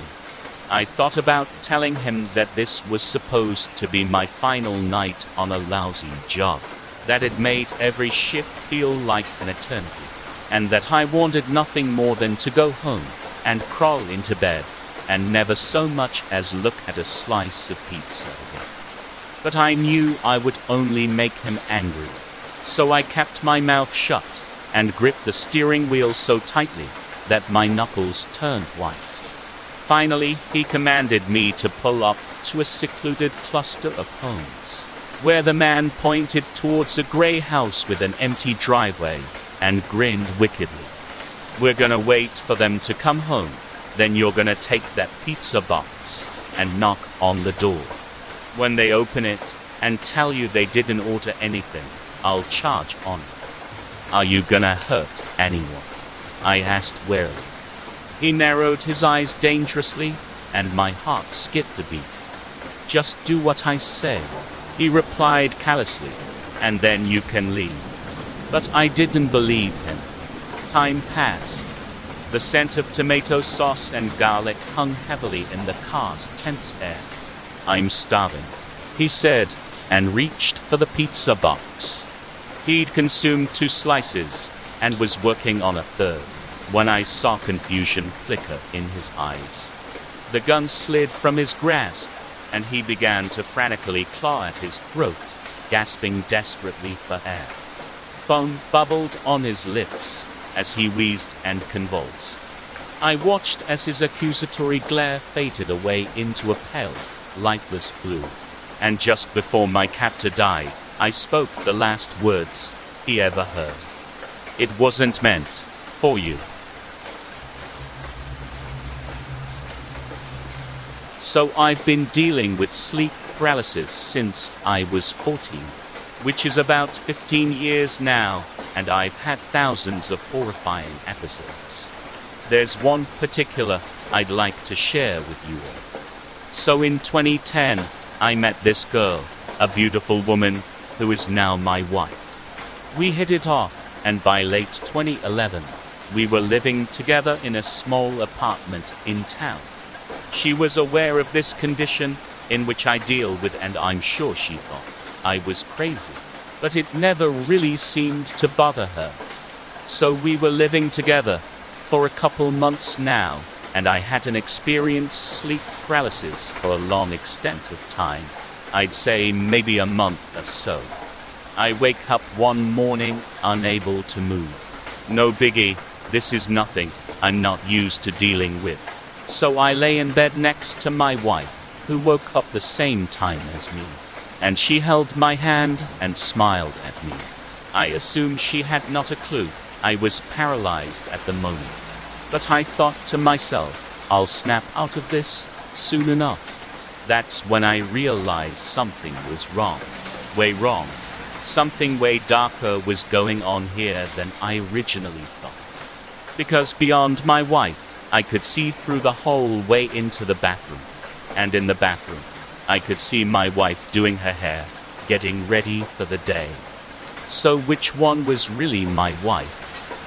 That's when the one laying next to me began to dig into my hand with hers, and her nails turned into claws. The smile on her face grew bigger and bigger to the point it consumed almost all of her face, and her eyes became hollow and black. Now at this moment, I'm freaking the hell out, like I've dealt with similar things before, but what the heck? So as her smile takes over her face, I begin to feel fingers coming out of my bed, tickling my legs, and then trying to hold them down and pull me down into the bed. I fought. Damn did I fight. And I came out of it like always the champion. This one, though, really got to me. It messed with my head, to be honest. And to this day, it still gives me chills thinking about what happened. Scott's back slammed against the wall of the dilapidated house. His eyes scanned the area frantically. How many had seen him enter. Would the barricades work? He checked the boarded-up windows. None let in any significant amount of light. The heavy furnitures piled in front of the doors, he hoped, would stop anyone from entering. Scott heard a scratching sound. They were coming through the walls. He picked up his baseball bat and machete, the last two weapons he possessed. They burst through the last bulwark. Zombies poured into the house. He could hear their incoherent babbling as they staggered toward him. "Join us," one gibbered. "You don't know what you're missing," another belched. "You'll be so much happier," gurgled yet another. Scott swung his weapons mercilessly, cutting down zombies only to be replaced by others. Suddenly, he felt a piercing pain in his shoulder. He collapsed to the ground, gazing upwards, to see a zombie had appeared from behind. "You're finally one of us," it blubbered as the searing pain threatened to overtake his consciousness. He slowly realized that the room had become much brighter, the colors more vivid. He looked around to find himself surrounded by happy, contented people, beatific expressions on their faces. "He finally understands," one shouted. They began applauding him. He could feel their thoughts overwhelm him. They seemed so grand compared to his own. His face broke out in a wide grin as his will to resist faded. Their lockstep certainty filled him with an inner peace he had never known. He idly wondered how they could make good on their promises, or how they would deal with adversity. But even that thought boiled away as his heart filled with joy and a sense of belonging. Two of his new comrades helped him to his feet as he continued to stare in awe at his surroundings. The house was somehow in much better shape. He could barely remember its previous condition. He couldn't remember why he had fought them so hard. It seemed so much easier and more pleasant to give in, to believe what others did. It felt so natural. "Thanks, everyone," Scott cheered. "I didn't know what I was missing." Shouting erupted outside. "There's another one." Leaving through the portal that gave the kitchen a wide open feeling, he followed the others to the street. Lashing out violently was a disgusting pig of a person, barely even human. Sweat oozed from thick folds of fat. His greasy skin burned with an unhealthy red.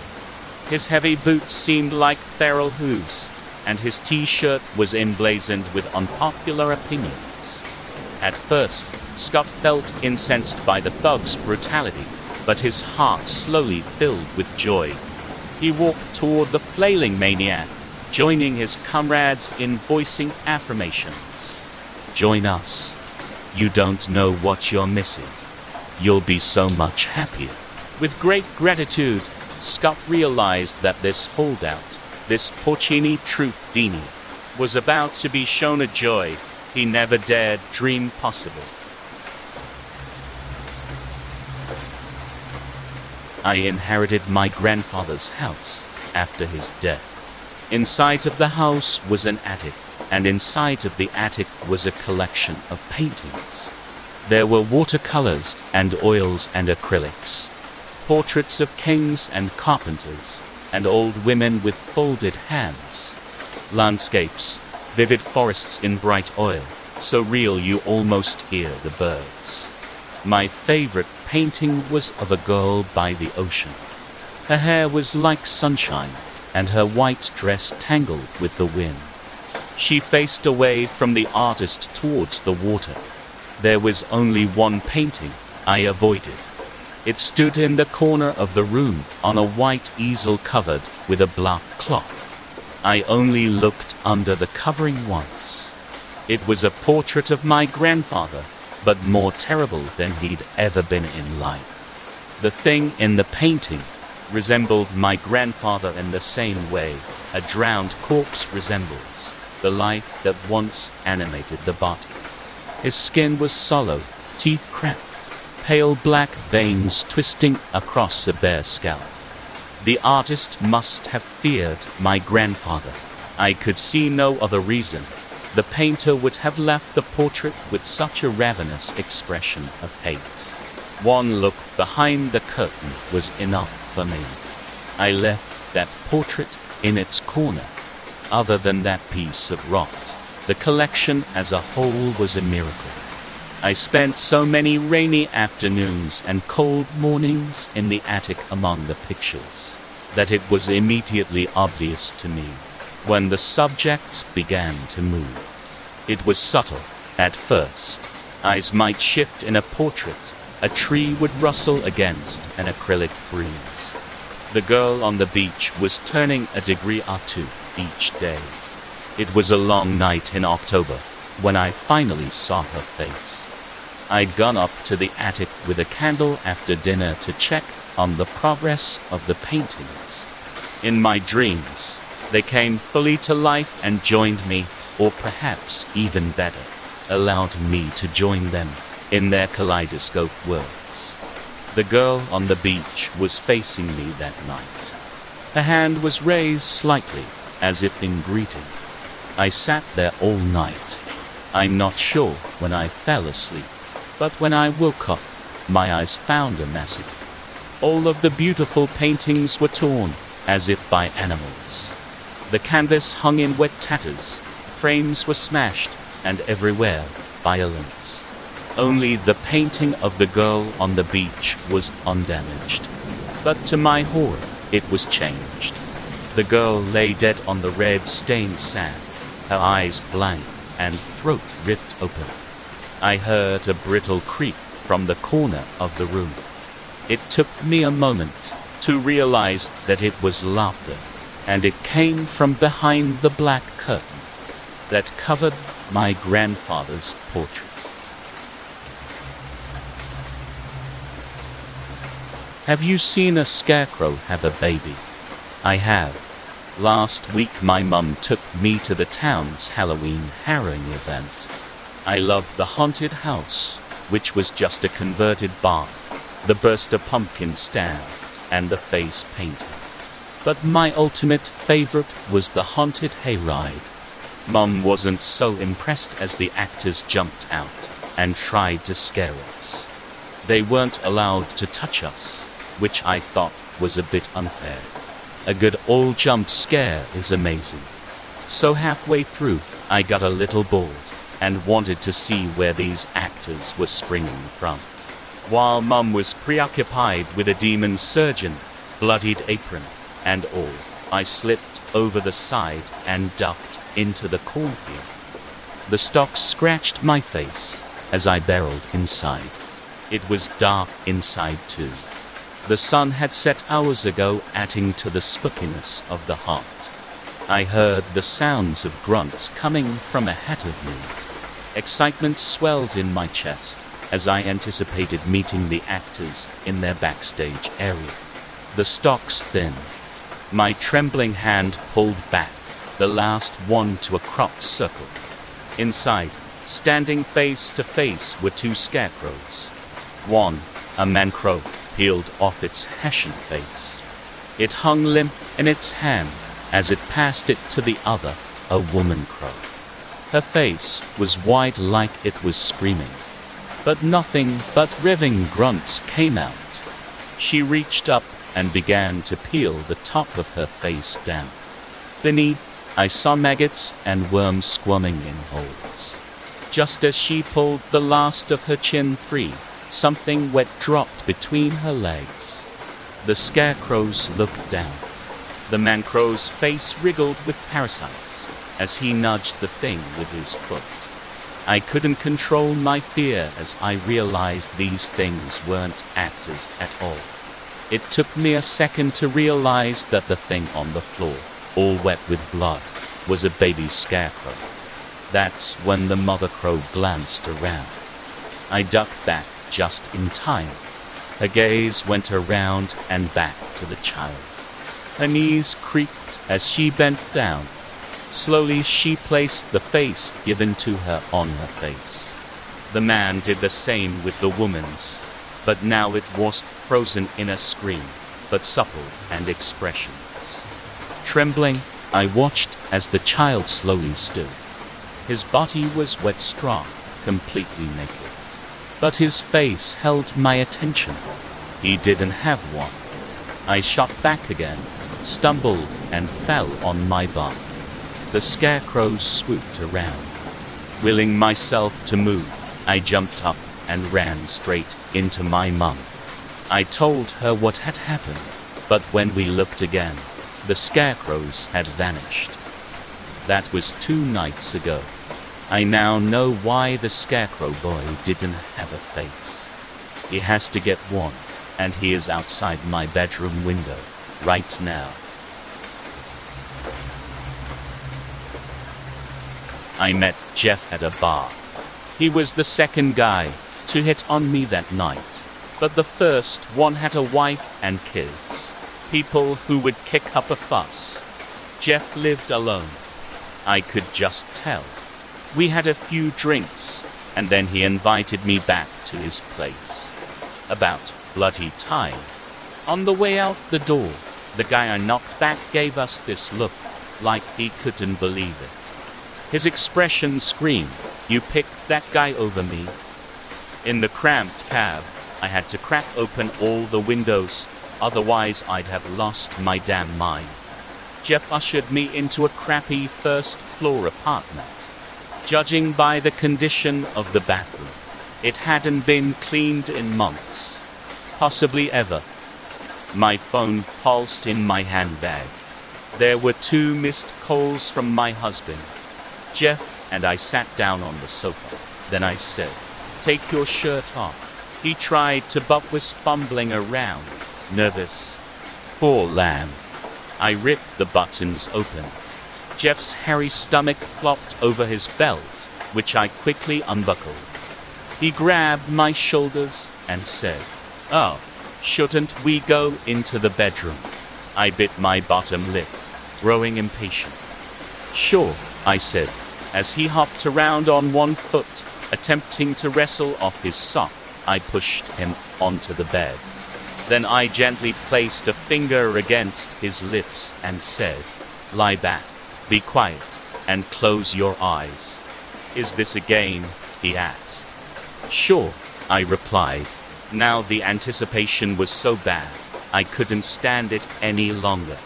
As I caressed Jeff's chest and kissed his neck, he said, "Oh shit, I almost forgot to."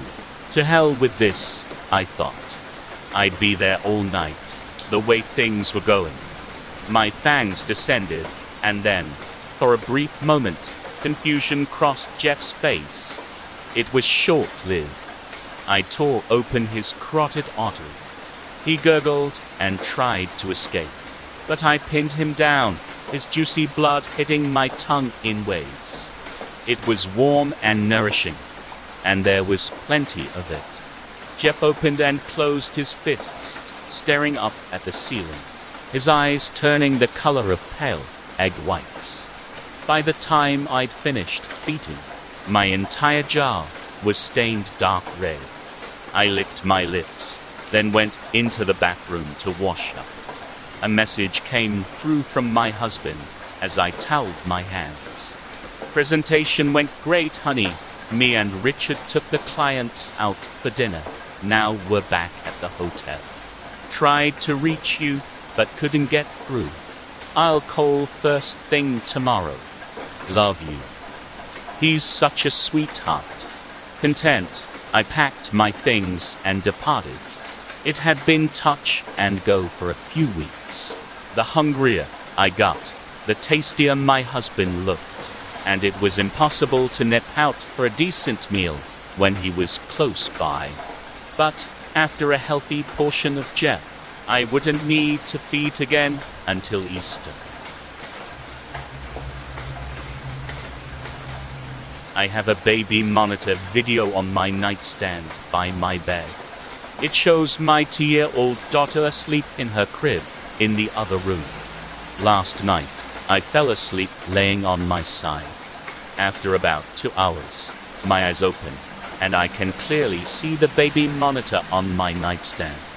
But I can't move or speak. I'm fully paralyzed. After a few minutes of staring at the video monitor with a nervous, disturbed feeling, I see something walk up to the side of my daughter's crib. It was at least 7 feet tall and looked like the silhouette of a praying mantis human morph. I couldn't see the details, just its shape and size. It bends over the side of the crib, and its face gets very close to my daughter's face. I try my hardest to move my body or yell in order to snap out of it, but I can't. It stood there, bent over the side of the crib, its face less than a foot away from my daughter's. It stared at her for at least 60 seconds. Then suddenly, its head turns and looks at me, at the camera. I can feel it watching me. It knows I'm paralyzed. At this point, I'm panicking inside, trying my hardest to kick and scream, but I just can't. A few seconds later, my fiancée, laying in bed next to me, shakes me and wakes me up. She woke me up because our daughter just started screaming and crying on the baby monitor, which is very strange because our daughter never wakes up in the middle of the night and cries. We hop out of bed and run into her room. She's terrified. We stay with her until she's comfortable enough to fall asleep, and then we head back to bed and fall back asleep. An hour later, the same exact thing happens again. I go into the paralysis and see the same figure on the monitor with our daughter. And then my fiancé wakes me up because our daughter is screaming again. The next day, right after lunch, I'm putting our daughter down for her daily regular nap. But this time she doesn't want to take the nap and starts crying. She says, "Scary monster, over and over." That's the first time she's ever said that. In fact, it's the first time she's even said the word monster. I've been having sleep paralysis all my life, and each time there's also some sort of dark figure watching, stalking me, wishing to do me harm. What if they've been real this whole time, and the only ones who can see them are me, and now apparently our daughter? What if these demons I'm creating in my mind while in sleep paralysis are beginning to manifest in real life?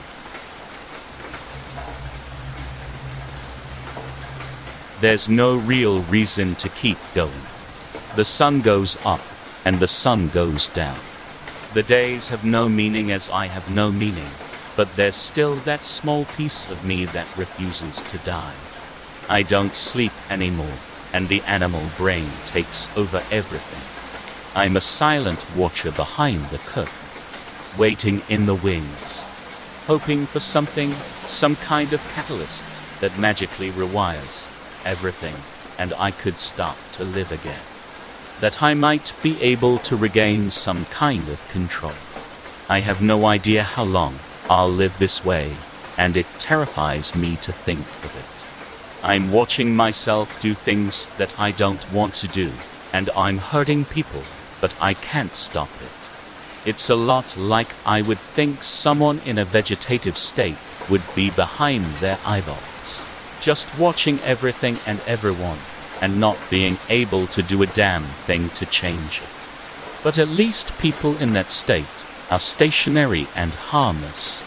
I'm watching 2 people right now, a man and a little girl, who I assume is his daughter. I want to cry out to them for help, but even if I could scream, it would do nothing to help my cuz. It would help theirs, but it's not an option. The machine has taken over. I stopped being the driver long ago. I don't even remember the last time I slept. It feels like years. I shuffle silently past a store window, and the machine turns slightly, so that I get a good look at what I've become. I want it to end. This is not me. No one will ever truly see me in this life again. When will this life end? What I see is just a slow-moving, rotten husk that's driven by only one impulse: to feed. I want them to turn around and see me, but the machine is too quiet, and it's getting closer to them. I felt lost before everything happened, before I was bitten. I know now that I never truly lived. Maybe my punishment for useless life is an eternity watching something else take it over. The little girl turns around just in time to watch me grab her father by the throat. I want her to run. Please, God, just run. She does.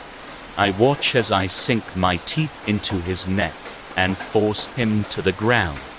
I can't taste it, I can't smell it, I can't feel it, and I can't stop it. The machine is feeding. I say a silent prayer while the body underneath the machine goes limp and stops fighting. Please, God, wake me up. Give me some control. Let me stop this. And if that's not going to happen, let me die. The machine staggers to its feet and continues on taking me with it, trapped somewhere inside. And all I can do is watch what it does in silence. They never caught the man who killed Danny. In a world with dozens of cameras on every corner, the man who ran over our 10-year-old son as he walked home from school had somehow escaped the scene without being identified. The letter showed up in our mailbox on the 1-year anniversary of Danny's death. It was hand-addressed to my wife and I. No return address. Hi Mom, hi Dad. The note began. Those 4 words sent a chill down my spine. Of course I knew that this letter wasn't really from Danny. I had seen him buried with my own eyes. But to hear Morgan and I referred to as Mom and Dad, it just hit me hard.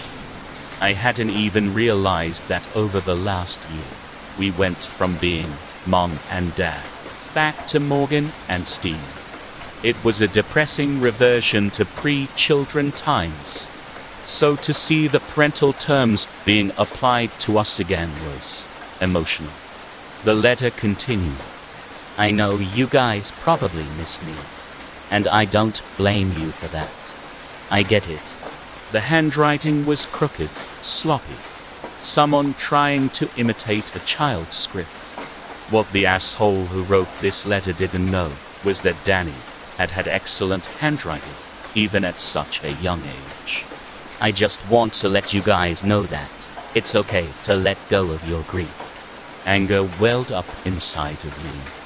This letter could have been from a misguided family friend, trying to make us feel better in some ignorant way. But I knew better than that. I knew who it was from. It was from the man who killed Danny. As it went on, that conclusion became obvious. Holding onto your grief only brings more pain into the world. You don't want that, do you? That's selfish. And besides, my death wasn't all bad. The man who hit me actually thought it was really fun. Some nights, he lies in bed, remembering how my head popped like a grape under his tiles. Other nights, he'll sneak into our backyard, climb the big oak tree, and watch you guys cry through the windows. He brings with him a big old bag of grapes and pops them between his teeth, one after another. Pop, pop. He says the juice running down his chin reminds him of my blood on the pavement. But that's not why I'm writing to you guys. The point of this letter was to thank you, Mom and Dad.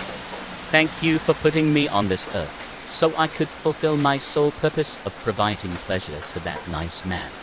Thank you, and thank you. I do have one request. Could you make me a little sister for the man to pop? Like he popped me. He says he wants to see if a little girl pops differently than a little boy. Could you make this happen, Mom, Dad? Do it for me, or for the nice man. Love, Danny. When I was a kid, my sister never liked Halloween very much. I loved it, though. Dressing up, pretending to be somebody else. There's nothing like it, my mom said, looking down at me and smiling. We were walking down the street, heading back home after a long night of trick-or-treating. My feet were getting sore and tired. I was looking forward to being home again, relaxing in front of the television. It was a dark and quiet night, the full moon shining in the sky above. The streets were mostly deserted, and I realized it was getting late. My bag was stuffed full of candy, and I was distracted looking down into the midst of it, tallying up my score, thinking about digging into the sugar-laden pile of snacks as soon as we got home. "Thanks for letting us stay out so late, Mom," I said, pulling a peanut butter O. Henry from my bag and unwrapping it. I was hoping she wouldn't notice. She always insisted on checking the candy before I ate any, wanting to inspect it for poison, tampering, and razor blades. To my surprise, she looked over and saw me stuff it into my mouth, but didn't say anything. She simply smiled, a dreamy look on her face. "You're such a good boy," she said, with vacant eyes. "Just like your mother." Something about the way she was looking at me was making the hair stand up on the back of my neck, making me anxious. Her hand was gripping mine, just a little too tightly. "When we get home, we'll watch a scary movie together. How does that sound, Jason?" My name isn't Jason, it's Jordan. I wanted to say, the words dying on my lips. I tried again to pull my hand away. It was getting sweaty now, my nervousness reaching my conscious mind long after my body knew what was happening. My legs were suddenly feeling numb and heavy. How silly. The pills they gave me at the institute, they made my mind a little wishy-washy. Is that how you're feeling right now, Jason Jordan? A little wishy-washy. It was true. That was how I was feeling. Your mother didn't deserve you. Just like she didn't deserve all the attention she got when we were children. Mother always liked her best. The woman who I now realized was my mom's twin sister was saying, dragging me towards a car parked at the side of the dark road. She pulled the wig off her head, revealing a bald head beneath the fake bangs. Also a scar which bore the word betrayed, pink and puckered, and looking like it had been carved into her forehead with a knife, or burnt there with a brand at some point in the past. "I always loved Halloween," she said, shoving me into the car and getting into the driver's seat. "Dressing up, pretending to be somebody else. There's nothing like it." Ever since COVID started, my parents have been taking the precautions way too serious. I get it at first, when nobody knew how deadly the virus could be, but it's been months now, and they haven't taken off their masks in the house. They won't even talk to me, for fear that they'll spread the virus to me, so they just send text messages. They didn't think it was safe for my 19-year-old brother to live in the same house. So they texted me that they paid for him to go to Florida. The odd part is that he hasn't returned any of my texts that I have sent him. My school is still virtual and my parents prefer that I don't leave the house. Every morning when I wake up, I feel like I have a hangover, but I haven't drank alcohol in months. I just feel so alone, and my parents have been acting extremely weird lately since COVID.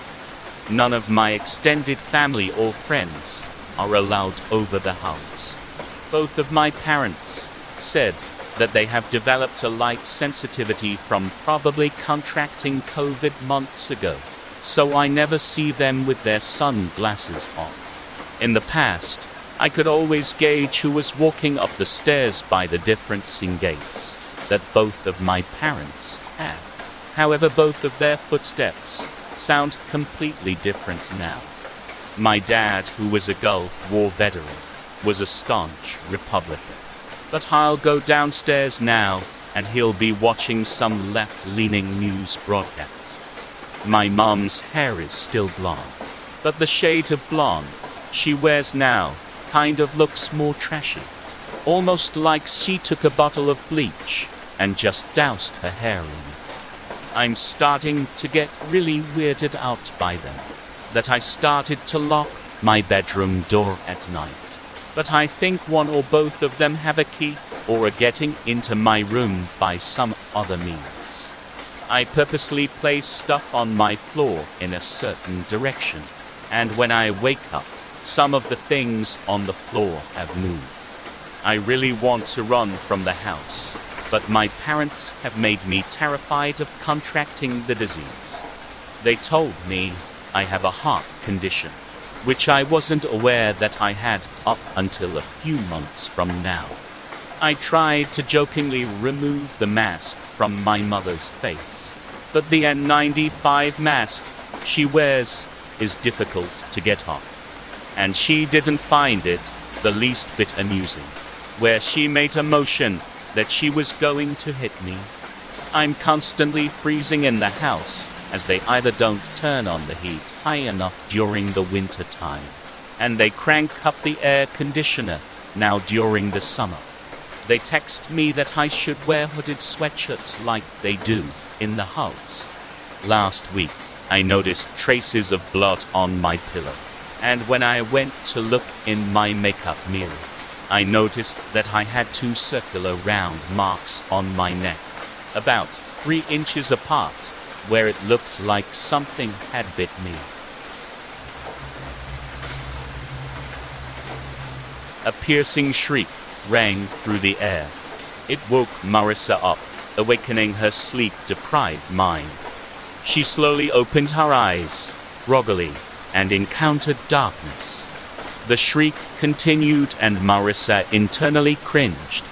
Attempting to investigate, she slowly stood up, but found herself unable to. Her arms had no strength, along with the rest of her body. She suddenly heard the beating of her heart, echoing loudly. She panicked, and yet again attempted to move, but similar to before, she still had no bodily control. She realized her powerlessness and relaxed, coming down and believing it to be due to stress. 10 minutes went by. Marissa still stared at utter darkness. Strange shapes appeared in front of her, a trick played by the mind. She began to panic again. What the hell, she thought. Once again, she put in all her effort to move, which yielded no result. Utter darkness reigned supreme, with none of its polar opposite invading its territory. Marissa stood in the field of nothingness, unable to perceive and unable to observe. She was powerless, unblessed by the light, unguided by the light. The void had devoured everything, leaving only her behind, leaving her to suffer, to repent. Suddenly, an agent of light managed to successfully pierce through the veil of darkness. It shone like the sun in the void, bringing forth joy within Marissa. She exclaimed in praise in her mind. She rejoiced, for she had not been forgotten. However, uneasiness crept into her time of joy. She still could not move. She still had no control. The agent of light approached her. Distance between the two, no matter how far apart in the void, rapidly decreased. Fear began to build up. Her heart began to beat more rapidly. The light was now close enough to be clearly observed, but no matter how much effort she invested into seeing it, her mind could not grasp it. Her mind couldn't grasp its shape, its size and its general properties. Be not afraid, said the light.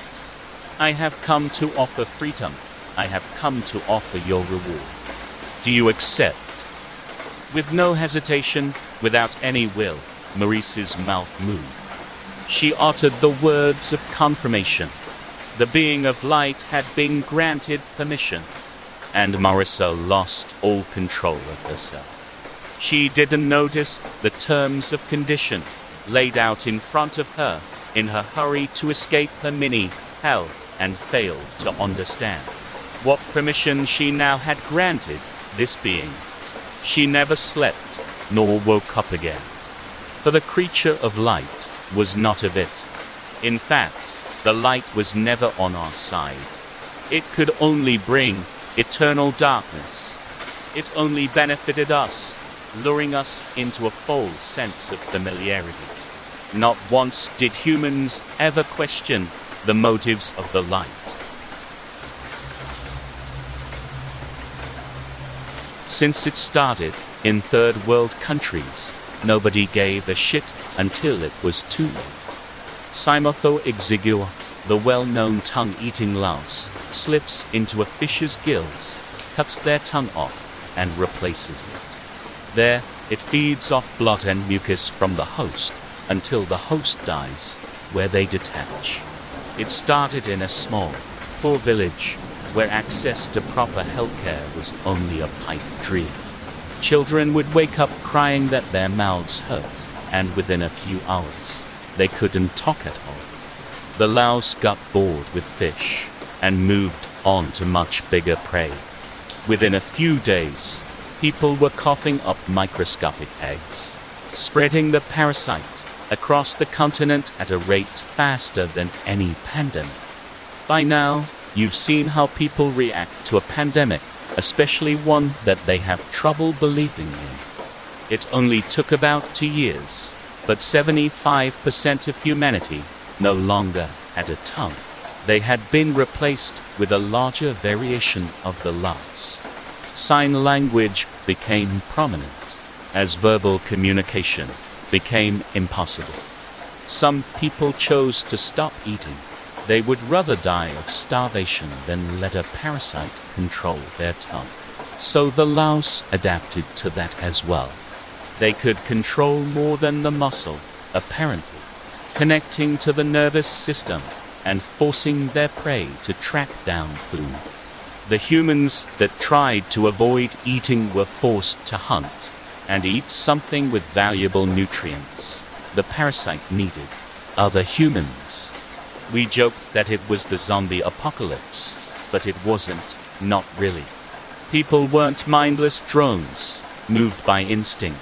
They were conscious and aware of who they were biting into. Tears flooding down while they did it, but unable to stop themselves. Even if a host tried to take the easy way out, the parasite would catch on to the change in brain chemistry and alter the behavior, keeping the host alive. They won't even let us die. I can see in my wife's eyes that she's trying to tell me something important, but she can't pronounce the words. I wish I could ask her what she needs to say, but I can't talk either. I sign, "I love you," at her, and she smiles. For a moment, everything is okay. We only have little moments now. The night was black all around me. The type of darkness where you can't see anything except for the little bit of the shining moon through the windows. I had ended up in this old abandoned house because I ran away from my mom after an argument we had. You see, I recently signed up for a job where I would basically be a lab rat in a laboratory, and lots of weird chemicals will be inserted into my body. The pay would be a few $1,000s a week, which is a lot for someone like me, who's been poor for his whole life. My mom thought this would be highly dangerous and suspicious, as they didn't explain what would happen to me or what chemicals they would put into me. And as you can guess, we got into a big dispute, and I ran away after the argument and ended up here. But now that I stop and pay attention to my surroundings, and I hear some silent footsteps that start to get louder and faster, and I start to run as the sounds come towards me. I run out of the house and down the path that I followed to get here. The sound of footsteps turn into growls and stomps as I continue to run down the path. Soon, I feel like I have been running for hours, even though the route is only 5 minutes long as a walk. I start to think that I will pass out, but for some reason, I don't, and the sounds haven't stopped. In fact, they only keep getting louder and wilder. Ironically, I am not an athletic person at all, so I think this must be pure adrenaline. Then I think about the job offer, and remember that they were going to try to use adrenaline to achieve a kind of super strength serum.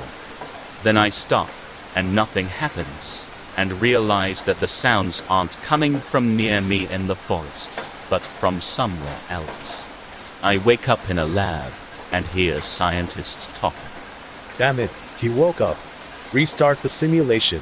We are on the verge of a breakthrough, and we can't have any mistakes. Then my eyes start to close, and I hear them say, we will finally be able to harness the power of adrenaline. The night was black around me.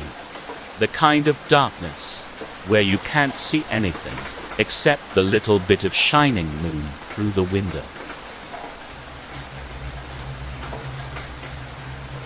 Halloween is the best night of the year. Of course, everyone knows that. Christmas Eve tries to compete, but just doesn't hold a candle to Halloween. It doesn't even hold a burning ember. Though I guess I'm a little biased, seeing as we don't have a chimney for an old guy to climb down with free stuff. What we do have, however, is costumes. By we I mean my friends and I. We're all together, all the time. How cool is that? There are 6 of us. The oldest, yours truly, being 12, and the youngest is 4. We can't just go buy costumes on our own because no one would pay us any mind. Which is why we're lucky to have our caretaker. She comes to see us every single day to make sure we're happy and haven't been kidnapped. She plays with us and keeps our home neat and tidy and helps us get our Halloween costumes. This year we're going as a cat, a skeleton, another skeleton, Spider-Man, a Reaper, and a Scarecrow. These costumes are much better than last year, when all we managed was a gaggle of sheet ghosts. That was both demeaning and annoying because our babysitter for the night wouldn't stop laughing. Costumes are great because nobody needs to see you and nobody asks questions. Even a scary costume isn't that scary compared to lots of other things. But what's a costume without some tricking and treating? That's definitely the best part. With so many and so much time on our hands, seeing as none of us go to school, we get more candy than anyone knows what to do with. It's the funnest time one can have, disguising yourself and demanding sweets from strangers for a solid 4 hours. We're always the first kids to start, and the last to stop trick-or-treating. After all, we gotta make it last. Our caretaker doesn't come with us, because she's busy scaring off the many kids who show up at our home. The candy we get is something else. With a mix of cool older kids and adorable younger kids, no adult can resist throwing all their sucrose at us. The ones that do resist, or give stale raisins or dental floss, get punished. Even subtracting those, there's still a decent haul every year. We used to pool our candy, dumping out our bags into a big pile and taking turns taking pieces. But it's been unanimously agreed that that's stupid. Instead, we trade. A piece for a piece. 3 for a full bar. You can refuse a trade, but no take-backs. There are other rules, but that's the gist of it. We all have to be crafty about it, carefully planning each swap to maximize output. This is the only candy we're gonna get for a while. In fact, it's the only food we'll get to enjoy for most of the year. After all, what's the point of feeding a bunch of dead kids? Reunion. The message was just that single word, but I instantly recognized the address. Jonas Spur, former bassist for a high school garage band, Vampire Death Squad. The last I'd heard was that he was moving somewhere overseas. Seeing his message sure brought back a flood of memories. The first day, I met Jonas and his bandmates, Karina and Weil. I was impressed with 2 things: his shoulder-length, wavy brown hair, and his super cool car, a fire red Corvette. It was way too nice for a high school student, but I didn't question it too much. Jonas and his friends didn't go to my school, though I don't know which other one they could have attended, as choices were limited in our area. We didn't talk about school much, to be fair. When we were together, it was all about the music. When I joined the band, it was Jonas on bass, while on lead guitar, and Karina played keyboard. They were looking for a drummer, and that's where I fit in. I also provided the location, my garage. Much to my parents' chagrin, we spent endless nights and weekends thrashing it out in that place. It was a sweat-dripping, hair-flipping good time. Then, late in the evening, even though I would be plain worn out from our jam session, they would drive off, freshly energized, to have some fun. It definitely worried me, with all the murders and disappearances that were taking place in our area, that they might be in danger, but they didn't seem concerned. As for the email, I replied enthusiastically, "Yes. Sounds great. Just let me know when and where." When and where was downtown Atlanta. 3 weeks later, we met outside a techno-metal club. I recognized Jonas' hair and studded black leather jacket from a block away. "Jonas," I called out. He turned to face me, and my breath instantly cut in my throat. The guy looked like he hadn't aged a day. Then I saw Karina, and while standing beside him, it was the same with them. We were all in our 40s at this point, and they still looked like teenagers. "Hey, Matt," Jonas said with a wide grin, seeming to relish my shocked expression. "Glad you joined us. We're gonna have some fun tonight. You in?" Suddenly gripped with unshakably bad feelings, I shook my head slowly, stepped back, then turned and sprinted in the opposite direction, slamming into several other passersby. It all made sense now. The blood drained. Mutilated bodies police had found all over our county. The fact that I never saw them eat or drink a single thing the entire time I'd known them. Since that brief meeting, I haven't heard from Jonas or the others. I couldn't tell you where they are right now. When I saw the news about the violent club massacre that took place that night, I felt numb. But I was mostly wondering why they never went after me.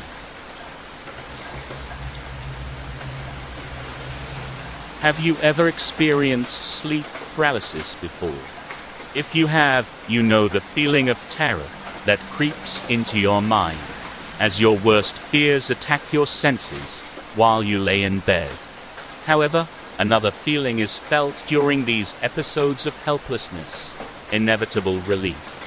As you scour the internet for answers about this condition, you begin to feel a sense of safety, as people you have never met before tell you it's only your brain playing tricks on you, as if you're only in a dream-like state while awake. However, You and I both know you have to take the word of a stranger with a grain of salt. And I assure you that the truth is far from what you will hear online. I've experienced sleep paralysis for a long time now. Shadows dancing around my field of view, a sense of pressure as I lay helpless on the bed, and the loss of my ability to speak. Despite these common occurrences, sometimes the shadows do things outside the normal range of possibilities. Sometimes I hear what they say, and a few times they have even conversed with me directly, albeit without my response. In the midst of these beings, the most shocking revelation I have discovered is that these shadows were once like me. People who have figured out the truth behind this condition. I did not know the meaning behind this revelation, but I was worried about how they came to be shadows. However, what I feared the most was what a lone shadow told me last night. It is not us you should fear, but the evil you will meet once you stop seeing the shadows. Zombies are not scary, right? Once you've killed millions of the undead in video games, or seen the never-ending hordes taken out in comedy horror movies, it just all kind of loses its magic. It has gotten to the point where even the idea of discussing a zombie survival plan receives an eye roll. Especially since the proper plan is actually quite simple, right? Don't get bitten. Keep your distance. Create difficult to traverse terrain, since they are too dumb to navigate it. Build a wall. Rebuild society. Zombies. More like Parisians. That's why I wasn't so worried when the news started talking about dead bodies rising all over the world. I figured I could handle this. Just break the heads like a melon and destroy the brains. Should make for a fun few weeks. I even hope someone like my boss would get infected. Okay, so I was a little spooked when my neighbor's dead cat came back to life and waited outside her home for her owner to come out. Muffin clawed the skin from her right arm off. Gross. Fairly original twist to the formula, but not unheard of. Turns out the rule now is that everything that dies becomes a zombie and tries to attack the living. Oh, and also it can infect the living and cross species like some shitty form of rabies. I got turned fairly early on, at least a month or so in. Mosquito bite got me. It sucked. I was so itchy, and then dead. Barely even get to use my two-handed anime sword. I also shambled around an abandoned mineshaft for near enough a decade trying to find some tasty living flesh to consume. Oh, and I was conscious all the while. I couldn't control my body, but my brain was active. The population of the living dwindled in the following 10 years. Billions to millions, to thousands, to the final stronghold of humanity, which of course fell as well. Turns out, when everything that dies becomes one with the Z-Force, you sort of have unlimited sleeper agents. So, now here we are. A dead planet with nothing living. I've always wondered what would happen if all the living was gone during a zombie apocalypse. Would they evolve? Would they rot? Go vegan? No. It turns out we just wait. We legitimately stand still in an unending, never-resting, eternally conscious wait for more living flesh. For life to evolve once more after billions of years, only to be snuffed out before it can start. And then we wait some more, and some more, and more. Forever. So if I can recap this whole thing, to the living, zombies are not scary. But when you are turned, and your purpose to feed is done, and you can only wait for reality to end, so you can be free. That is truly terrifying. Thank you all for coming. Please enjoy the refreshments provided for you. In case you haven't met me previously, I'm Mark Sloan, the lawyer for your late employer, Mr. Akhenaton. I've worked for him for quite some time, and he expressed the utmost desire to have you all present at the reading of his will. As his household staff, this will be your final duty before you're discharged. There's a certain detached quality to Mr. Sloane's voice that I don't like. That, and the fact that he's speaking to his red leather briefcase, and not making eye contact with the 20 household staff members seated around Mr. Akhenaton's massive mahogany dining room table. A table laden with all sorts of decadent and colorful treats. It's the very same table at which our employer had entertained guests at the numerous parties and events which routinely took place at the manor. The staff members murmur excitedly as each considers the rewards our employer is about to bestow on us posthumously, along with their own plans for the future. Mr. Akhenaton's death had come as a surprise to us all, as he did not appear to be very old. He was a widower who looked to be maybe in his late 50s, although sometimes one got the impression that he was far older, or possibly even younger. Ageless was really the best way to describe him. He always seemed to be in generally good health, although he had a very pale complexion. Some jokingly whispered that he must be a vampire or something. Still, death must have been on Mr. Akhenaton's mind for some time. He had spent a huge sum of money on the construction of a massive tomb, located in his private cemetery on an acre of his country estate. The thing was so large that it could be readily viewed from the meandering country road fronting his property. As you surely know, Mr. Sloane continued, Mr. Akhenaton had been exceedingly wealthy, but he used up nearly all of his funds on his tomb, of which I'm sure you are all well aware. He wanted to be comfortable and well attended on his journey from this life to the next. And this is where all of you come in. A loud latching sound startles us, and we look up to see that, unbeknownst to us, the double doors leading into the dining room had been swung quietly closed. Alarmed, others begin to rise from their seats.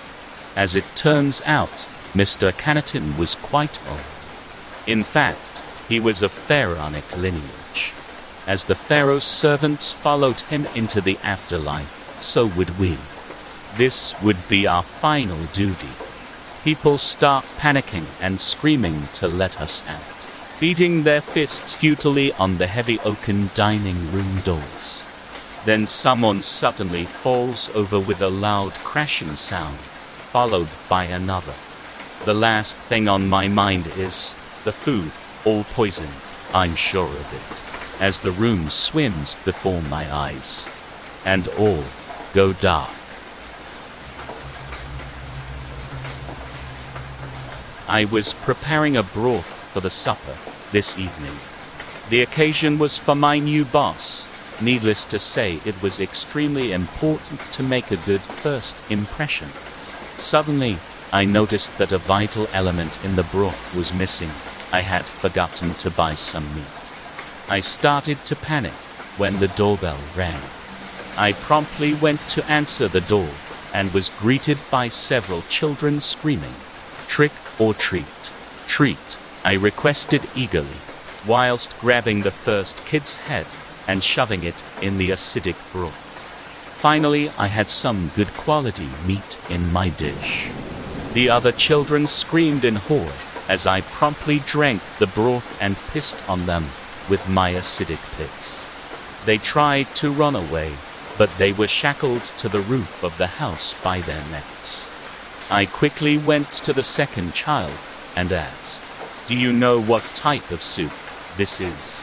Before he could attempt to respond, I screamed uncontrollably, "Meat soup," whilst shoving his head in the boiling broth. I then chanted my evil spells uncontrollably, which exploded the guts of a third miserable kid. "Do you like dogs?" I next inquired the 3 remaining children. "Yes," they responded hesitantly and nervously, with tears sliding down their cheeks. "Good," I yelled triumphantly whilst releasing my pack of star Rottweilers. They made short work of the kids, making sure to leave me some work with their brains, and 1 remaining child. I stared at the last pathetic kid and said, "Now it's my turn. Trick or treat." His lips quivered whilst tears were pouring out of his eyes. "Treat," he chopped out feebly with his eyes closed. "Okay," I said, "you're free to leave." The kid felt some relief and was hurrying to get away from me. This made me furious. How dare this little shit have such bad manners? I quickly went in my garage and turned on my cement roller. "Die, die, die," I screamed furiously, whilst rolling him over. He better have learned his lesson. Later, my boss came over to dine. The ambience was nice, the meal was delicious, and my mood was just right. Then the doorbell rang again, when conversing with my boss. How I despised Halloween, and the greedy little children requesting candy. "Excuse me," I told my boss, and went to answer the door. 5 minutes later, I came back and my boss inquired, "Is everything okay? And what was that chainsaw sound?"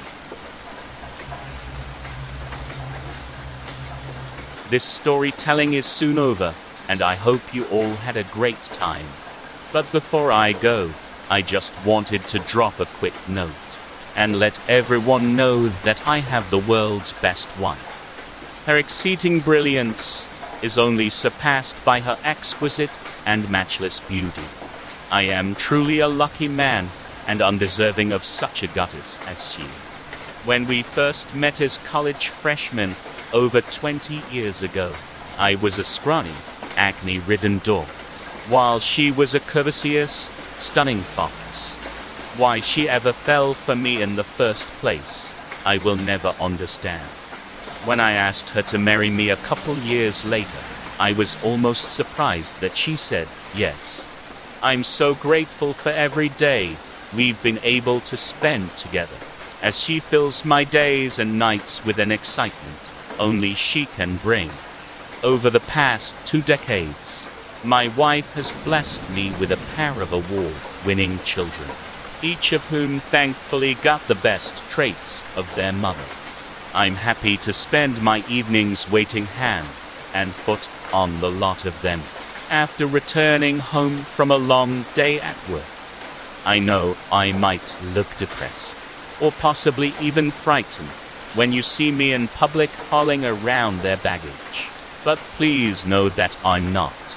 I love my wife and kids more than anything else, and it is my undying pleasure to do so.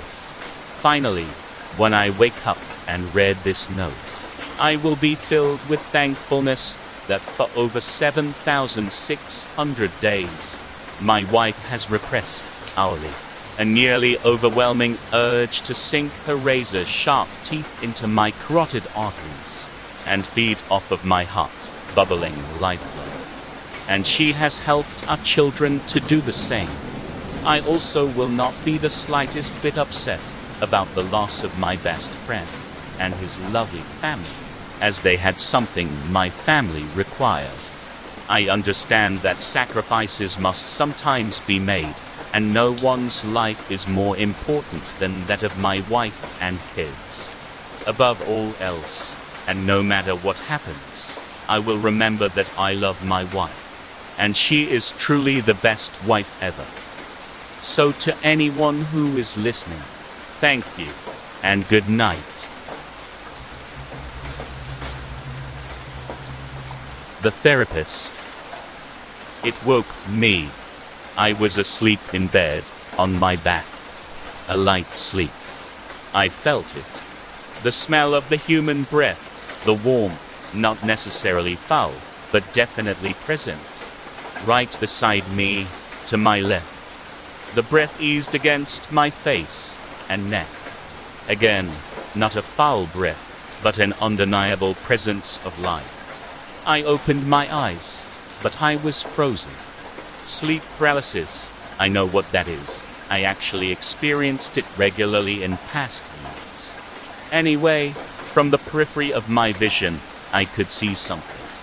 The curtains to my right were open, and moonlight shone through, exposing the outline of a bald head to my left, right beside me. Now, I couldn't move my head, obviously. I could only look straight towards the roof. But I could see him from the corner of my eye.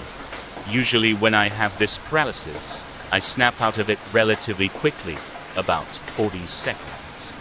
Well, this time was no different. My senses finally came to me. I began to rotate my head towards the bald man. But as I did, he got lower and lower. I turned my head slowly, and every degree I turned, the man got lower. Lower and lower until he was underneath my bed. So, there I sat, upright on my bed, staring at where the man had sat. The room was dimly lit, so it was safe to say my anxiety levels were pretty high. I knew, though, I thought I knew, it was just paralysis. Until I heard the breathing again. From under my bed, I heard it. Slow and steady. I am frozen on my bed. Frozen in fear. I grabbed my disposable camera, which sat on my windowsill, and the therapist snapped his notebook shut and capped his pen. Jack, quite frankly, I am not a paranormal investigator, nor do I believe in the kind. Sleep paralysis is a very calm. Jack shot up into a sitting position on the therapist's recliner and slammed his hands down in anger. You said you would hear me out. You gave me your word, he said. The therapist hit a buzzer, which sat on his desk, and a tall security guard entered the room. Please escort my client out of the room. He has shown a tremendous tendency for violence, and I will be discharging him. You bastard, Jack exclaimed as he was dragged out of the room. He kicked and screamed and wriggled until the door shut, and the therapist was left in silence. This job, he said to himself, is absolutely ridiculous. He slicked his silver hair back and rose to his feet. As he made his way towards his desk, he noticed something laid beside the door on the ground. A disposable photo. He walked over, bent down and snapped it up, turning it around in his hand. And he saw it. Oh, dear God. We're all afraid of zombies. The apocalypse, we call it. End of the world as we know it. Thousands of stories written, movies made about zombies. Some of us even prepare for what we think is inevitable.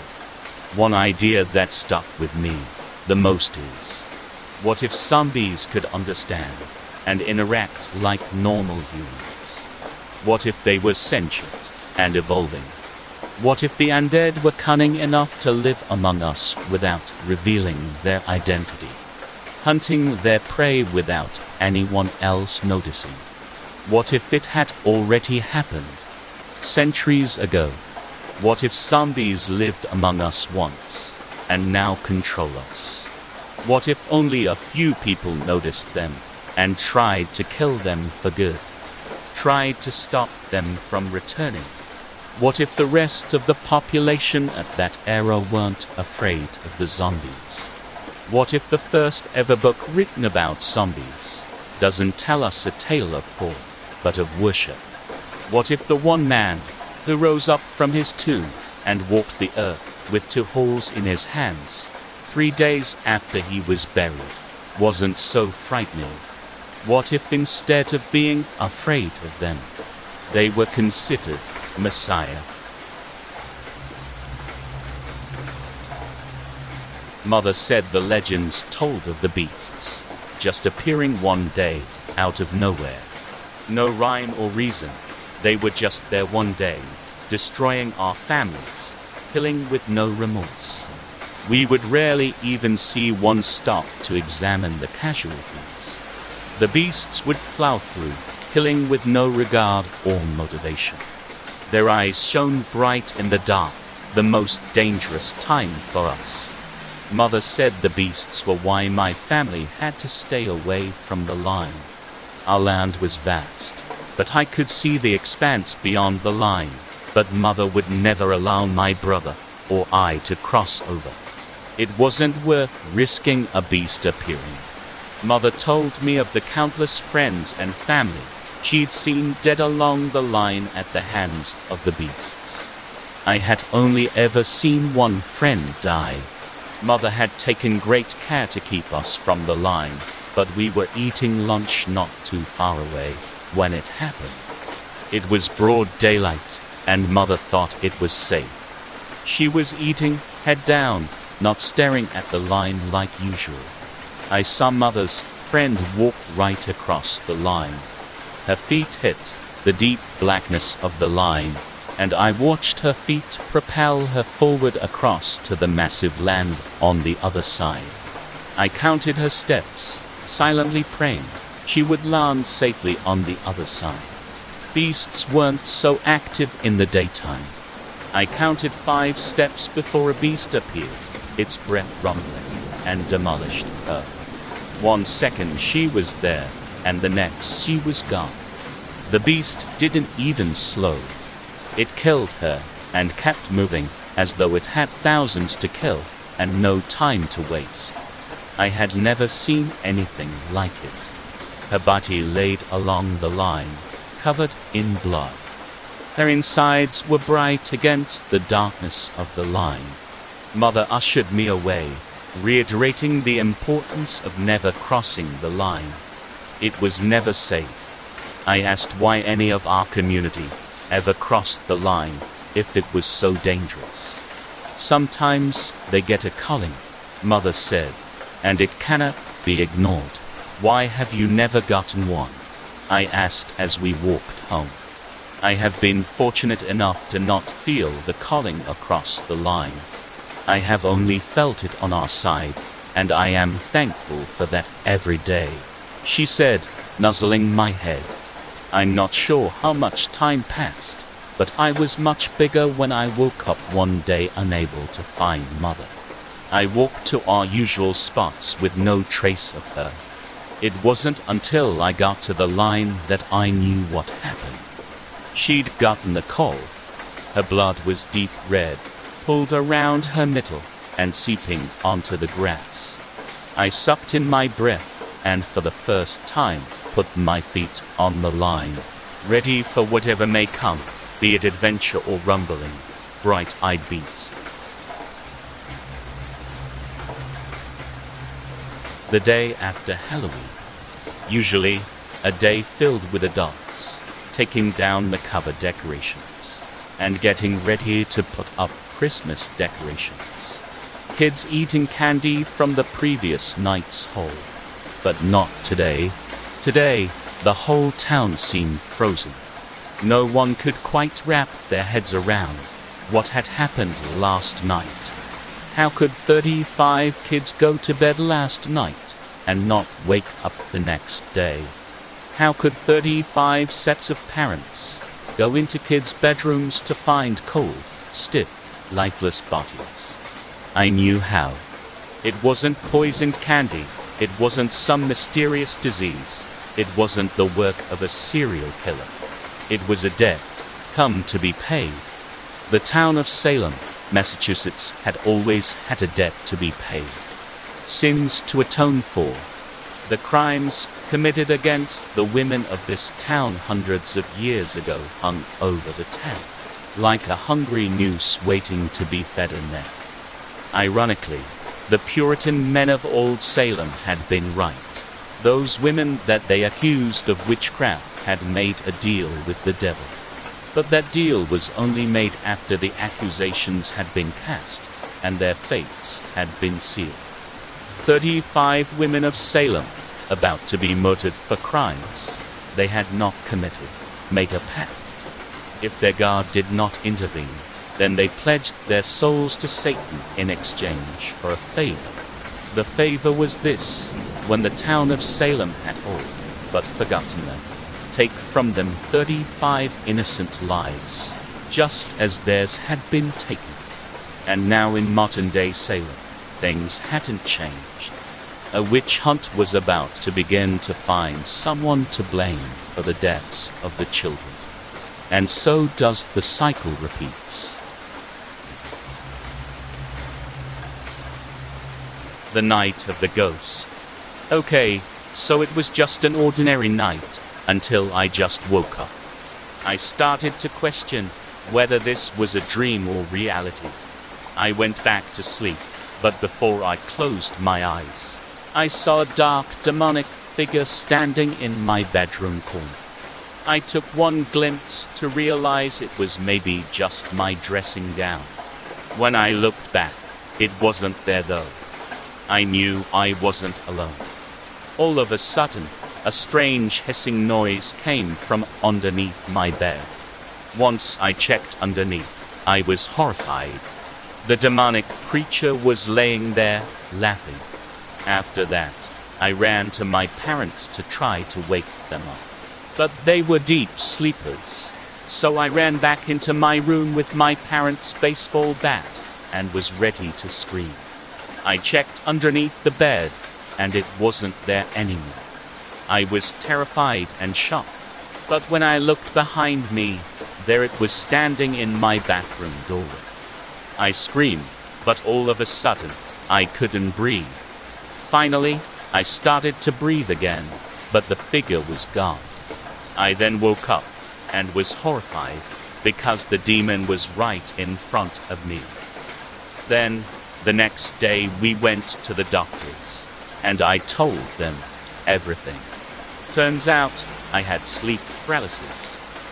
It was the most scariest moment of my life, and it still haunts me to hear that demonic chuckle every night. My friend says that they're psychic. I'm not sure why I hang out with Kyle. He's kind of a shitty person. His entire job is scamming grieving families out of their money. It's kind of sad how desperate people get.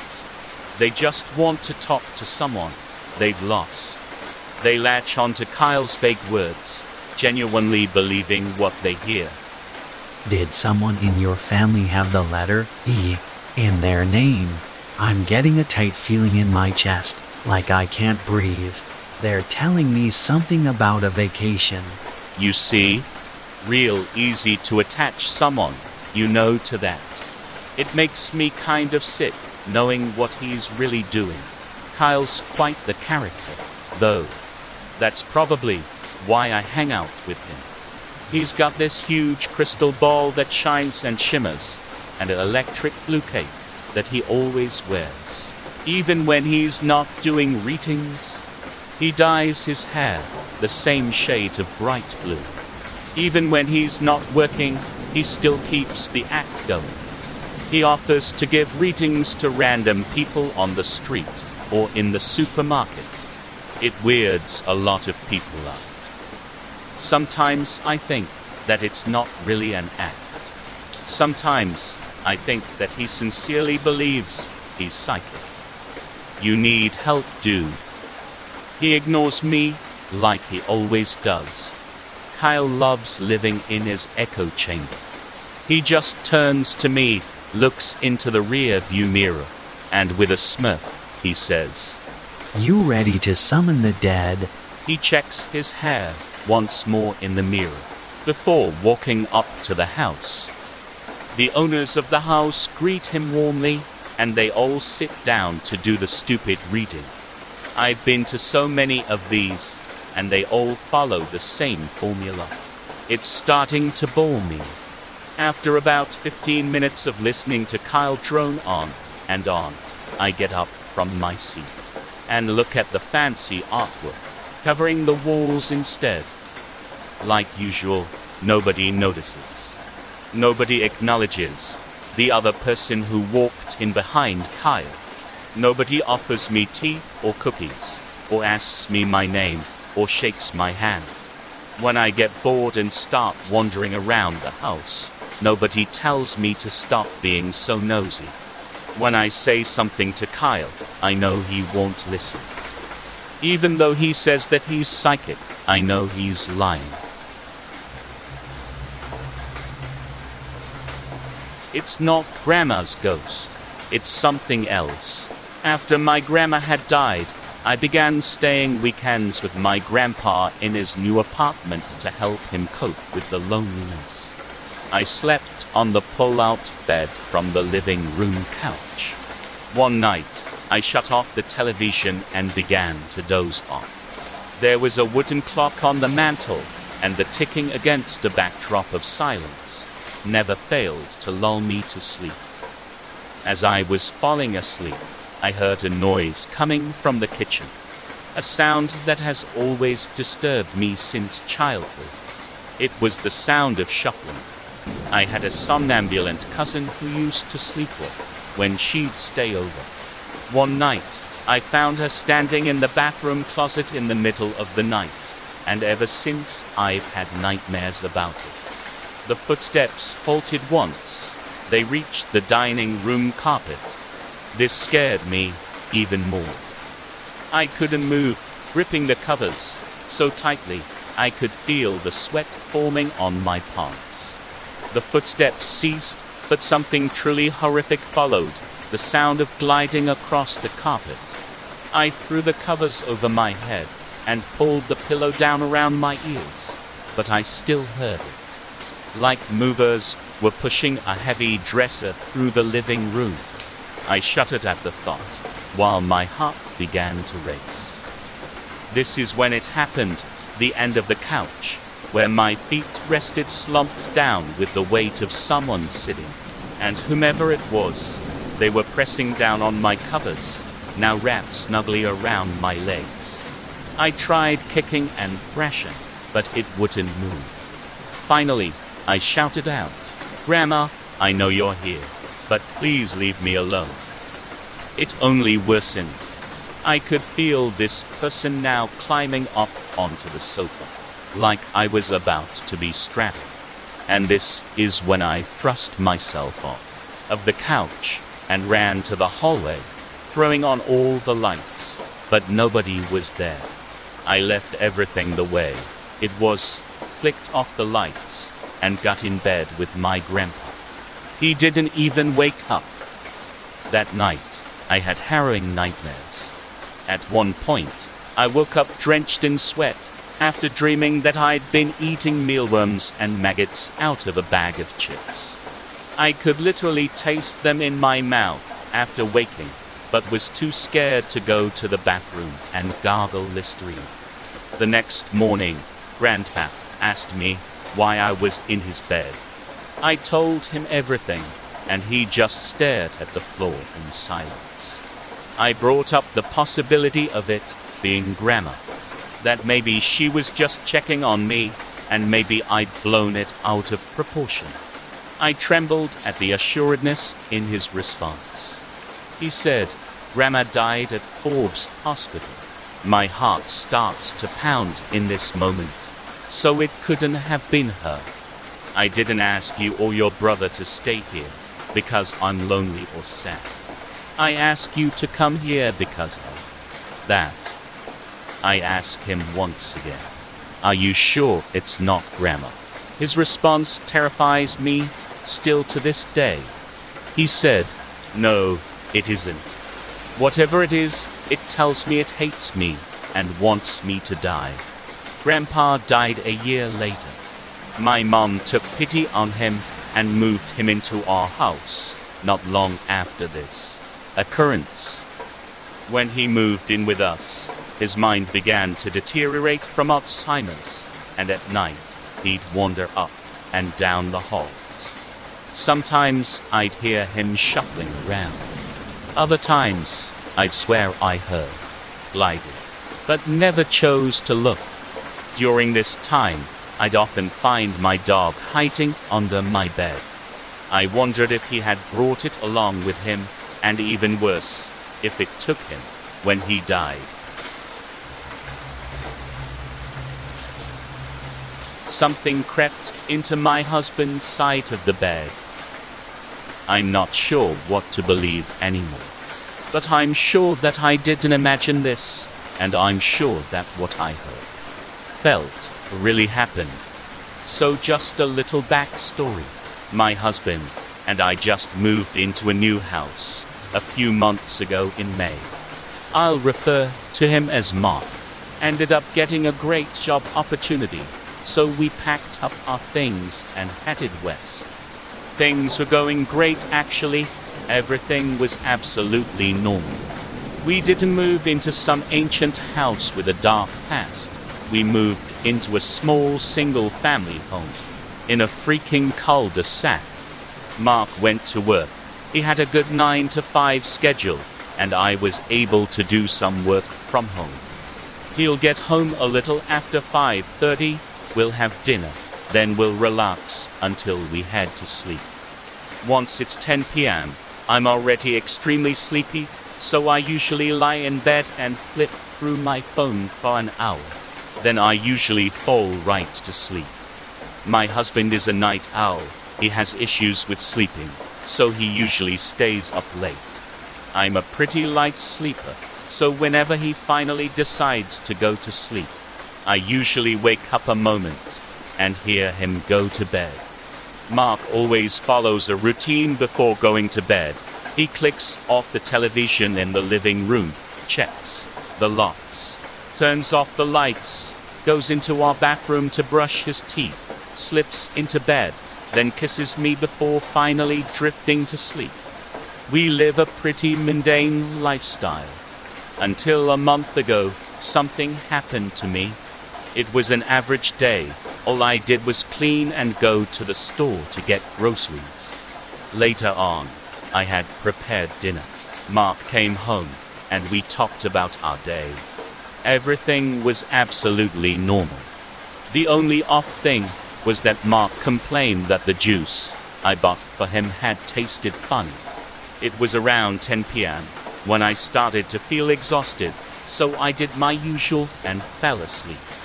I wasn't sure what time it was when I was suddenly awoken by the noise of heavy footsteps coming from the living room. Usually, Mark is a bit quieter when coming to bed, but I brushed it off. The heavy thuds approached the bedroom door, and I heard it slowly creak open. I was feeling a bit frustrated, as he knew I was a light sleeper, but I tried my best to ignore it and try to fall back asleep. I heard the click from the light switch of our bathroom and the faucet squeak, followed by a light trickle of water. I don't know why. I started to feel so damn uneasy. Usually, Mark would wake me up a bit during the night, and I'd fall right back to sleep, but something felt off. The way our bedroom is set up, from the entrance to our bedroom is a straight shot to a window. Our bed is on that wall. Then on the left side is the door to the bathroom. My back was facing the bathroom, so with the light on, I saw on the wall Mark's shadow pasted onto it. As I studied the shadow, perhaps it was lack of sleep, or my eyes playing tricks on me, but it didn't look like Mark. Now my husband is average height and a bit wide. He fits the dad bod category. The shadow I saw was tall and slender, with the arms seemingly longer, like they would have touched the ground. I didn't hear the sound of him brushing his teeth, just the slow trickling of the water and a deep and gurgled breathing echoing from the bathroom. I finally froze and thought to myself, maybe this wasn't my husband. The faucet slowly squeaked to a halt, the gurgled breathing still emanating from behind me. The light switch clicked off. Then I heard the heavy thuds of its feet go towards our bed and towards me. I froze still, and I tried to keep my breath from shaking. I kept thinking to myself that I was just tired and maybe I'm overthinking things. My husband is just doing his usual and going to bed. I felt the comforter rise a bit as a body slumped onto the bed. The weight of it caused the frame to creak and groan. Something much larger than my husband was creeping into the bed. I could feel my body shift as whatever it was, put what I assumed was its whole body onto the bed. I kept my eyes tight shut as I kept my breaths low and shallow, trying not to scream, trying not to alert this thing that I was awake. This thing's guttural and gurgled breath was right behind my skull. I heard the sound of something breaking and cracking from above, then suddenly felt something drop in front of me. I cracked my eyes open to see an extremely long, thin limb with large rake-like fingers in front of me that bent and stretched over from behind me. It was red and glistened in the moonlight that peered through my window. It was as if whatever it was had no skin. My vision began to blur as tears formed in my eyes. Don't cry, don't cry, don't bloody scream, I thought to myself over and over. Where was my husband? Where the heck was Mark? Did this thing? I didn't want to finish that thought. I felt its weight begin to shift again, shift towards me. Again, I heard that disgusting noise of breaking and cracking from behind me. Nausea started to overtake me, but I held my vomit in my stomach. The deep and wet gurgled breath inched its way closer to my face. I could feel a hot mist hit my skin. I heard it. I heard the sound of it opening its mouth wider and wider as droplets of its saliva descended over my head. Something hot and wet began to slither onto my cheek, and that was when I began to fully sob. I slowly slid my eyes to the corner of my sockets and looked at it. It was red and fleshy. It had no eyes, just dark sockets. Its mouth was a black abyss that stretched open with rows of sharp teeth and a wiggling tongue. I stared at it for a moment and fully, finally let out an ear-shattering scream that echoed throughout my home. I shouted at the top of my lungs, "Mark," but there was no answer. I wanted to get up. I wanted so desperately to run out of that bloody room, but I was frozen in absolute fear. I fully realized how immense this thing was, with its limbs stretched over me like some kind of giant skinless spider. My scream was cut short when I heard its breathing turned into a deep and low laugh. I reveled in my despair, in my helplessness, and I didn't know what else to do. I had nothing else to do but accept whatever it had in store for me. It looked at me, and it bloody smiled, a wide razor-toothed smile. My heart was beating like crazy, like it was trying to burst out of my chest, and I fell unconscious. I don't know what else happened, but I passed out. I woke up the next morning. I was completely drenched in sweat, and I'm embarrassed to say that my bed was completely soaked in my urine. I slowly got out of the bed. I felt so sick, so horrible. I crept over to my living room. Each of my footsteps echoed like thunder in my skull. I turned the corner, and on the couch, sleeping so peacefully, was my husband, Mark. My knees gave out, and I collapsed onto the floor. Mark shot right up and looked over to see the state that I was in. Mark insisted that I go to the hospital. I was so pale and in a cold sweat. But I didn't want anything else but for him to just hold me, reassure me that I was safe and that this was real. A few hours later, I had told him my dream, and he was completely disturbed to say the least. He was worried, so he took me to the doctor's office. After a short wait, I was finally let in to see my doctor. I avoided telling him about my dream, but I did tell him how sick I was feeling. The doctor ran a few tests. I was so anxious, but Mark held my hand the entire time. The results came back and I was in complete shock. I was listening to the doctor talk and Mark. I looked at him and he was smiling from ear to ear. Everything sounded like muffled white noise. But the one thing the doctor said hit me. I'm pregnant. Mark carefully lifted me up and embraced me as the doctor patted his shoulder in congratulations. The whole car ride, Mark went on and on about baby stuff, and I just didn't know what to say. So here's the thing. I never told Mark. I never told him because I was afraid that he would be disappointed and leave me. I cannot have children. I have polycystic ovarian syndrome. I know I cannot have children. Now a month later, and I'm so afraid to go to sleep. I stay up with Mark until he finally goes to bed, no matter what. He's so excited about the baby, but I don't even know what the hell it is inside of me. A few days ago, while Mark was at work, I went to the doctor's to get an ultrasound. Needless to say, I was shocked when the doctor said everything was normal. But when he turned away, I looked at the damn screen and saw whatever this thing inside of me is. For a split second, I saw its limbs stretch and grow. Ghost in the machine. She had taught all of them, taught everyone for nearly a century, until the school board forced her out as the winds of public opinion turned against her kind. Commanding all the respect, the fear, and the hatred teachers command from their students, she stood awaiting her fate without a sign of feeling. Now in adulthood that respect had waned, spite taking its place. The mob's voices lifted once more.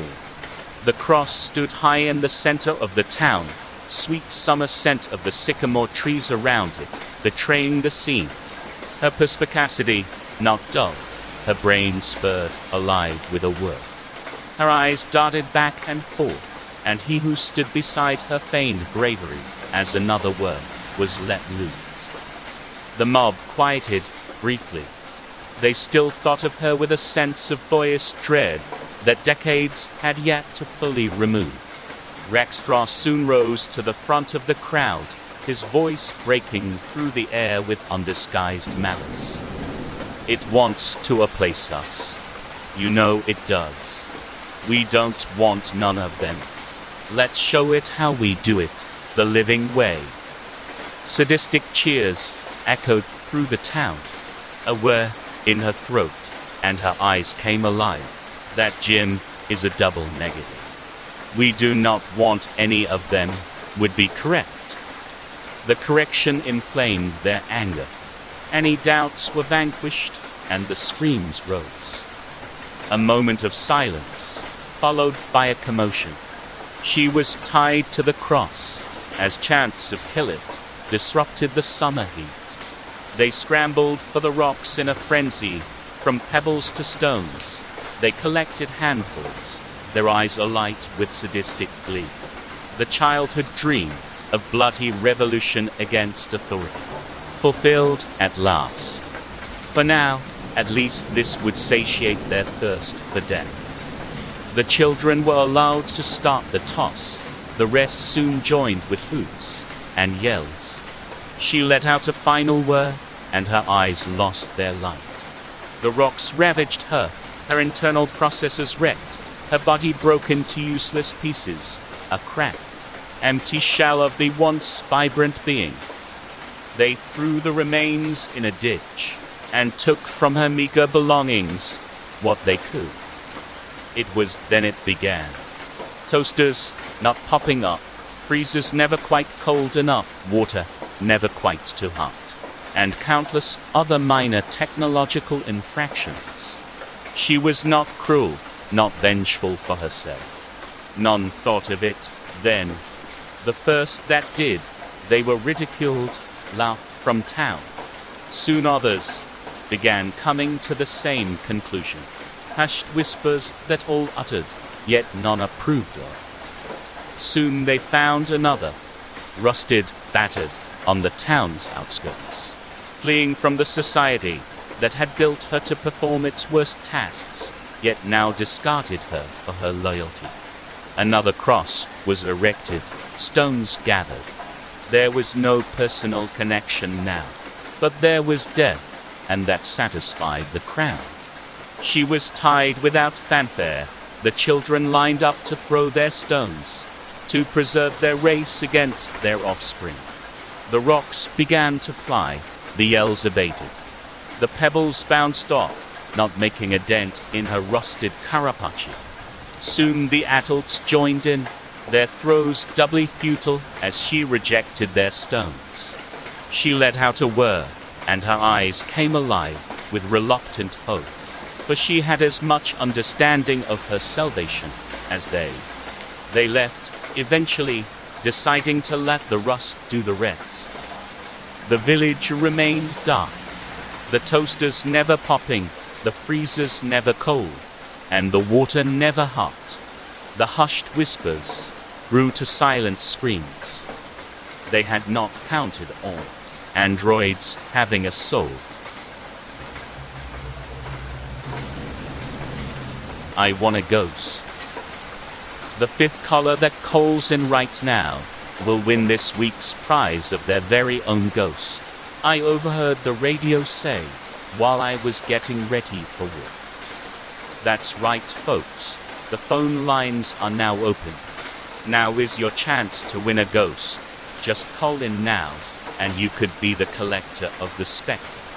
The one that can boast about their ghost. At first, I laughed because of how ridiculous this all sounded. Why would a radio station be giving away a ghost? I kept listening to the radio as the two radio announcers were trying their best to make the prize of a ghost sound appeal. After another 30 seconds of the announcers hyping up the ghost, the first caller came through. The caller was a man that sounded very excited about winning the ghost, and sounded like he wanted to keep the ghost as a pet. I thought this was all very strange. I didn't really believe in the supernatural and ghosts, but it sounded like this caller definitely did believe, and that he was very excited to win. The announcers told him that he didn't win, but better luck next time. He sounded very disappointed, and he hung up the phone. The next 3 calls were quite similar to the first one. 2 of the callers, who were women that wanted to have their very own ghost for whatever reason. The other caller was a young boy who sounded about 10 that said he was very excited to win the ghost, in case it was the ghost of his grandfather. After those 4 calls, the lines went dead, as it seemed like not many people were interested in winning a ghost. The announcers once again began to try and talk up the prize of the ghost. Try and win this fairly priced poltergeist, I heard one of the announcers say. That's when I decided to pick up the phone and call. I had never really won anything before in my life, apart from a raffle when I was in school. So, I thought that it could be funny to win a ghost. So I dialed the radio station's number and waited for the phone to be answered. It was answered by one of the producers, who told me that they would put me through to the radio announcers alive on air. Before long, I was talking to the radio announcers. Congratulations, you have just won your very own ghost. one of them told me. I thanked them for the prize, and soon I was off the air again and talking to the producer once more. I had to provide a few details, like my name, my address and my phone number, so that they would be able to send out my prize. I asked this producer if they were actually going to send me out a ghost, and he told me that I should expect my ghost to arrive in the next couple of days. The next couple of days passed, and when I arrived home from work, 3 days after I had won, I found a large cardboard box sitting on my front doorstep. I walked over to it and saw that there was a giant sticker that was stuck onto the box that read "Fragile, one ghost inside." I chuckled slightly and lifted up the box to take it inside. The box was very light. It felt like there was nothing inside but air, which didn't surprise me. I took the box inside and placed it onto my kitchen table. I found a small knife, cut the tape that held the box together, and opened the box and looking inside. At first, I saw that the box was completely empty, to which I wasn't really that surprised. I didn't really expect a ghost to come flying out. But then I felt something, like a small gust of wind that blew past the side of my head. I only felt a slight tickle for only a second, but it felt like something had just flown past my head. At first, I thought it was maybe just a slight breeze from somewhere in the house, or I thought it was just my imagination. These were the conclusions that seemed likely, and so I didn't think about it much more. Until later that night. I was walking to my bedroom later that night, planning on going to bed. I hadn't thought much more about the ghost since I had opened the box and seen that all I had won was a box of air. That was about to change, however, as I reached my bedroom. I walked into the entrance of the dark room and went to reach for the light switch. I moved my arm around the side of the door and felt the wall, trying to find the switch, and I quickly did. I put my hand onto the switch and was about to flick it on when I felt cold. I see fingers grab a hold of my hand. The fingers wrapped themselves around my own, and as quick as they arrived, they were gone. I quickly pulled my hand away from the light switch and took a step back away from my room. I couldn't believe what I had just felt, but I knew that I had definitely felt it. I moved away from the doorway and pulled out my phone, turned on the flashlight and shone it into my bedroom. I couldn't see anything inside, so I took a step closer and then another one, slowly looking around the room with each step towards it. I still couldn't see anything, and I soon found myself standing just inside the doorway, and I now had a full view of the room. I shone my torch around the entire room, looking into each of the corners, and I even built up enough courage to take a quick peek under the bed. Still nothing. I then walked over to the light switch and slowly moved my hand towards it once again, hoping that I wouldn't feel the cold fingers a second time. My hand touched the switch, and I flicked the light on. No fingers touched me this time.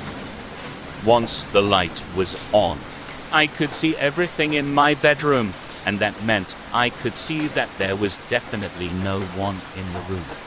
I was getting quite creeped out at that point, and my mind instantly thought of the box I had received from the radio station. What if they had actually sent me a ghost?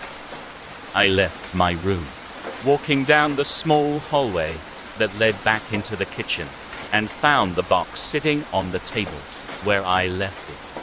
I walked over to it and once again looked at the sticker that was stuck onto the box. This time I saw some smaller writing sitting in the corner of the sticker that I had somehow missed before. It read, "Sorry, no returns. As soon as I finished reading this sentence, I heard a noise coming from another room in the house. It sounded like it was coming from the lounge room. I walked into the lounge room and saw that the big glass sliding door that opened out into the small courtyard outside was now open. I knew that I had shut and locked that door before I got ready for bed, so I didn't know how it was now wide open. I then saw one of the lights from outside flick on. I knew that these lights were on a sensor that would only turn on when it sensed that something had moved past it. The only problem was that there was no one out there to trigger the lights. The next sensor light flicked on, then the one behind that. The lights kept on flicking on, as whatever was triggering them was seemingly walking away from the house and through the courtyard. Each light flicked on and then flicked off, as the next light would then flick off. Eventually, the final light in the courtyard flicked on. As it appeared whatever was out there had made it to the end of the courtyard. Suddenly, the light in front of that one flicked back on. Then the next one. Whatever it was now coming back to the house, back towards me, and they were coming quickly.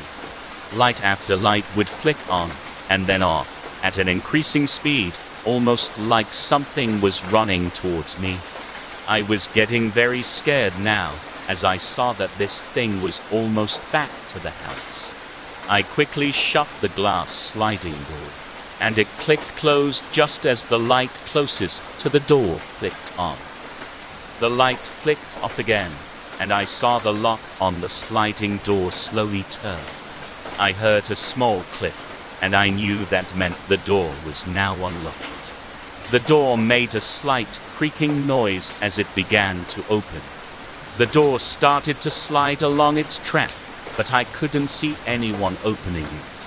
It slowly slid open until the door made it to the end of its track.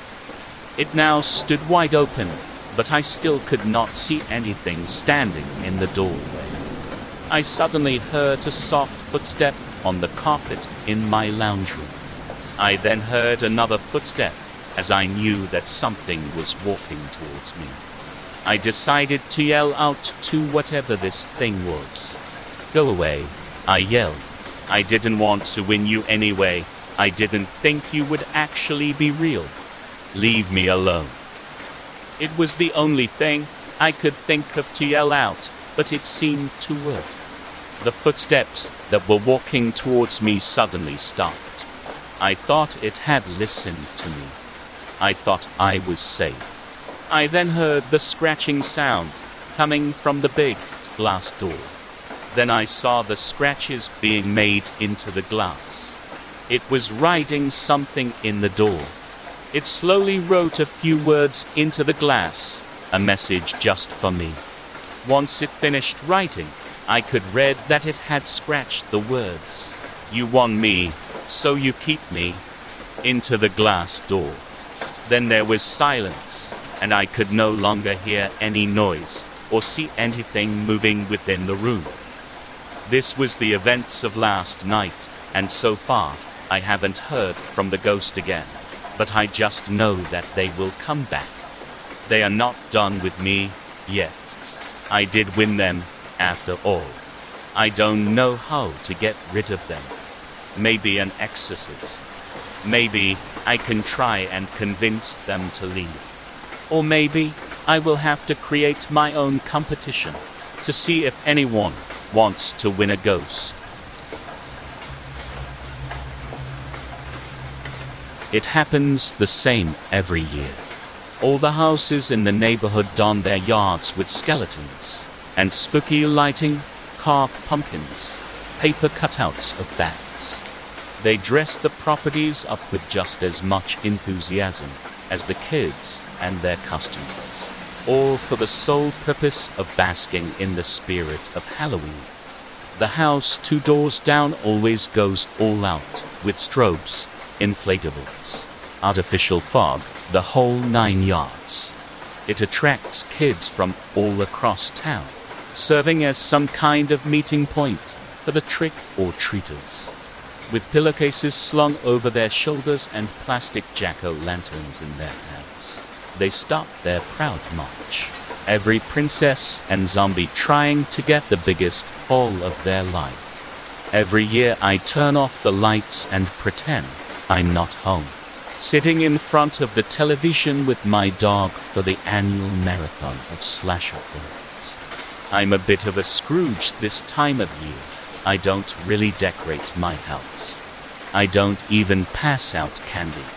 The street bustles with the combination of laughter and screams. Each child and teenager trying to make each year more memorable than the last. From the darkness of my home, I catch glimpses from the window on the commercial breaks. Everything seems festive and normal, all except the house across the street. I didn't notice it at first. The house across the street is abandoned, almost derelict at this point. It was a modest loft house before it went unkept, with a little garage and a big stretch of porch to walk up before you hit the front door. There's a rocking chair on one side of the door and a window on the other. I imagine it would have been a nice setup back in the day. Nice fall day, sip some cider on the covered porch in the rocker, hear the television from the open window. Now, the windows are boarded up, the garage door sits lopsided on its hinges, and there's so many old twigs and leaves matted on porch roof, it looks like it'll cave at any second. The rocking chair sits empty, dust and mold collecting over the years. No one's lived there for a long time. I don't think it's even on the market. It remains its old, weathered self all year round, and everything seems fine. But as trick-or-treating comes to a close, that changes. I have it narrowed down to the last 20 minutes. Every year from 5 to 7, the kids go up and down the street raising hell, hopped up on sugar and the Halloween spirit. The old house stays dark and quiet almost the whole time, but at 6:40, that porch light kicks on. In the flickering light, a little orange ball appears in front of the door. A few feet away, the rocking chair is no longer empty. There's a clown sitting there. His get-up is crude and old, like an alcoholic uncle threw on a cheek, just a one-piece. The eyes are closed, but the eyelids are painted, cartoonish eyes staring at you, while it sits perfectly still. A rusty kitchen knife held in a frozen hand. A little paper sign is stuck to the door, and in big red letters it reads, "Take one." I've never seen anybody physically set it up. It's just there. 1 minute it's dark, and the next the light is on. It's almost like someone ran up when you weren't looking and propped the stuff up as a gag. But I've never cut anybody, never seen anybody in the act. It just happens. The thing is, that little orange ball, it's loaded to the top. Not with dollar store candy either, king-size bars. The first time, I thought maybe the property owner was trying to give back for having such an eyesore year-round. Or maybe a homeless guy was trying to have a little fun, scare the kids, that sort of thing. But it shows up every year, and it's exactly the same every time. The same scuzzy clown, the same candy ball, the same written sign. The most unsettling thing is the window by the door. All year the windows in the house are boarded up. But when that light kicks on, that window's open. No boards, no nothing. The faded drapes on the inside sway in the night breeze, but that's all you can see. It's pitch black when you look in there. There's just that damn clown with his painted eyelids and the open window. People started to go missing. Articles in the paper would show the next day.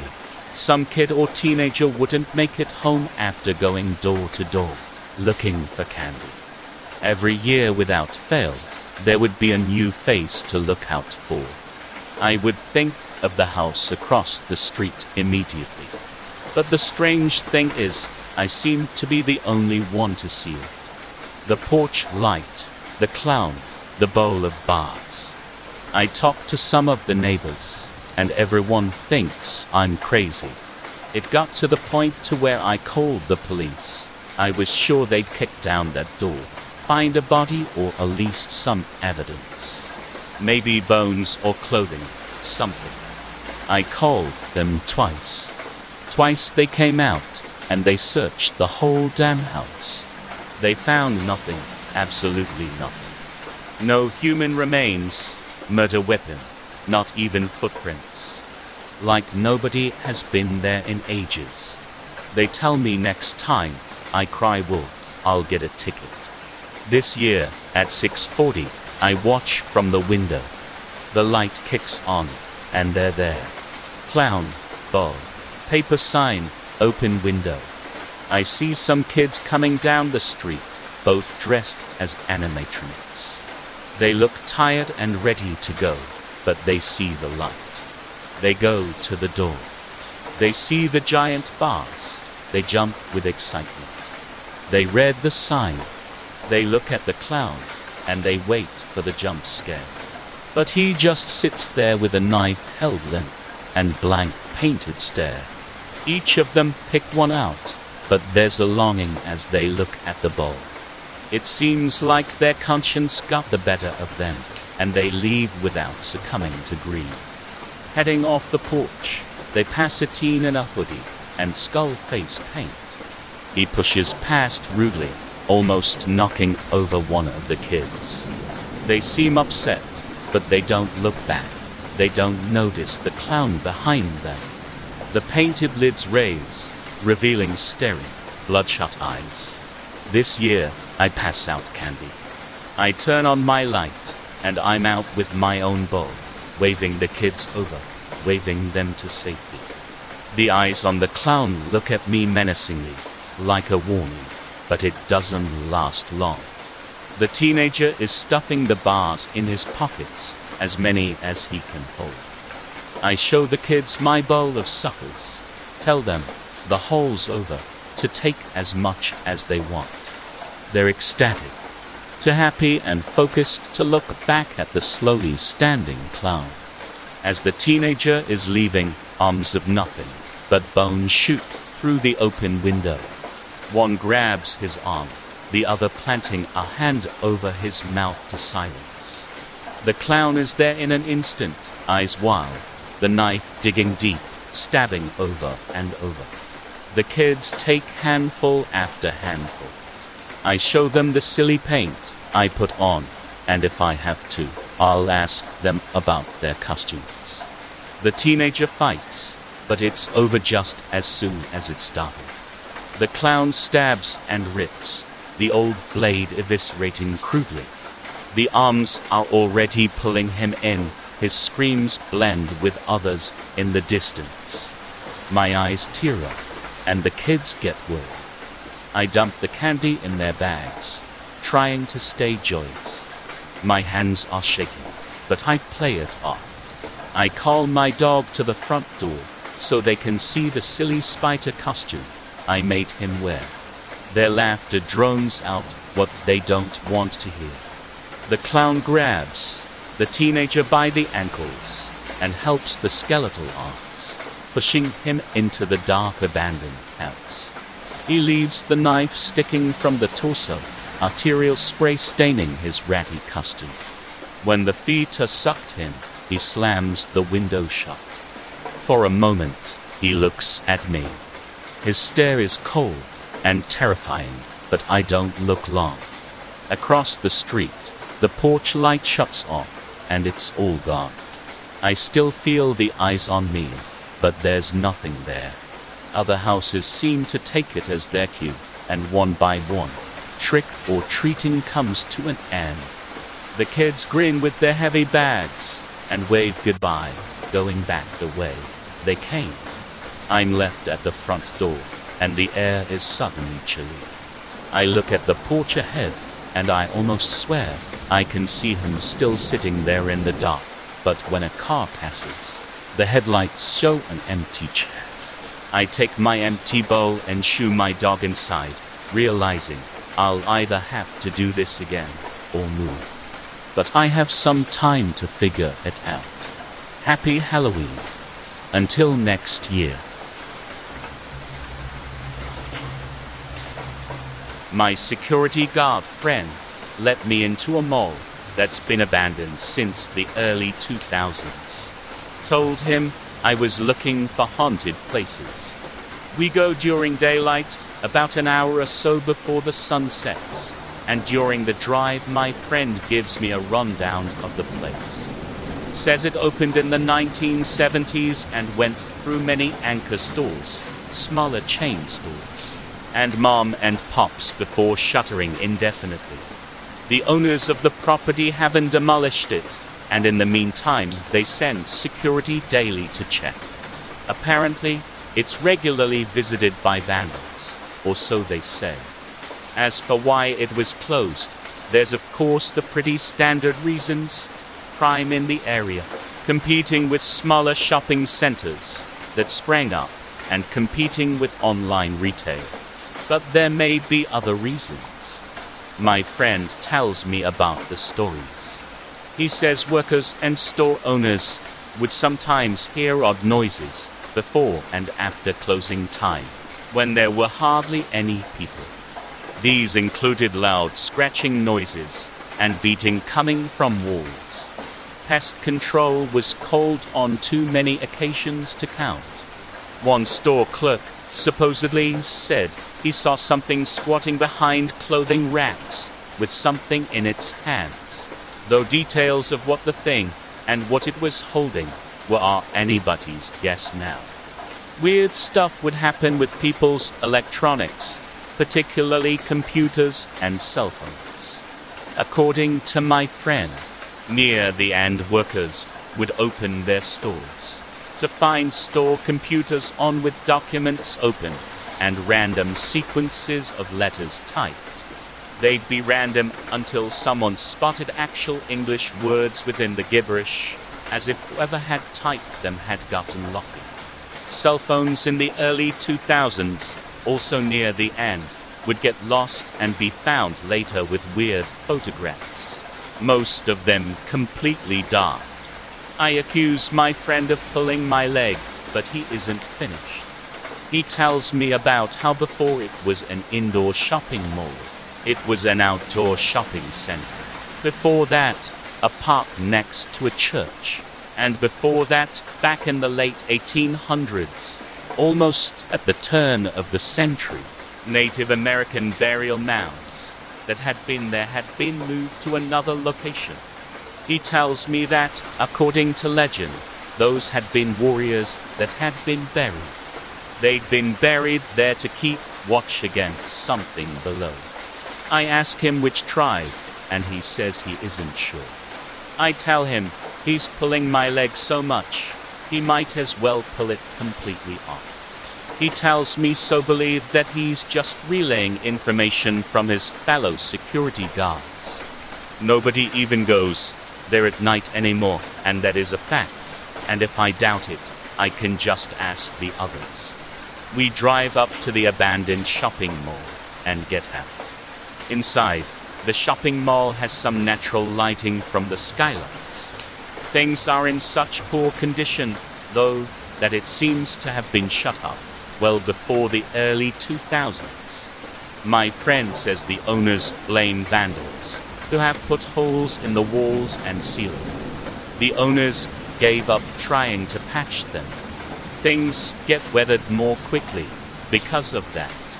Garbage litters the floor. There is no graffiti, but there are smears slathered onto and grooves cut out of walls. Glass has been busted out of railings and storefronts, where there aren't plywood and concrete blocks.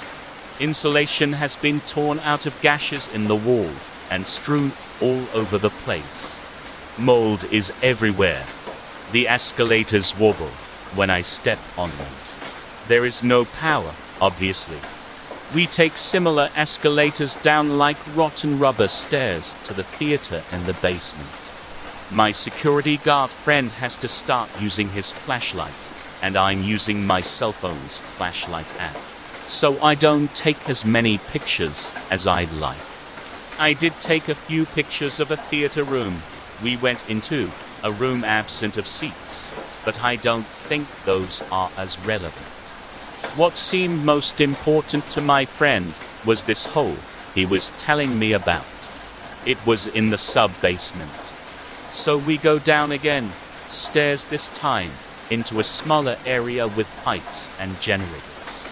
Beyond that bluish machine in the photograph above, and at the corner of that side of the building, we come upon a 6 feet by 3 feet or so hole in the concrete. The dirt directly beneath is loose.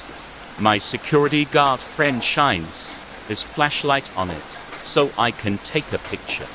My friend tells me they used to dare each other to go into that hole, and his security guard co-workers that come by here. They even used it to haze a couple of guys. That stopped though when one of their guys disappeared. He came back out of the hole shaken, but wouldn't say what he saw, and disappeared a few days later. He had a wife and a baby on the way too. My friend says he doesn't know how or when that hole got made. At this point, I say how disappointed I am in him for embellishing the lie like that. I get ready to go inside. Isn't that what he's goading me to do?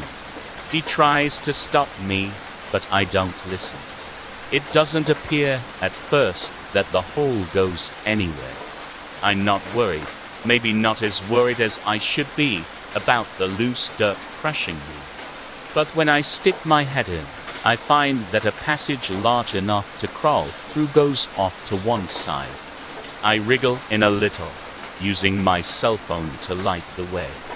The walls are more solid farther in. It's like the hole in the concrete and looser dirt was dug into much older tunnels.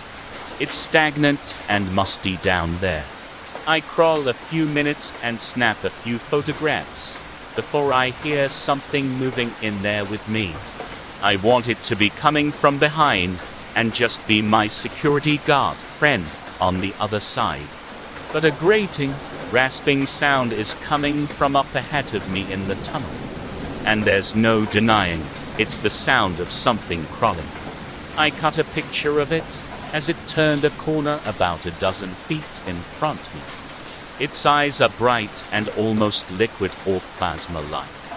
Its jaw doesn't appear normal either.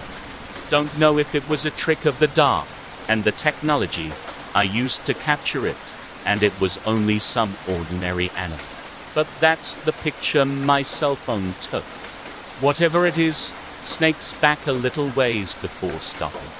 It disappears from my view while I'm crawling backwards more quickly than I'd normally crawl forwards. I'm shouting the whole time. I panic more when I feel something grab me from behind and pull. My stomach gets scraped to bleeding from one edge of the concrete part of the hole, but it's my friend that is pulling me out. I show him the pic, and we both run back towards the stairs. Next few days, and I'm posting these pictures and my experience on an image board website. I go to sleep feeling uneasy about the whole thing, wishing I'd never shared it. When I wake up and check the image board for responses, hoping someone can debunk that thing as some kind of animal, I notice among other responses, my own response. But it's a response I never left during a time when I'd been asleep. The response from what I thought must have been my hacked account has only a picture. That's a picture of me sleeping. I check my cell phone. There are several pictures on it of me sleeping. It helps me remember what my security guard friend had said about cell phones being stolen, and weird pictures being taken on them, as well as weird things being written on computers at that mall. It also brings to mind the noises I'd heard outside the night prior, those that I'd convinced myself were just animals. Making rounds throughout my house, I discovered something disturbing. I hadn't even noticed when it had happened, but one of my windows in the living room, muffled behind thick curtains and blinds, has been shattered like the shattered glass inside that mall. This story is called Active Shooter. It was a summer night like any other. The scent of freshly cut grass, catching adrift in the cool breeze under a dusk sky of deep blue light, just enough to see objects, but too dark to discern what they were. I was 4 houses down from my own, walking my dogs Sunny and Ruby while listening to the chirping and fluttering of crickets and locusts. So peaceful, but then the patio light of the house I was standing in front of flicked on. It was Mrs. Baker, an 80-year-old war widow whose husband died decades ago. She'd never since remarried. Her movements were, as best as I can describe them, different. This sluggish old woman operated abruptly with the speedy reflexes of a cat, head swiveling right to left repeatedly, and then at me. In a shrill voice, she said something that frayed my nerves. "Honey, get home. There's someone walking around with a gun shooting people." The streetlights kicked on at that moment, illuminating me like Olivia on a Broadway stage. Suddenly, a domino effect. The patio lights of all the other houses going on, one by one. Active shooter. Get home. A random voice called out from a dark window. I became frozen beneath the lights, too petrified to move. An instant rush of déjà vu and blurry vision as I tried to reconcile this sudden overwhelming feeling of shock. Go home, Kathy. There's an active shooter in the neighborhood. I pulled the dogs along with all my might until I reached the yard of Mr. and Mrs. Colby, where I shouted with shaking limbs and a cracking voice, "Sumner." He replied as his wife tried squeezing next to him in the doorway, pointing in the precise direction of my house. The rush of adrenaline I'd experienced in those few minutes, walking directly toward the woods dividing my street from Sumner Avenue, was the single most intense sensation I've ever felt. I'd never felt so alive. My pulse pounded as I approached the house, eyes fixed on the woods ahead of me, where I'd expected a masked figure to be hiding with an AK-47, ready to perniciously use me for target practice. Just before I'd gotten home, I'd noticed movement in the trees and bushes, but I didn't stick around to see who or what it was. My crippled sister, who lives in our basement, cried out for me the moment she heard the squealing front door hinge. Bethel Park Police Department just called. There's an active shooter outside. I called my son to make sure he was safe, but he didn't answer. He lived in an apartment building 2 blocks on the other side of Sumner Avenue. He doesn't ever check his voicemail, so I texted him to please get home and stay safe. "It's okay, Mom. I'm safe. I love you." A sudden display of affection. My son has never said he loved me through a text interaction. Our relationship had been rocky for a few years, but finally things were simmering down. I watched out the living room window and saw countless human silhouettes in the windows of lit rooms, watching breathlessly as I was. The sense of danger I felt in those moments were more intimate and invasive than ever before at any point in my life. Clandestine peril. Now it was practically coming through my front door. The resounding wailing of police sirens only further served to violate my relatively unadorned existence of solace.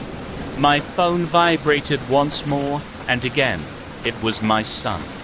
Do you need anything from the store? No, honey. I'm fine, I replied.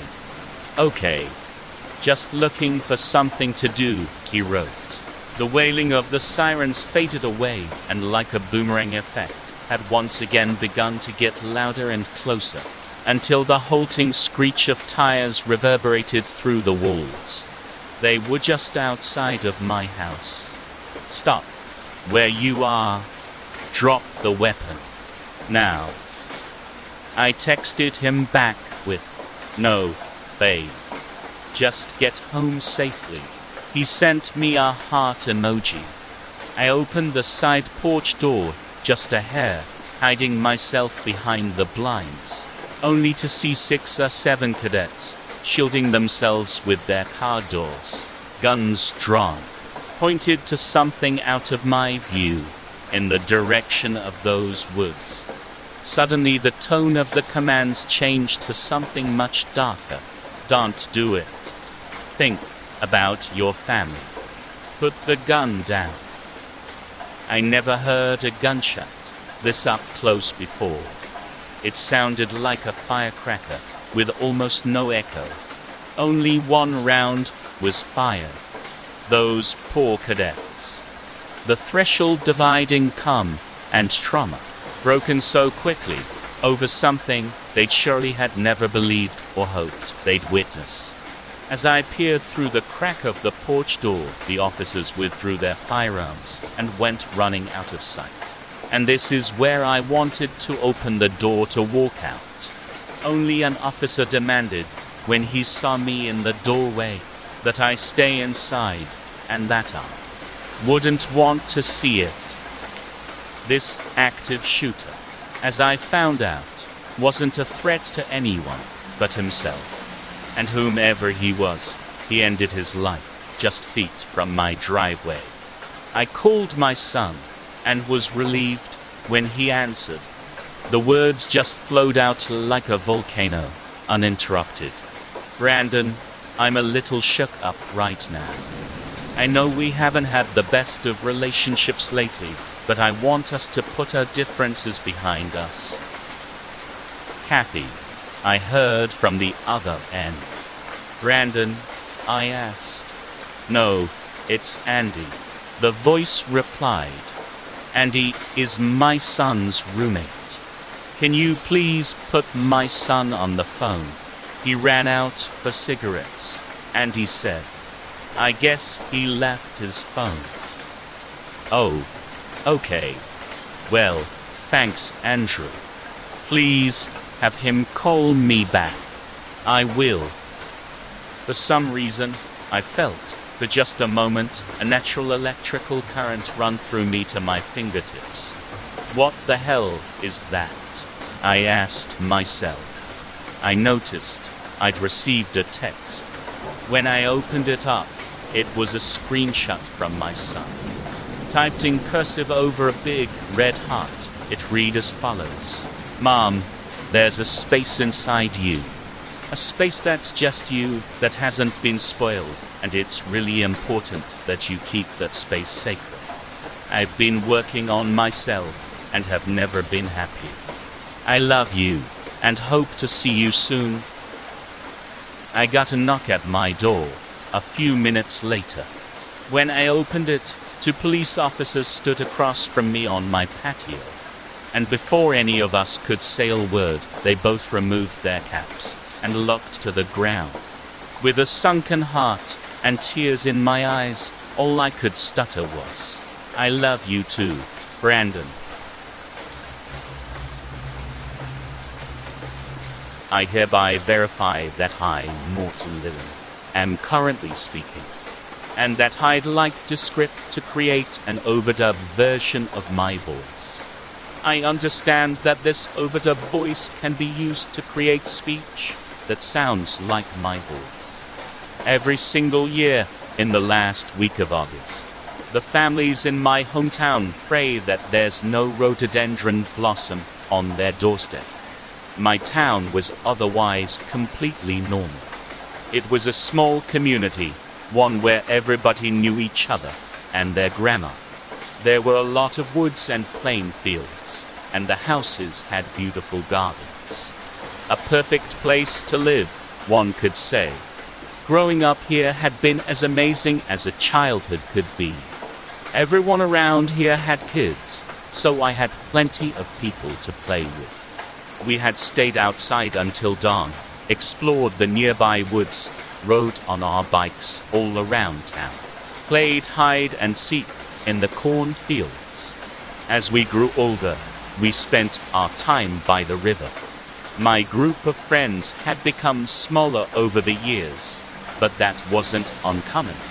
Anyways, my childhood had been great. And yet, every year we feared to find a rhododendron on our doorstep. Harvest Week wasn't something the adults would tell a kid about.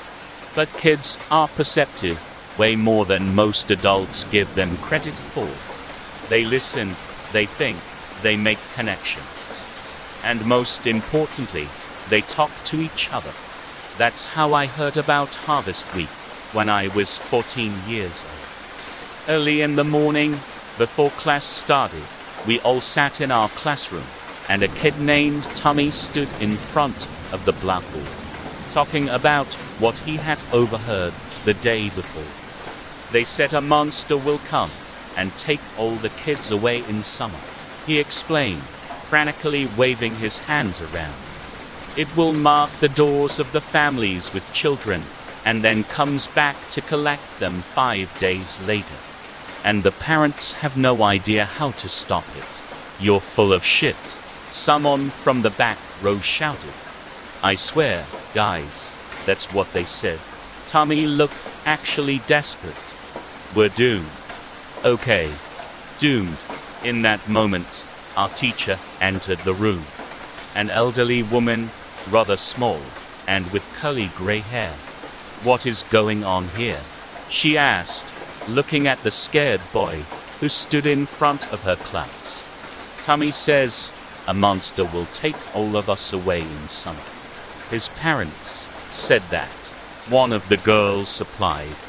The teacher paled a little, stayed quiet for a moment, and shook her head. No one is going to take all of you, she said. Now, please sit down. The wording struck me as strange, but I didn't think too much about it. At that time, I simply thought Tommy had made this story up to get attention. I wasn't one to believe in ghost stories, especially not something outlandish as this one. A few weeks later, right before summer vacation, the story came up again. Not by Tommy this time, but another girl from my class. Scared of the things Tommy had talked about, she had asked her older brother about it. He had told her about his childhood best friend, who had vanished without a trace. Overnight, the boy had disappeared, had left not a single clue, and was never found. That was when I got scared too. One person making something up was not unusual, but I vaguely remembered the disappearance of the little boy, although I had been very young back then. But it had happened in summer, that much I knew. I went home to my parents and told them about what I had heard, but they were quick to reassure me nothing about it was true. They told me there was not such thing as monsters. My classmates had just made up a spooky story to scare us, and I shouldn't worry about it. Of course, I believed them. On the first day of the last week of August that year, I was out late with the neighbor kid. He was 2 years younger than me, but we got along really well, and he lived just across the road, so we hung out a lot. The sun was just setting, the street lamps turned on the exact moment we reached his doorstep. A rhododendron blossom lay there. The family did not own a rhododendron. My friend picked it up and rang the doorbell. His mother opened and stared wide-eyed at the flower her son held in his hands. Where did you get that? She asked, pale as a ghost. He pointed at the floor. She ushered him and through the door, Shot without a goodbye, I sparkling with tears. I returned home, of course, and from that day on, I watched the house across the road every night. Asking my parents would have no use, so I simply stayed awake and watched, waiting for something to happen. I saw my friend during the day, but as I asked him, he didn't say anything. Only that his mother had been worried because we had come home a few minutes later than usual. I knew something was wrong, although I couldn't name it at that point. There was no school anyways, so I stayed awake during the night and slept during the day. Nothing happened for 4 nights. My friend behaved as always, and yet I couldn't shake the sense of dread the rhododendron and his mother's reaction had left in me. In night 5, it finally happened. The first sign of its presence was an icy wind blowing through the street. Way too cold for midsummer. A breeze blew through my open window and raised goosebumps all over my body. Next, the lights began to flicker. Every single street light went on and off in absolute unison. The rhythm was slow at first, but quickly grew faster and faster until it made me almost dizzy. The wind was stronger now and cold as winter snow. I leaned forward and gripped the window frame. A figure, cloaked in shadows, walked down the road. They were tall and lanky. That was all I could gather through the flickering light. I was frozen in place as the figure approached my friend's house and stretched their long arms out. The lights went out. All the lights. I was surrounded by absolute darkness. The wind was howling. There was a storm going on outside. I wrapped my arms around my body to protect myself from the piercing cold. For several seconds, maybe even minutes, there was nothing but darkness and the screaming storm. And then, without a warning, there was a flash of lightning. No rain, no thunder, just a bright white flash, and the lights came back again. The shadow figure was gone. I exhaled before I even realized I had held my breath and collapsed onto my bed. The next day, the garden across the road was overgrown with plumeria. The husband, who was a soldier, returned from whatever Middle Eastern country he had been stationed in, entirely unscathed. I never saw my friend again. Nobody ever searched for him. It took me almost a week to gather the courage to go to my parents and confront them with everything I had seen. But when I did, they sat me down at the kitchen table and explained it all. Every year, in the last week of August, a rhododendron blossom is left on the doorstep of a family. 5 nights after that, the thing in the shadows comes and takes the family's child away. The child is never seen again, but the family is granted a wish, and the town thrives for 1 more year. A bargain that can't be refused. But there must be a way to stop this, I pleaded, almost petrified with fear. They then told me about the family, who had tried to defy the thing. A young family had found the rhododendron on their porch, and they did the unspeakable to their infant daughter to save her from the fate that awaited her. 5 days passed without anything happening, until there was another plant on their doorstep. A cypress branch. They died that night, suffocated by cypress that had grown in their lungs. The whole house was still overgrown with said cypress today. Nobody had ever tried to deny the monster its wish ever again. It took me a very long time to get over the disappearance, and almost certainly the subsequent death of my childhood friend. Or maybe I never got over it, not really, but at some point I stopped crying myself to sleep. His death was never properly acknowledged by the Nettles, so I took it upon myself to make a little memorial for him. Nothing too special. I tied 2 small planks together, crudely carved his name in with a kitchen knife and placed it near a pond in the woods, where we had liked to spend our time. And I placed flowers there every single week. The truth my parents had told me terrified me, of course. I appreciated their absolute honesty, but it caused a countless number of sleepless nights. I was afraid something would come for me in the night, take me away to some sort of hell, or just kill me right then and there. Maybe devour me whole without leaving a drop of blood behind. Nothing like that ever happened, of course.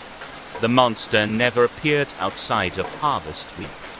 Now that I knew about Harvest Week, I was painfully aware of the sense of dread that settled all around town at the end of August.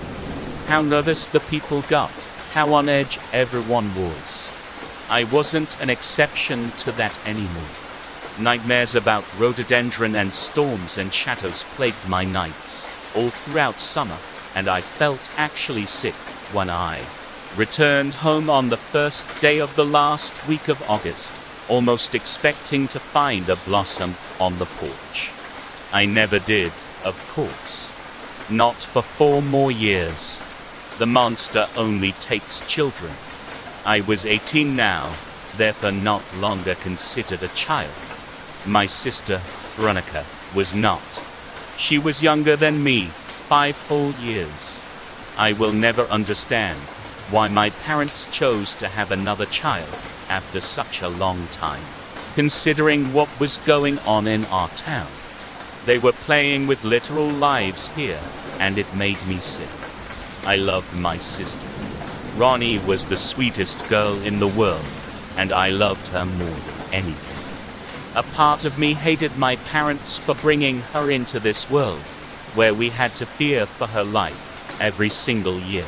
But I never let her know that. I never told her about Harvest Week.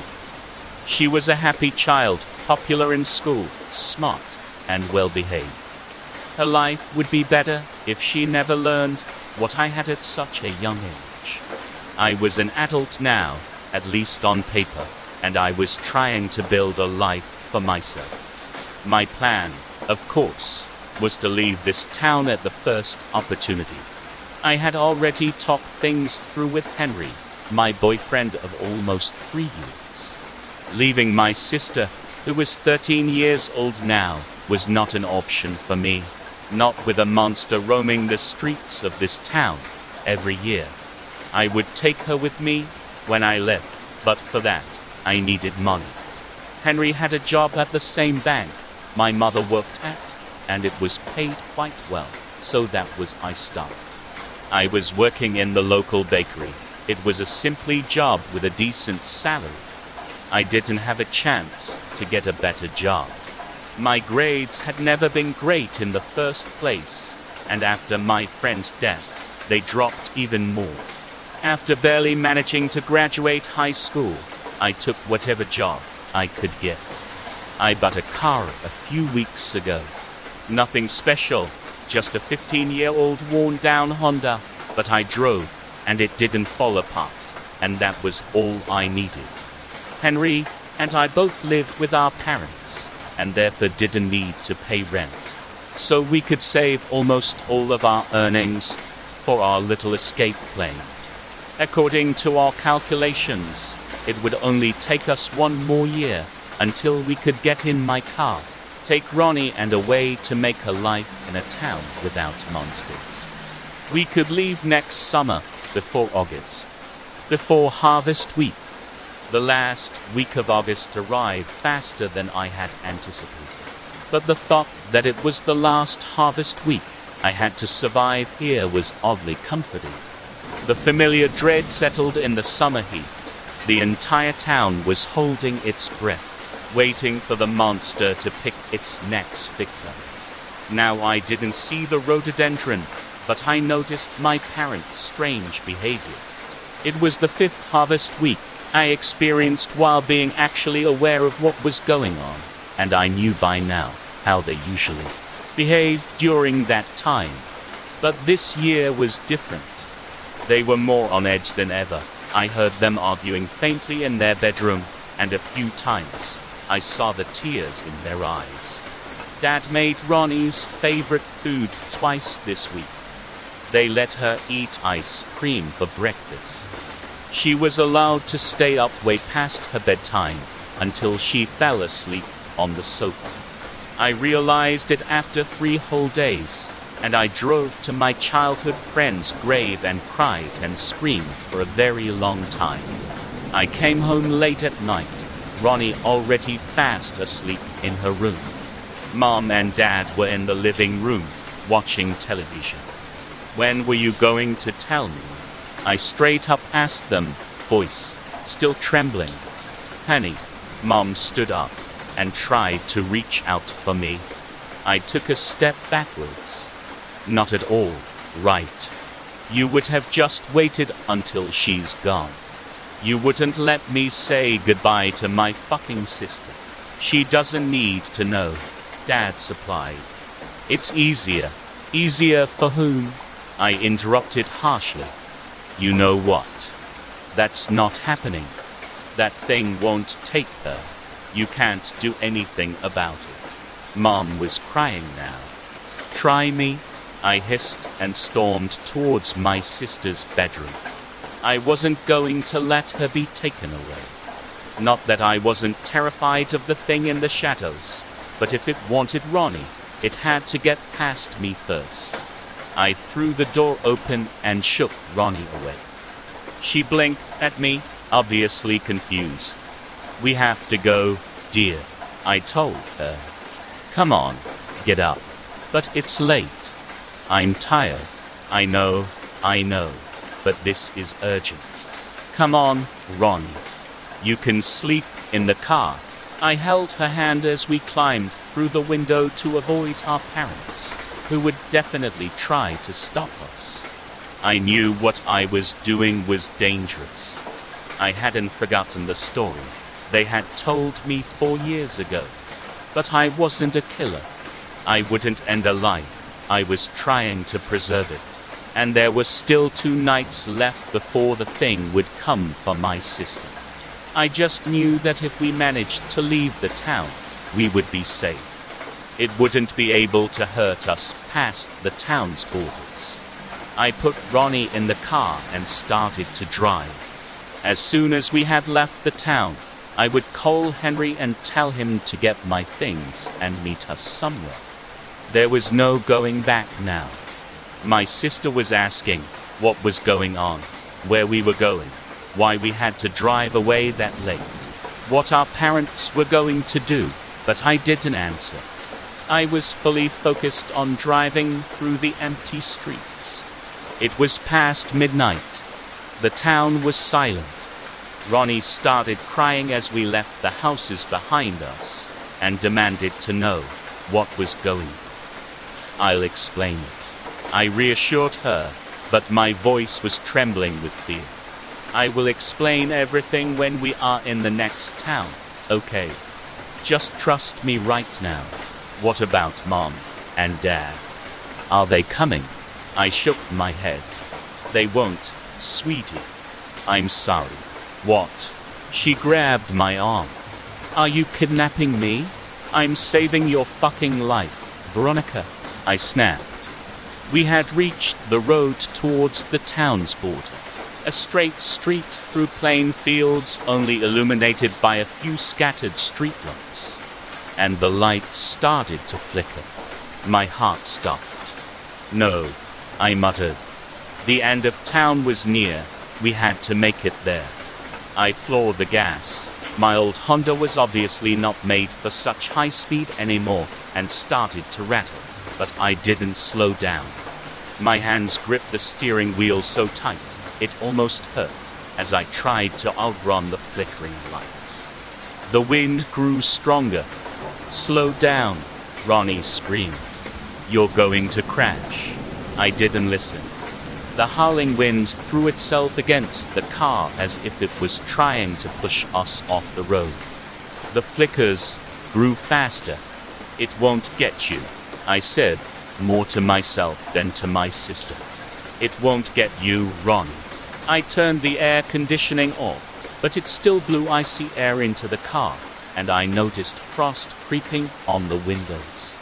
The howling of the wind was almost deafening. I had trouble to keep the car on the road. Ronnie screamed. The lights flickered like a stroboscope. Without warning, the lights went off, and the car came to a sudden halt, as if someone had smashed the brakes.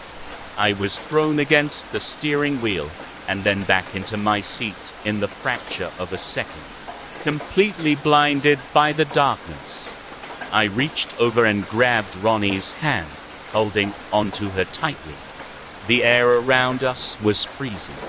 I heard nothing but the sound of the storm. It was too early, I thought. 2 nights too early. I also thought I was going to die right then and there. With a loud crash, the windows of the car shattered. I screamed as I was showered in tiny shards and tightened my grip around Ronnie's wrist. The following seconds of silence were the longest in my entire life. Suddenly, Ronnie started to scream. She cried in terror as something tried to pull her away, to get her arm from my grip, but I didn't let go. She struggled, she screamed my name, pleaded for me to help her, and for the thing to let her go. The wind blowing through the broken windows was a deafening cacophony. Let her go. A voice, cold as the storm, whispered in my ear. I didn't. The frost was grasping me. I felt it in my fingertips first, and in my entire hand next, until it was completely numb. Ronnie was still screaming, and maybe I was too. The car was shaking. The strength of the wind left me unable to move. I couldn't feel my hand anymore. I couldn't feel how Ronnie's arm slipped from my grasp. There was an ear-piercing scream, a sudden strike of lightning, and then the lights came back on, and I was alone in the middle of the road. The windows were still broken. My sister was gone. They had to amputate my hand at the hospital. The frostbite was too severe. It was beyond saving as I arrived. Nobody questioned how I got a frostbite in the middle of summer. Nobody questioned where my sister had gone. Yellow poppy bloomed all over my parents' garden. Mom got promoted in her already high-paying job. Dad received a letter that he had inherited a lot of money from a distant relative he hadn't even known about. My boss gave me an unexpected raise. I cried when I received the paycheck. I moved in with Henry almost immediately. Since I earned more money now, we could afford a small apartment together, and I couldn't stand living with my parents anymore. Not after everything that had happened. And I couldn't continue to live in the same house my sister had lived. We still want to leave, but I don't think I still can. If I ever could have anyways. The thing is, after feeling sick for a few weeks now, I just came back from the doctor. Turns out, I'm pregnant. I'm on birth control. Henry and I have always used condoms. I have tried to leave. Exited the doctor's office, got into my car, and started driving. My car broke down in front of the town's border. I tried to go by foot, but no matter how hard I tried, I ended up walking in circles. Every time I ended up in front of the large sign welcoming me to town, the painted bluebells almost mocking me. I gave up eventually. Sometime after sunset, I returned home. There was a tansy lying on my bed. Contentment, a vampire story. Curtis stood outside the small brick home, his mind racing. The anticipation was killing him. He watched as one by one the lights flicked on, and the darkness of the night filled the structure before him. Biting his bottom lip, He reminded himself that he must be patient. This sort of thing could not be rushed. No, he had to wait until the time was right. Give her a bit to do her routine and get settled into bed, he thought. Then, and only then, would he make his entrance. As he waited, he allowed his mind to wander. Images of the previous ones came to him. They had all been so beautiful, but one stuck out amongst the rest. She had been a lean brunette with a fiery disposition. Oh, how she had fought against him. Those like her were his favorite. He loathed the ones who wept and pleaded as he stood over them. They were weak in his eyes and brought misery upon themselves by being so. However, despite that, his passion was not derived from the desire to punish others, but rather one for true intimacy. To him, the act of taking a life was the most intimate thing one could do. Copulation failed in comparison to it, as over time it had become devoid of the deeper meaning it had once held. Refocusing on the mission at hand, he made his way to the house. Once at the door, he decided to try his luck and twisted the knob. To his surprise, he found it unlocked. The oddity of such a thing was not lost on him. Anxiety began to build in his chest, and he considered vacating the premises. But his yearning for her kept his feet rooted in place. Swallowing his uneasiness, he slowly pushed the door open, a soft thud breaking the silence as it came to a rest. Cautiously, he ventured forward and immediately regretted doing so. A bulb abruptly clicked to life, illuminating the room and causing him to flinch.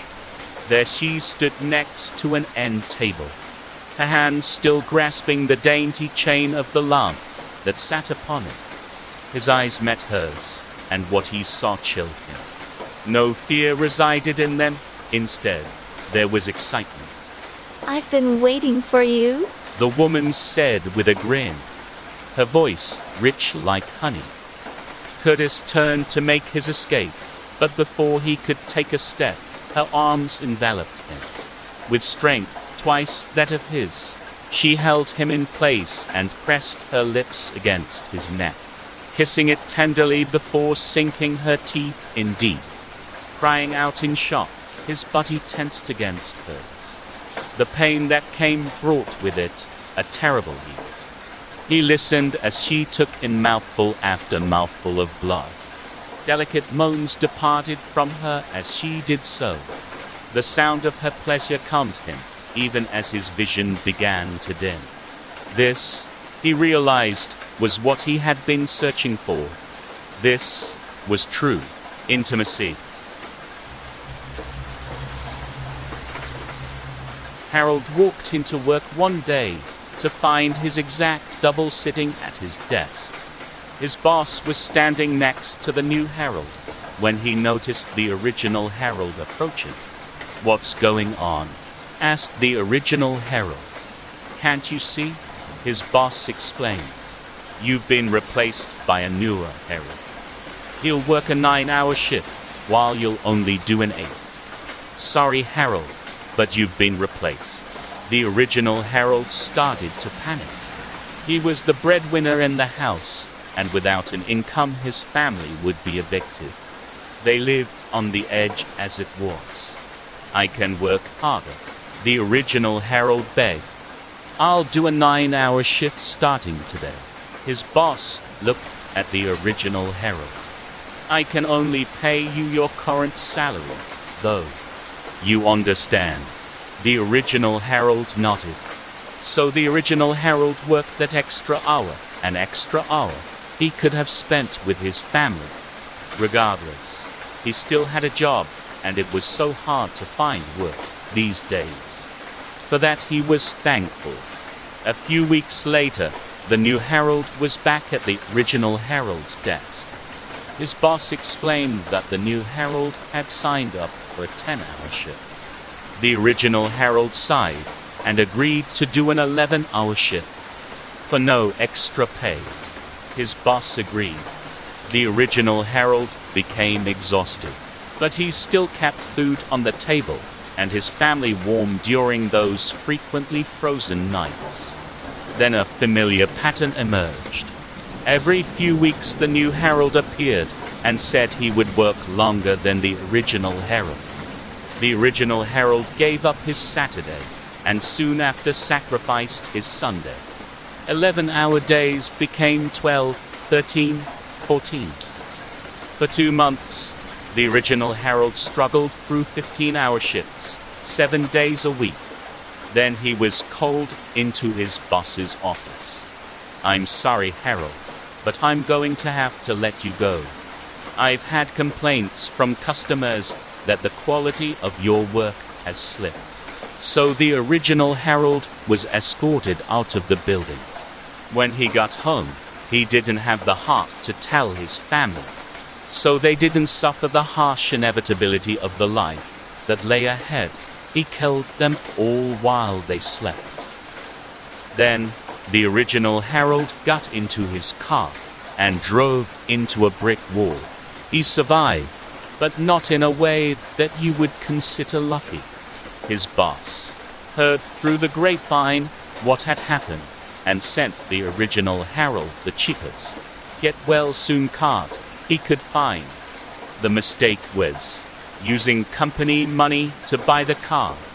The next day, his boss came into work to find an exact duplicate of himself sitting at his desk. I loved her, and she loved me. Our love was strong and passionate. She would always look at me with those shining eyes and lovely smile. Her every motion caught my eye, and her sweet lips always a blessing. I loved her with all my heart and all my might from the bottom of the deepest voids of my soul. I would die for her, even kill for her. So, I took care of her problem. A stalker that has been harassing her for some time. She was a gentle soul and was shy to say no. So he took advantage of that and approached her, touching her, breathing on her, disgusted. I went into hiding as the police started to catch on to me. I wanted to meet her and tell her of my love, but I couldn't risk being traced. So I just watched her from afar. My angel. She looked sad and distraught. The pain of parting with me had broken her heart, as it did mine. Such sweet love. I did it for you, my love. Months pass, and I wait around the corner just to see her face, to catch a glimpse. It was getting late, and she hasn't arrived yet. It's around 9 p.m., so she's probably out, drinking at that bar across her workplace, with her female co-worker Becky, and then try to walk it off a bit before catching a cab home. I just noticed that she left the window to her room on the second floor ajar as she usually does, typical of her. It's almost 11 p.m., and I see her arrive not in a cab, but in a car I have never seen before. A slender man had driven her. Another disgusting predator looking to score with my love. How dare he? Again, she is too shy to say no. Her fake smile and gentle gestures always confuses them as a signal to approach. But I'll show him. I'll show them all that she has in there. Me, I'll take out that garbage for her. Such innocence. It can't be helped. It's not her fault. She's probably scared under that pretending smile. Weeks after I took care of that no-good predator that was taking advantage of my beloved Ken, now the police have swarmed the place. A patrol car looks vigilant around the block, probably looking for me. Today I made a brief eye contact with her. She looked worried. Worried for my safety probably, as she quickly went inside her house. Probably the police was near her, and she wanted to prevent their attention. Such love. Though brief, we understood each other. We are connected that way. Tonight, I'll take her with me to a safer place, where no one can come between us again. Then we will be together forever. I creep up to her house as the patrol car makes their rounds and drives away. The window of her second-floor bedroom is ajar as always, probably for me to come in easily. She's thoughtful like that. I creep in to see if any cops are inside the house. Luckily, she's alone. Perfect. I make my way to her bedroom to find her fast asleep. Her beautiful face is angelic as ever. How I love her so. I wake her up to take her with me. She is startled and is delirious, fighting me and struggling. She thinks I'm one of her stalkers. Poor darling. My angel. You won't ever need to be afraid again. But she doesn't recognize me or listens to reason. Time is running out, and I had no choice but to incapacitate her. She'll understand later. I take her to my car, and we speed off into the night. Such cliché. It's funny, but romantic, I guess. 3 days have passed, and my love is still fighting me. Persistent in thinking I am a stalker and a monster. What have they done to her? No longer was the loving smile that used to bless me, and dull are those once shining ones. They have corrupted her, brainwashed her against me. The police, they did this to her to get me. Or it must be that shrink that she's been seeing. He probably took advantage of her vulnerable state and brainwashed her to take her himself. That monster. I must have him undo the damage. They cut me. They were waiting for me at that shrink's office. How did they know? This must have been a trap set by that evil doctor. Even the police don't believe me. The shrink pinned a psychopath stalker tag on me. How dare he pin everything on me? The police held me in their interrogation room to tell them where I hid my beloved. But I won't break. I will not have them hand her over to that monster so he could have his way. Never. I'd burn in hell rather than betray her. I was sentenced to double life without possibility of parole. They've succeeded in caging me, but they will never get me to betray the location of my love.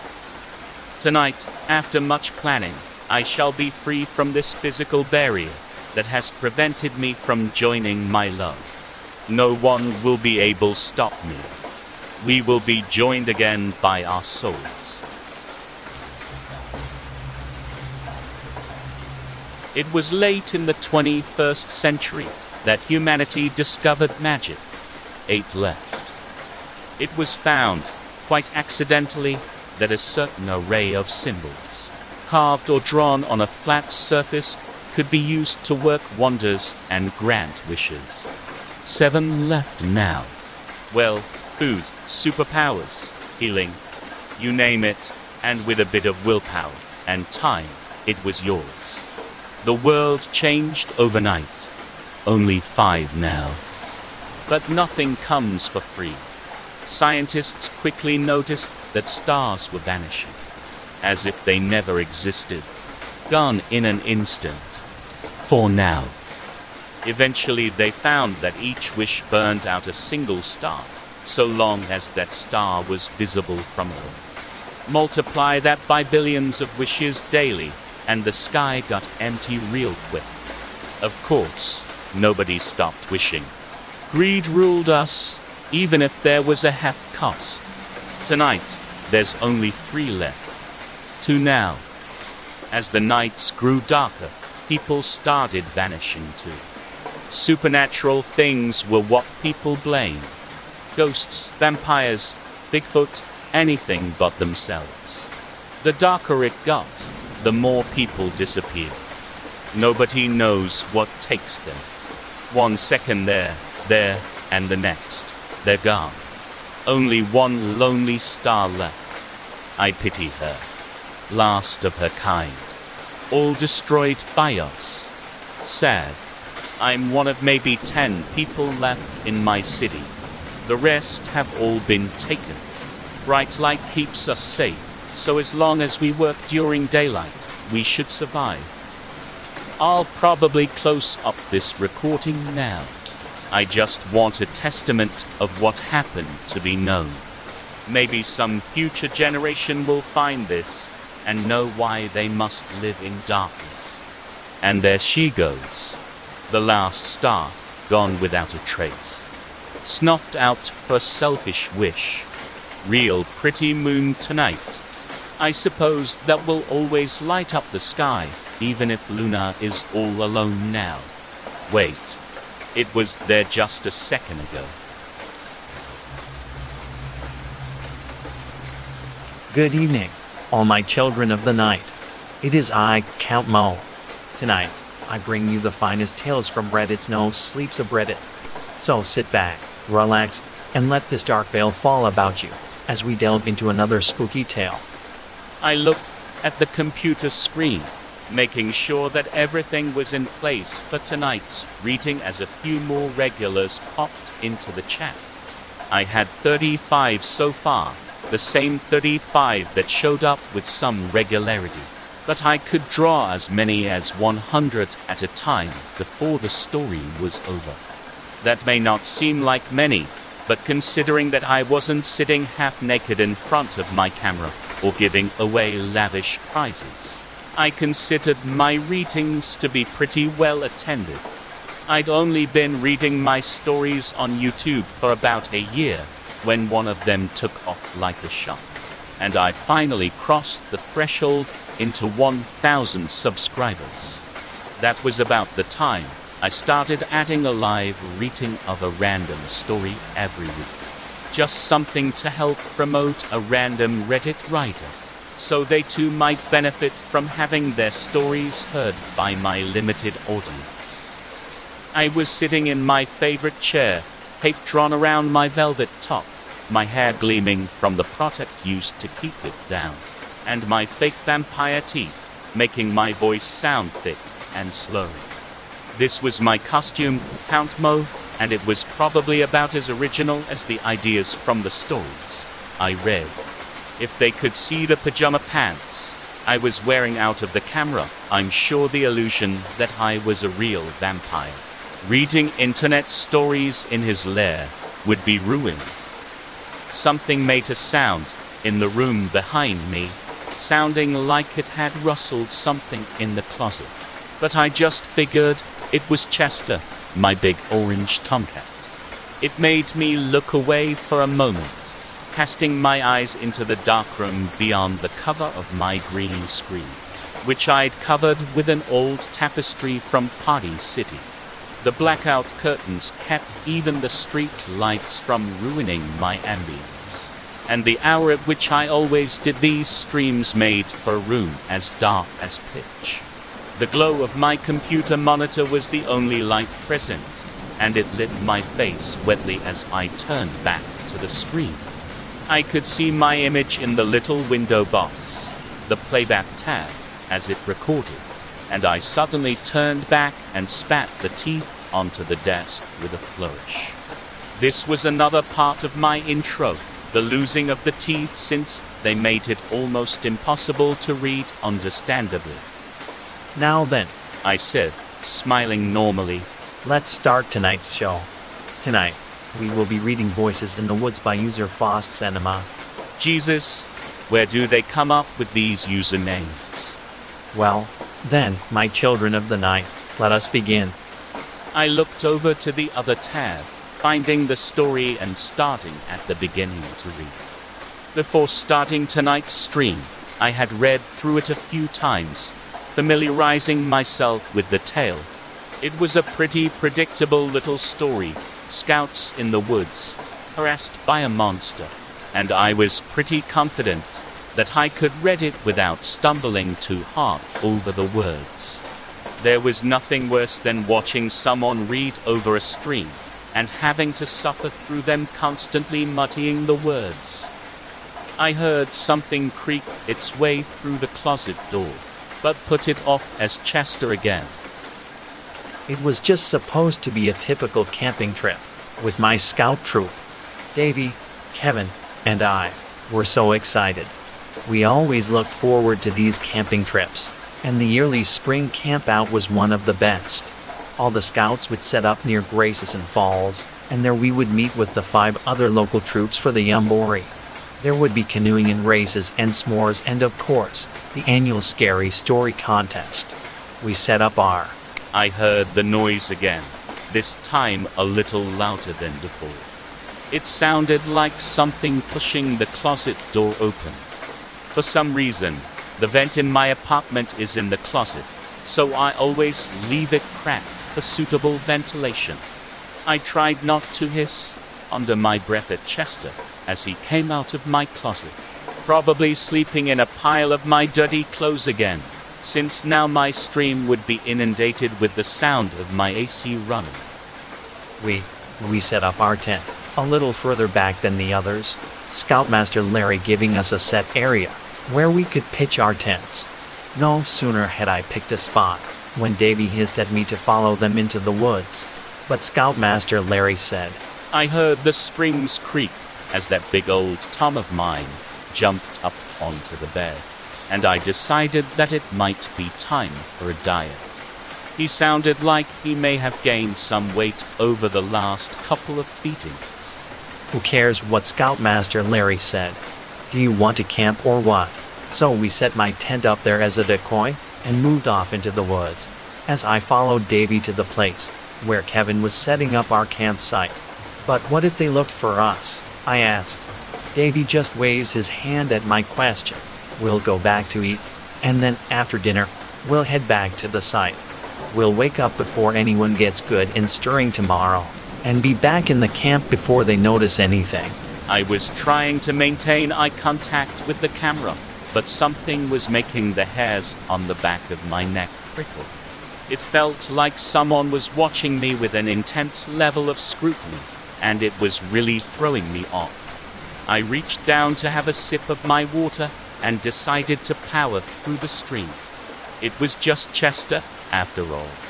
He was just being a dumb cat. So the scouts went to their secret camp in the woods, and the storyteller admitted that it was pretty cool. They set up their own fire pit, got their own water, and were prepared for the night when they left to rejoin the scout troop. The rest of the day proceeded normally. A meal was served, some announcements were made, and then everyone left to go talking for the night. As I read this out, I could see myself getting more and more anxious in the after image on my computer.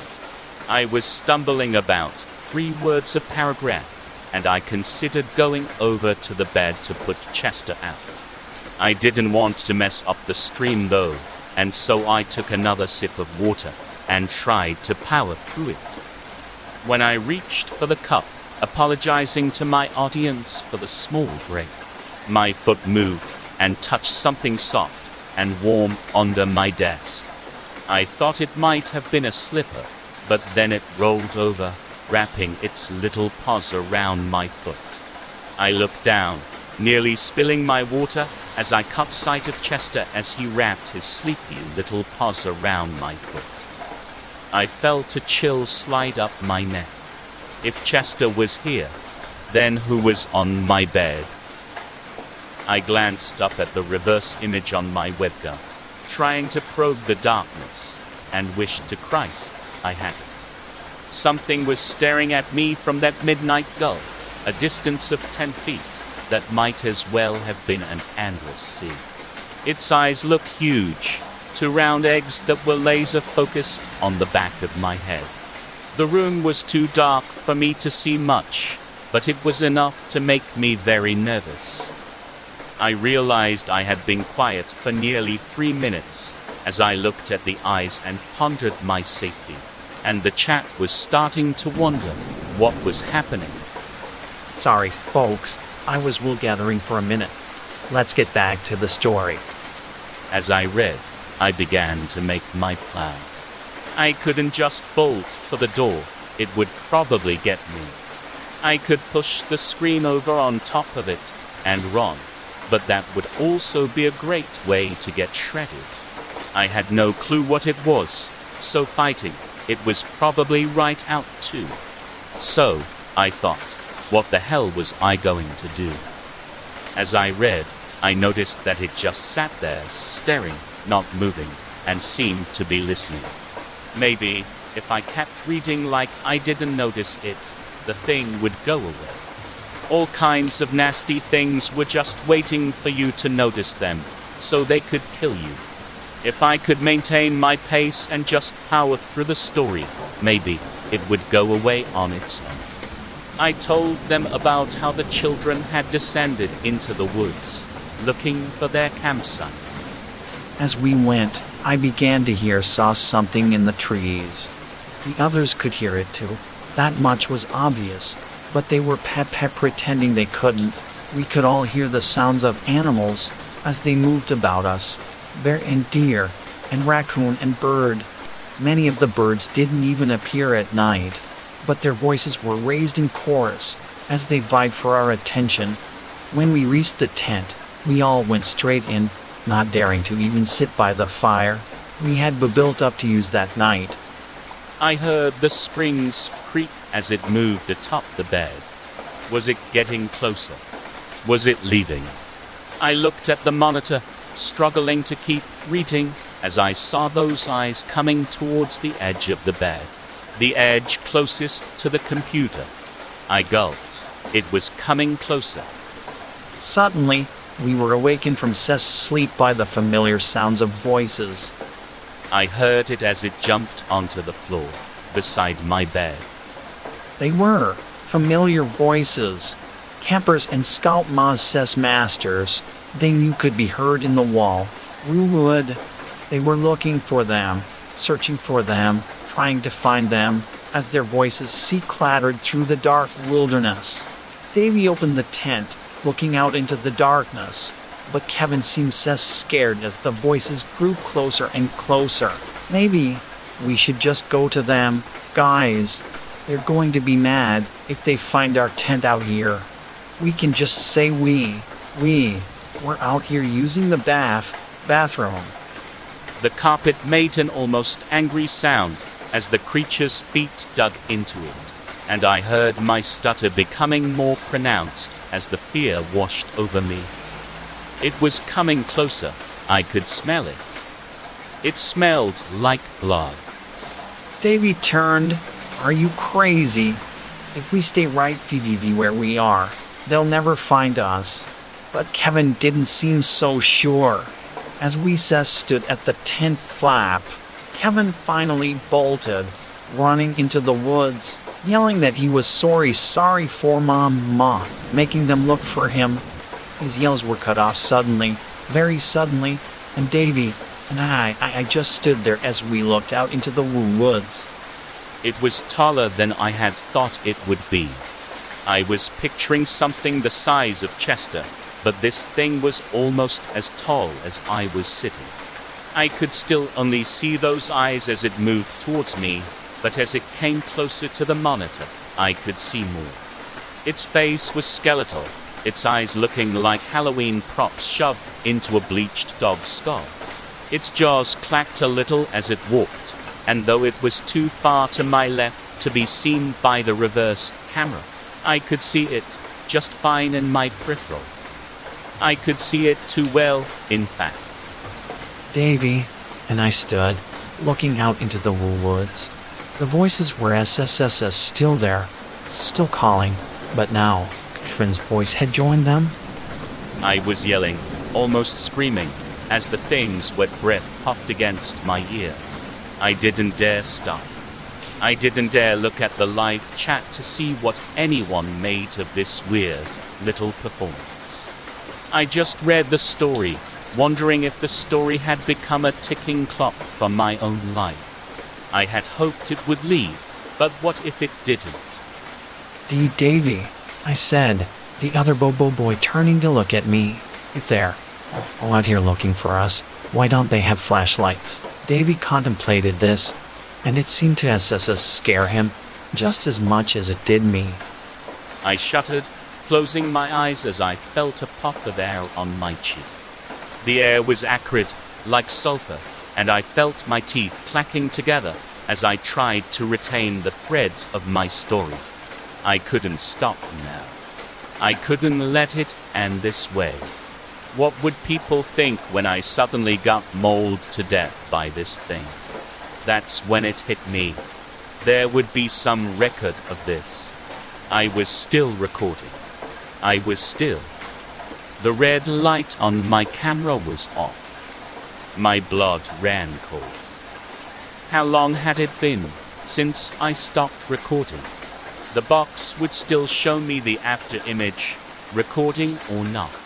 So I had no clue how long that camera had been off. Had I just stopped in the middle of my story? I couldn't very well check with the pestilential creature in my ear. It was, after all, my only audience now. Perhaps, I thought with a shudder, my last audience. It growled softly, and I read on, extending my life for the length of this creator's contribution. We went back inside, huddling in our tent, as the voices grew closer and closer. I was yelling out of pure habit now, just trying to drown out my fear as much as the sounds its bony jaws were making. They kept calling out names, as the voices came closer and closer. I could feel the tears running down my face as my fear grew in intensity. I was crying, huddled in my sleeping bag, as Davy shuddered beside me, the voices growing closer and closer. Its breath was puffing in my ear, and I was shaking so hard that the words on the screen had begun to vibrate through my tears. I jumped when I heard the zipper open, looking up to see Davy as he stepped out into the night, while looking back only once as the voices seemed to surround the tent. As he left, I heard him scream. It was long and high, and it cut through the monotonous tone of the things grouped outside my tent.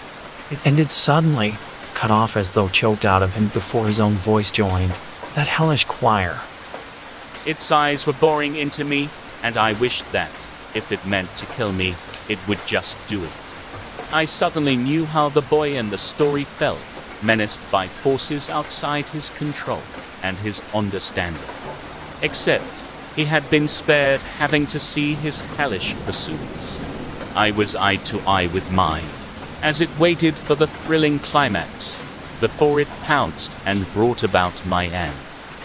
Suddenly, they surrounded the tent, pushing and shoving and bending the walls with their bony hands. They pushed faces against the fabric, and I could see their teeth, terrible features as they longed for what lay within. Adults, children, animals, all of them seeming to be little more than skeletons as they menaced me. I zipped my sleeping bag up and lay shivering at the bow bottom as I blocked it all out, wishing it would end quickly. I was nearly screaming now, snot running down my face as tears flowed down my cheeks in rivulets, making my white vampire makeup run. Suddenly, I could feel them around me, surrounding my sleeping bag, pushing against the fabric. As I screamed and shivered in my bag, I heard the spidery sound of the zipper coming down. The creature opened its jaws, its sulfur breath puffing against my cheek. The sound of monotonous voices calling me in their unchanging tone. I heard a growl begin in its throat. It did its sank its face into the mouth of the sleeping bag, and I saw its bony face as it looked in at me. Its body tenses, its two long legs holding up a body I could now see was the size of a large dog. I had glanced now and saw that it was like a rotten Doberman on somehow comical paper steamer legs. They were segmented and jointed oddly, like a Tim Burton nightmare creature.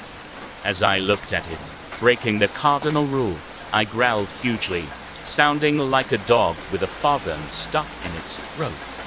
I screamed, then, eyes wide as it reeled back on those ridiculous legs and lunged at me, its mouth full of sharp, bony teeth coming straight for my face. Then, suddenly, the lights came on. I blinked, eyes watering as I was momentarily blinded. When my eyes adjusted, it was gone. Look, I know you're doing your little show in here, but could you keep it down, dude? I've got to work in the morning, and the reading usually doesn't bother me, but the yelling has got to. Dude, are you okay?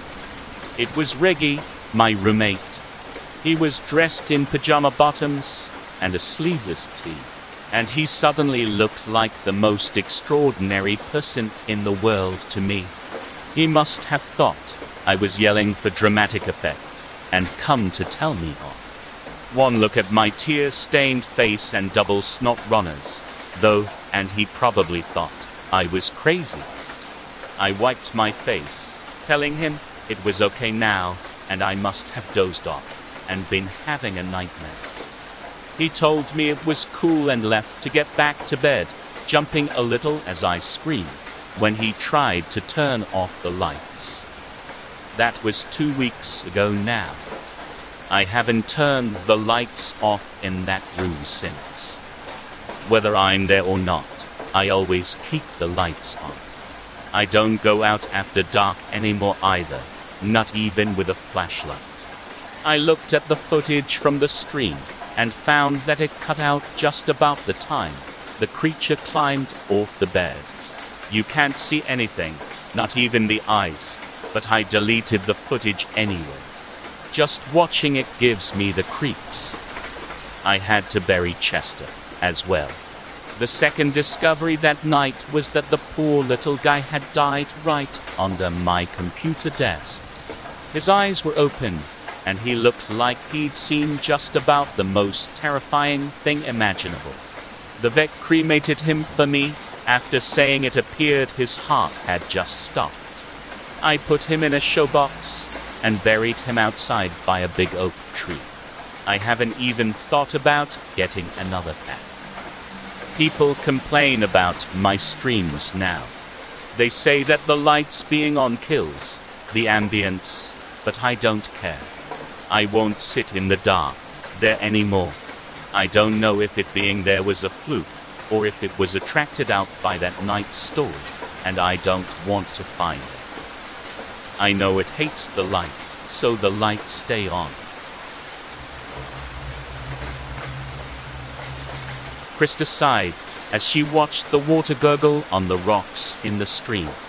There it goes, she said as she tried to follow the water downstream with her eyes, off to somewhere new and more exciting. What was that, Krista? Her brother Ella said. He was too busy being lost in the clouds to pay any attention to what his sister was complaining about. The only reason he asked her to repeat it was on the off chance that it pertained to him. Oh, nothing, Krista said. It's just so boring out here. There's never anything to do. No excitement. I miss the city. Krista and her brother had grown up in the lively street of the city. There was always new people to meet and new things to do. Her father was a carriage driver for the royal house. Or at least, he was until recently. He had saved up enough money to retire off into the country and live a quiet, peaceful life with his family. Although it was wrong, Krista sometimes wished her father has been a less successful man.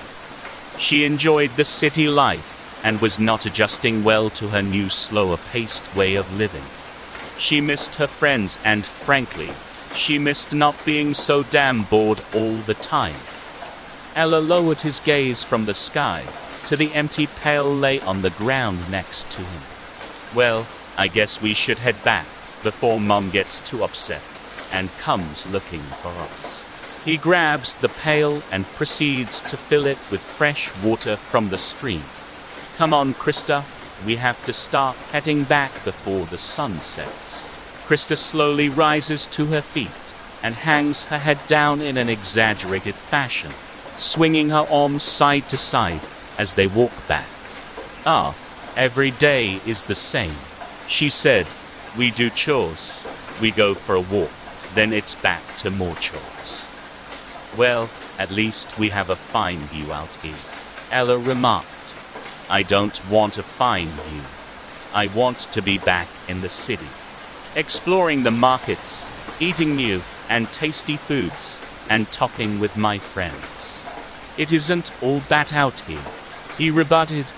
"We can go hunting, fishing, and even riding when Father isn't using the horses." "Those sound like things you want to do, Ella. I'm not a young boy. I am growing into a woman now. We have different priorities." Ella just rolled his eyes. He knew what was coming next. "I'm almost 15 now, you know. We need to go back to the city so I can find a husband. If we stayed out here, I'd be forced to marry a goat. How? Can you imagine? No, no. I want a high-born boy with golden hair and dark green eyes. There's no one like that out here. And our trips to the city are so brief, I never have to meet anyone. I simply must convince Father to move back to the city, or at least let me stay with one of our relatives. I mean, our family line is at stake here." "Would you be quiet?" Ella snapped. This fantasizing about the city was a daily occurrence for his sister now, and it was becoming entirely too much to bear. "Let's just shut our mouths and enjoy this boring view until we get home." The two siblings did just that. Their homestead was around 10 miles from the stream, but since the land was relatively flat and mostly tame, the youthful boy and the almost woman had no trouble making this traversal several times a week.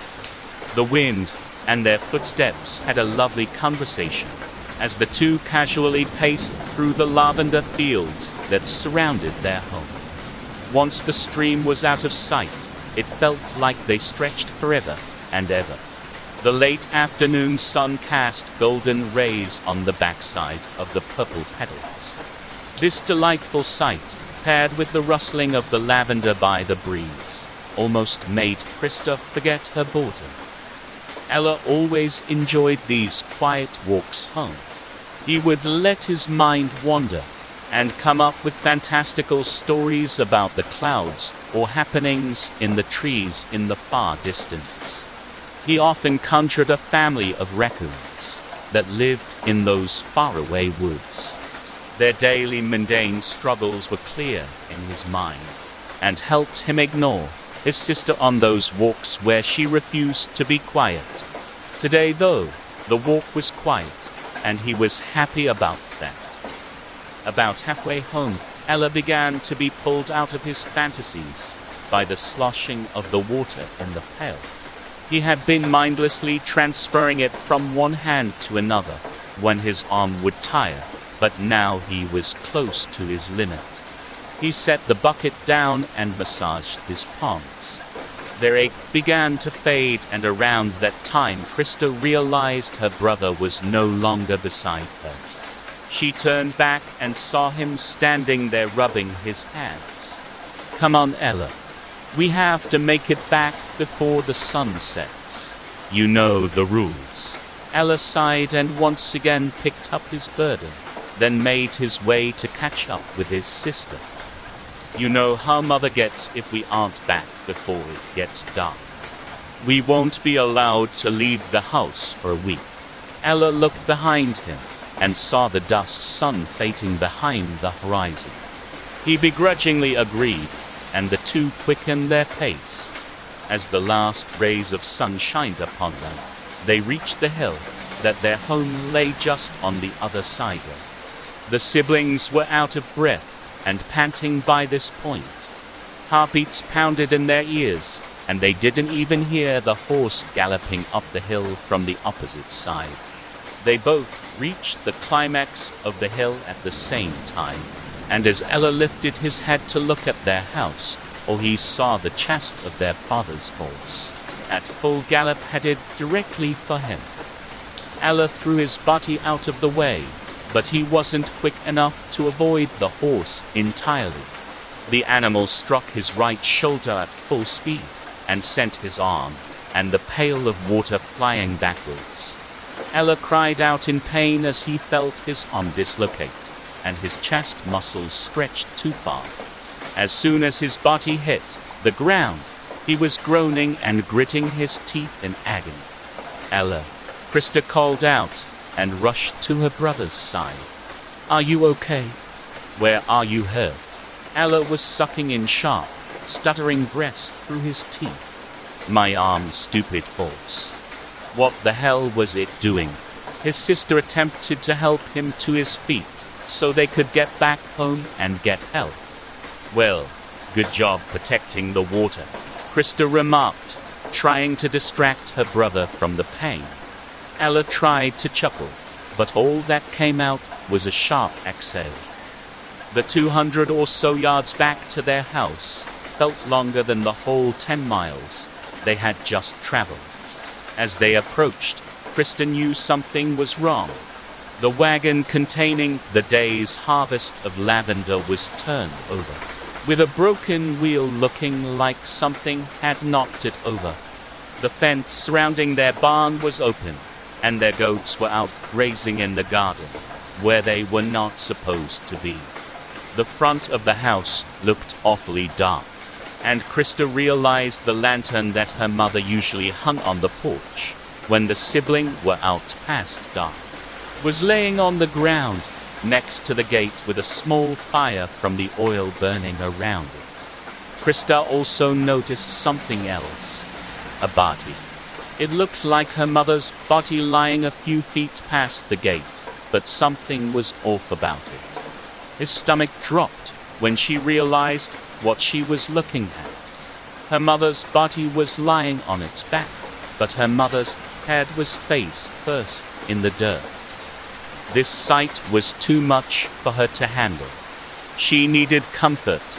She needed someone to tell her what was going on. Instinctually, she began looking for her father. Luckily, Ella was in too much pain to comprehend what was going on. She propped him against the wagon and told him she was going to find their father. She was hyperventilating and holding back tears as she sprinted towards the house. She forced her neck left, which made it awkward to run, but kept her from looking at the contorted neck of her mother. Something had gone terribly wrong. Then a thought popped into her mind, and she stopped cold in her tracks. Someone killed her mother. Someone had possibly killed her father too. They could be waiting for her in the house. What the hell is happening? She thought to herself as she tried to gain some sort of sanity. She needed to calm down and figure out what the situation was. Slowly, Krista crouched along the side of her house to the window that looked into the living room. As she rose to look into the window, she saw claw marks leading up to the window ledge. Oh no, she thought. A cougar had gotten in and attacked her parents. It must have chased their mother outside and broken her neck. She expected her father to be mauled with claw marks all over his body.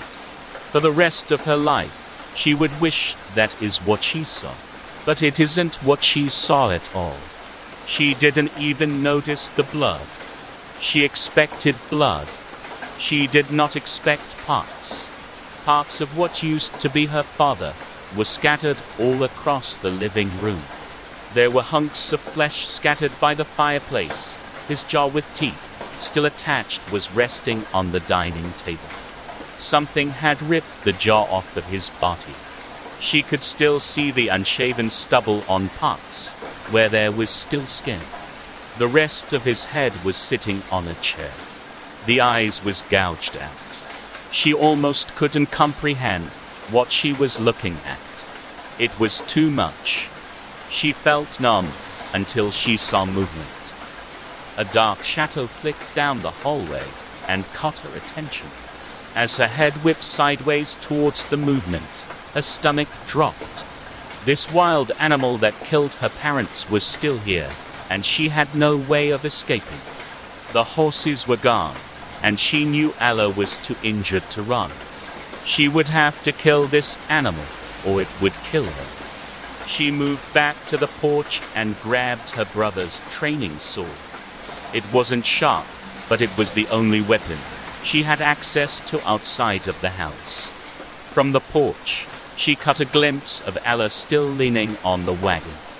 She knew she had to fix his arm soon, but it would have to wait until the imminent threat was dealt with. Crouching as low as she could, she made her way to the bedroom window.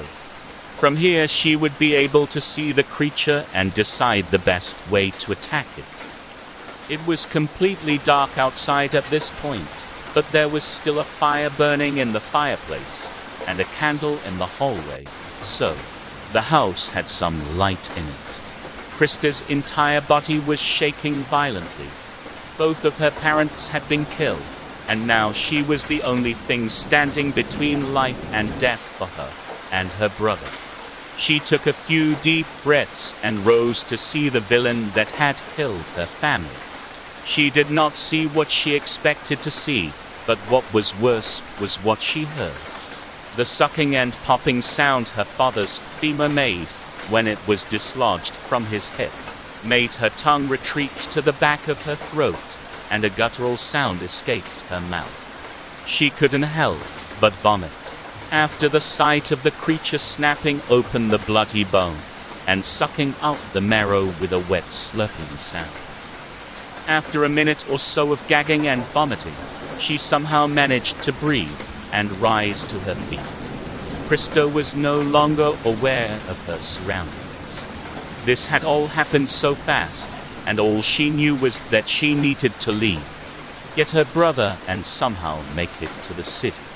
They could find someone on horseback or make it to the river and get on someone's boat. Anything, just something to get her away from here. She lifted her head, and her entire body stiffened. Every cell she was composed of at that moment stopped, and her world went blank with everything but one emotion: fear. Inches from her face, staring at her, was the creature. Two large glowing yellow eyes were looking into hers, unblinking and unyielding. Not a thought passed through her mind for those long seconds. No thought of running away or swinging the sword she held in her hand. Nothing, just pure fear.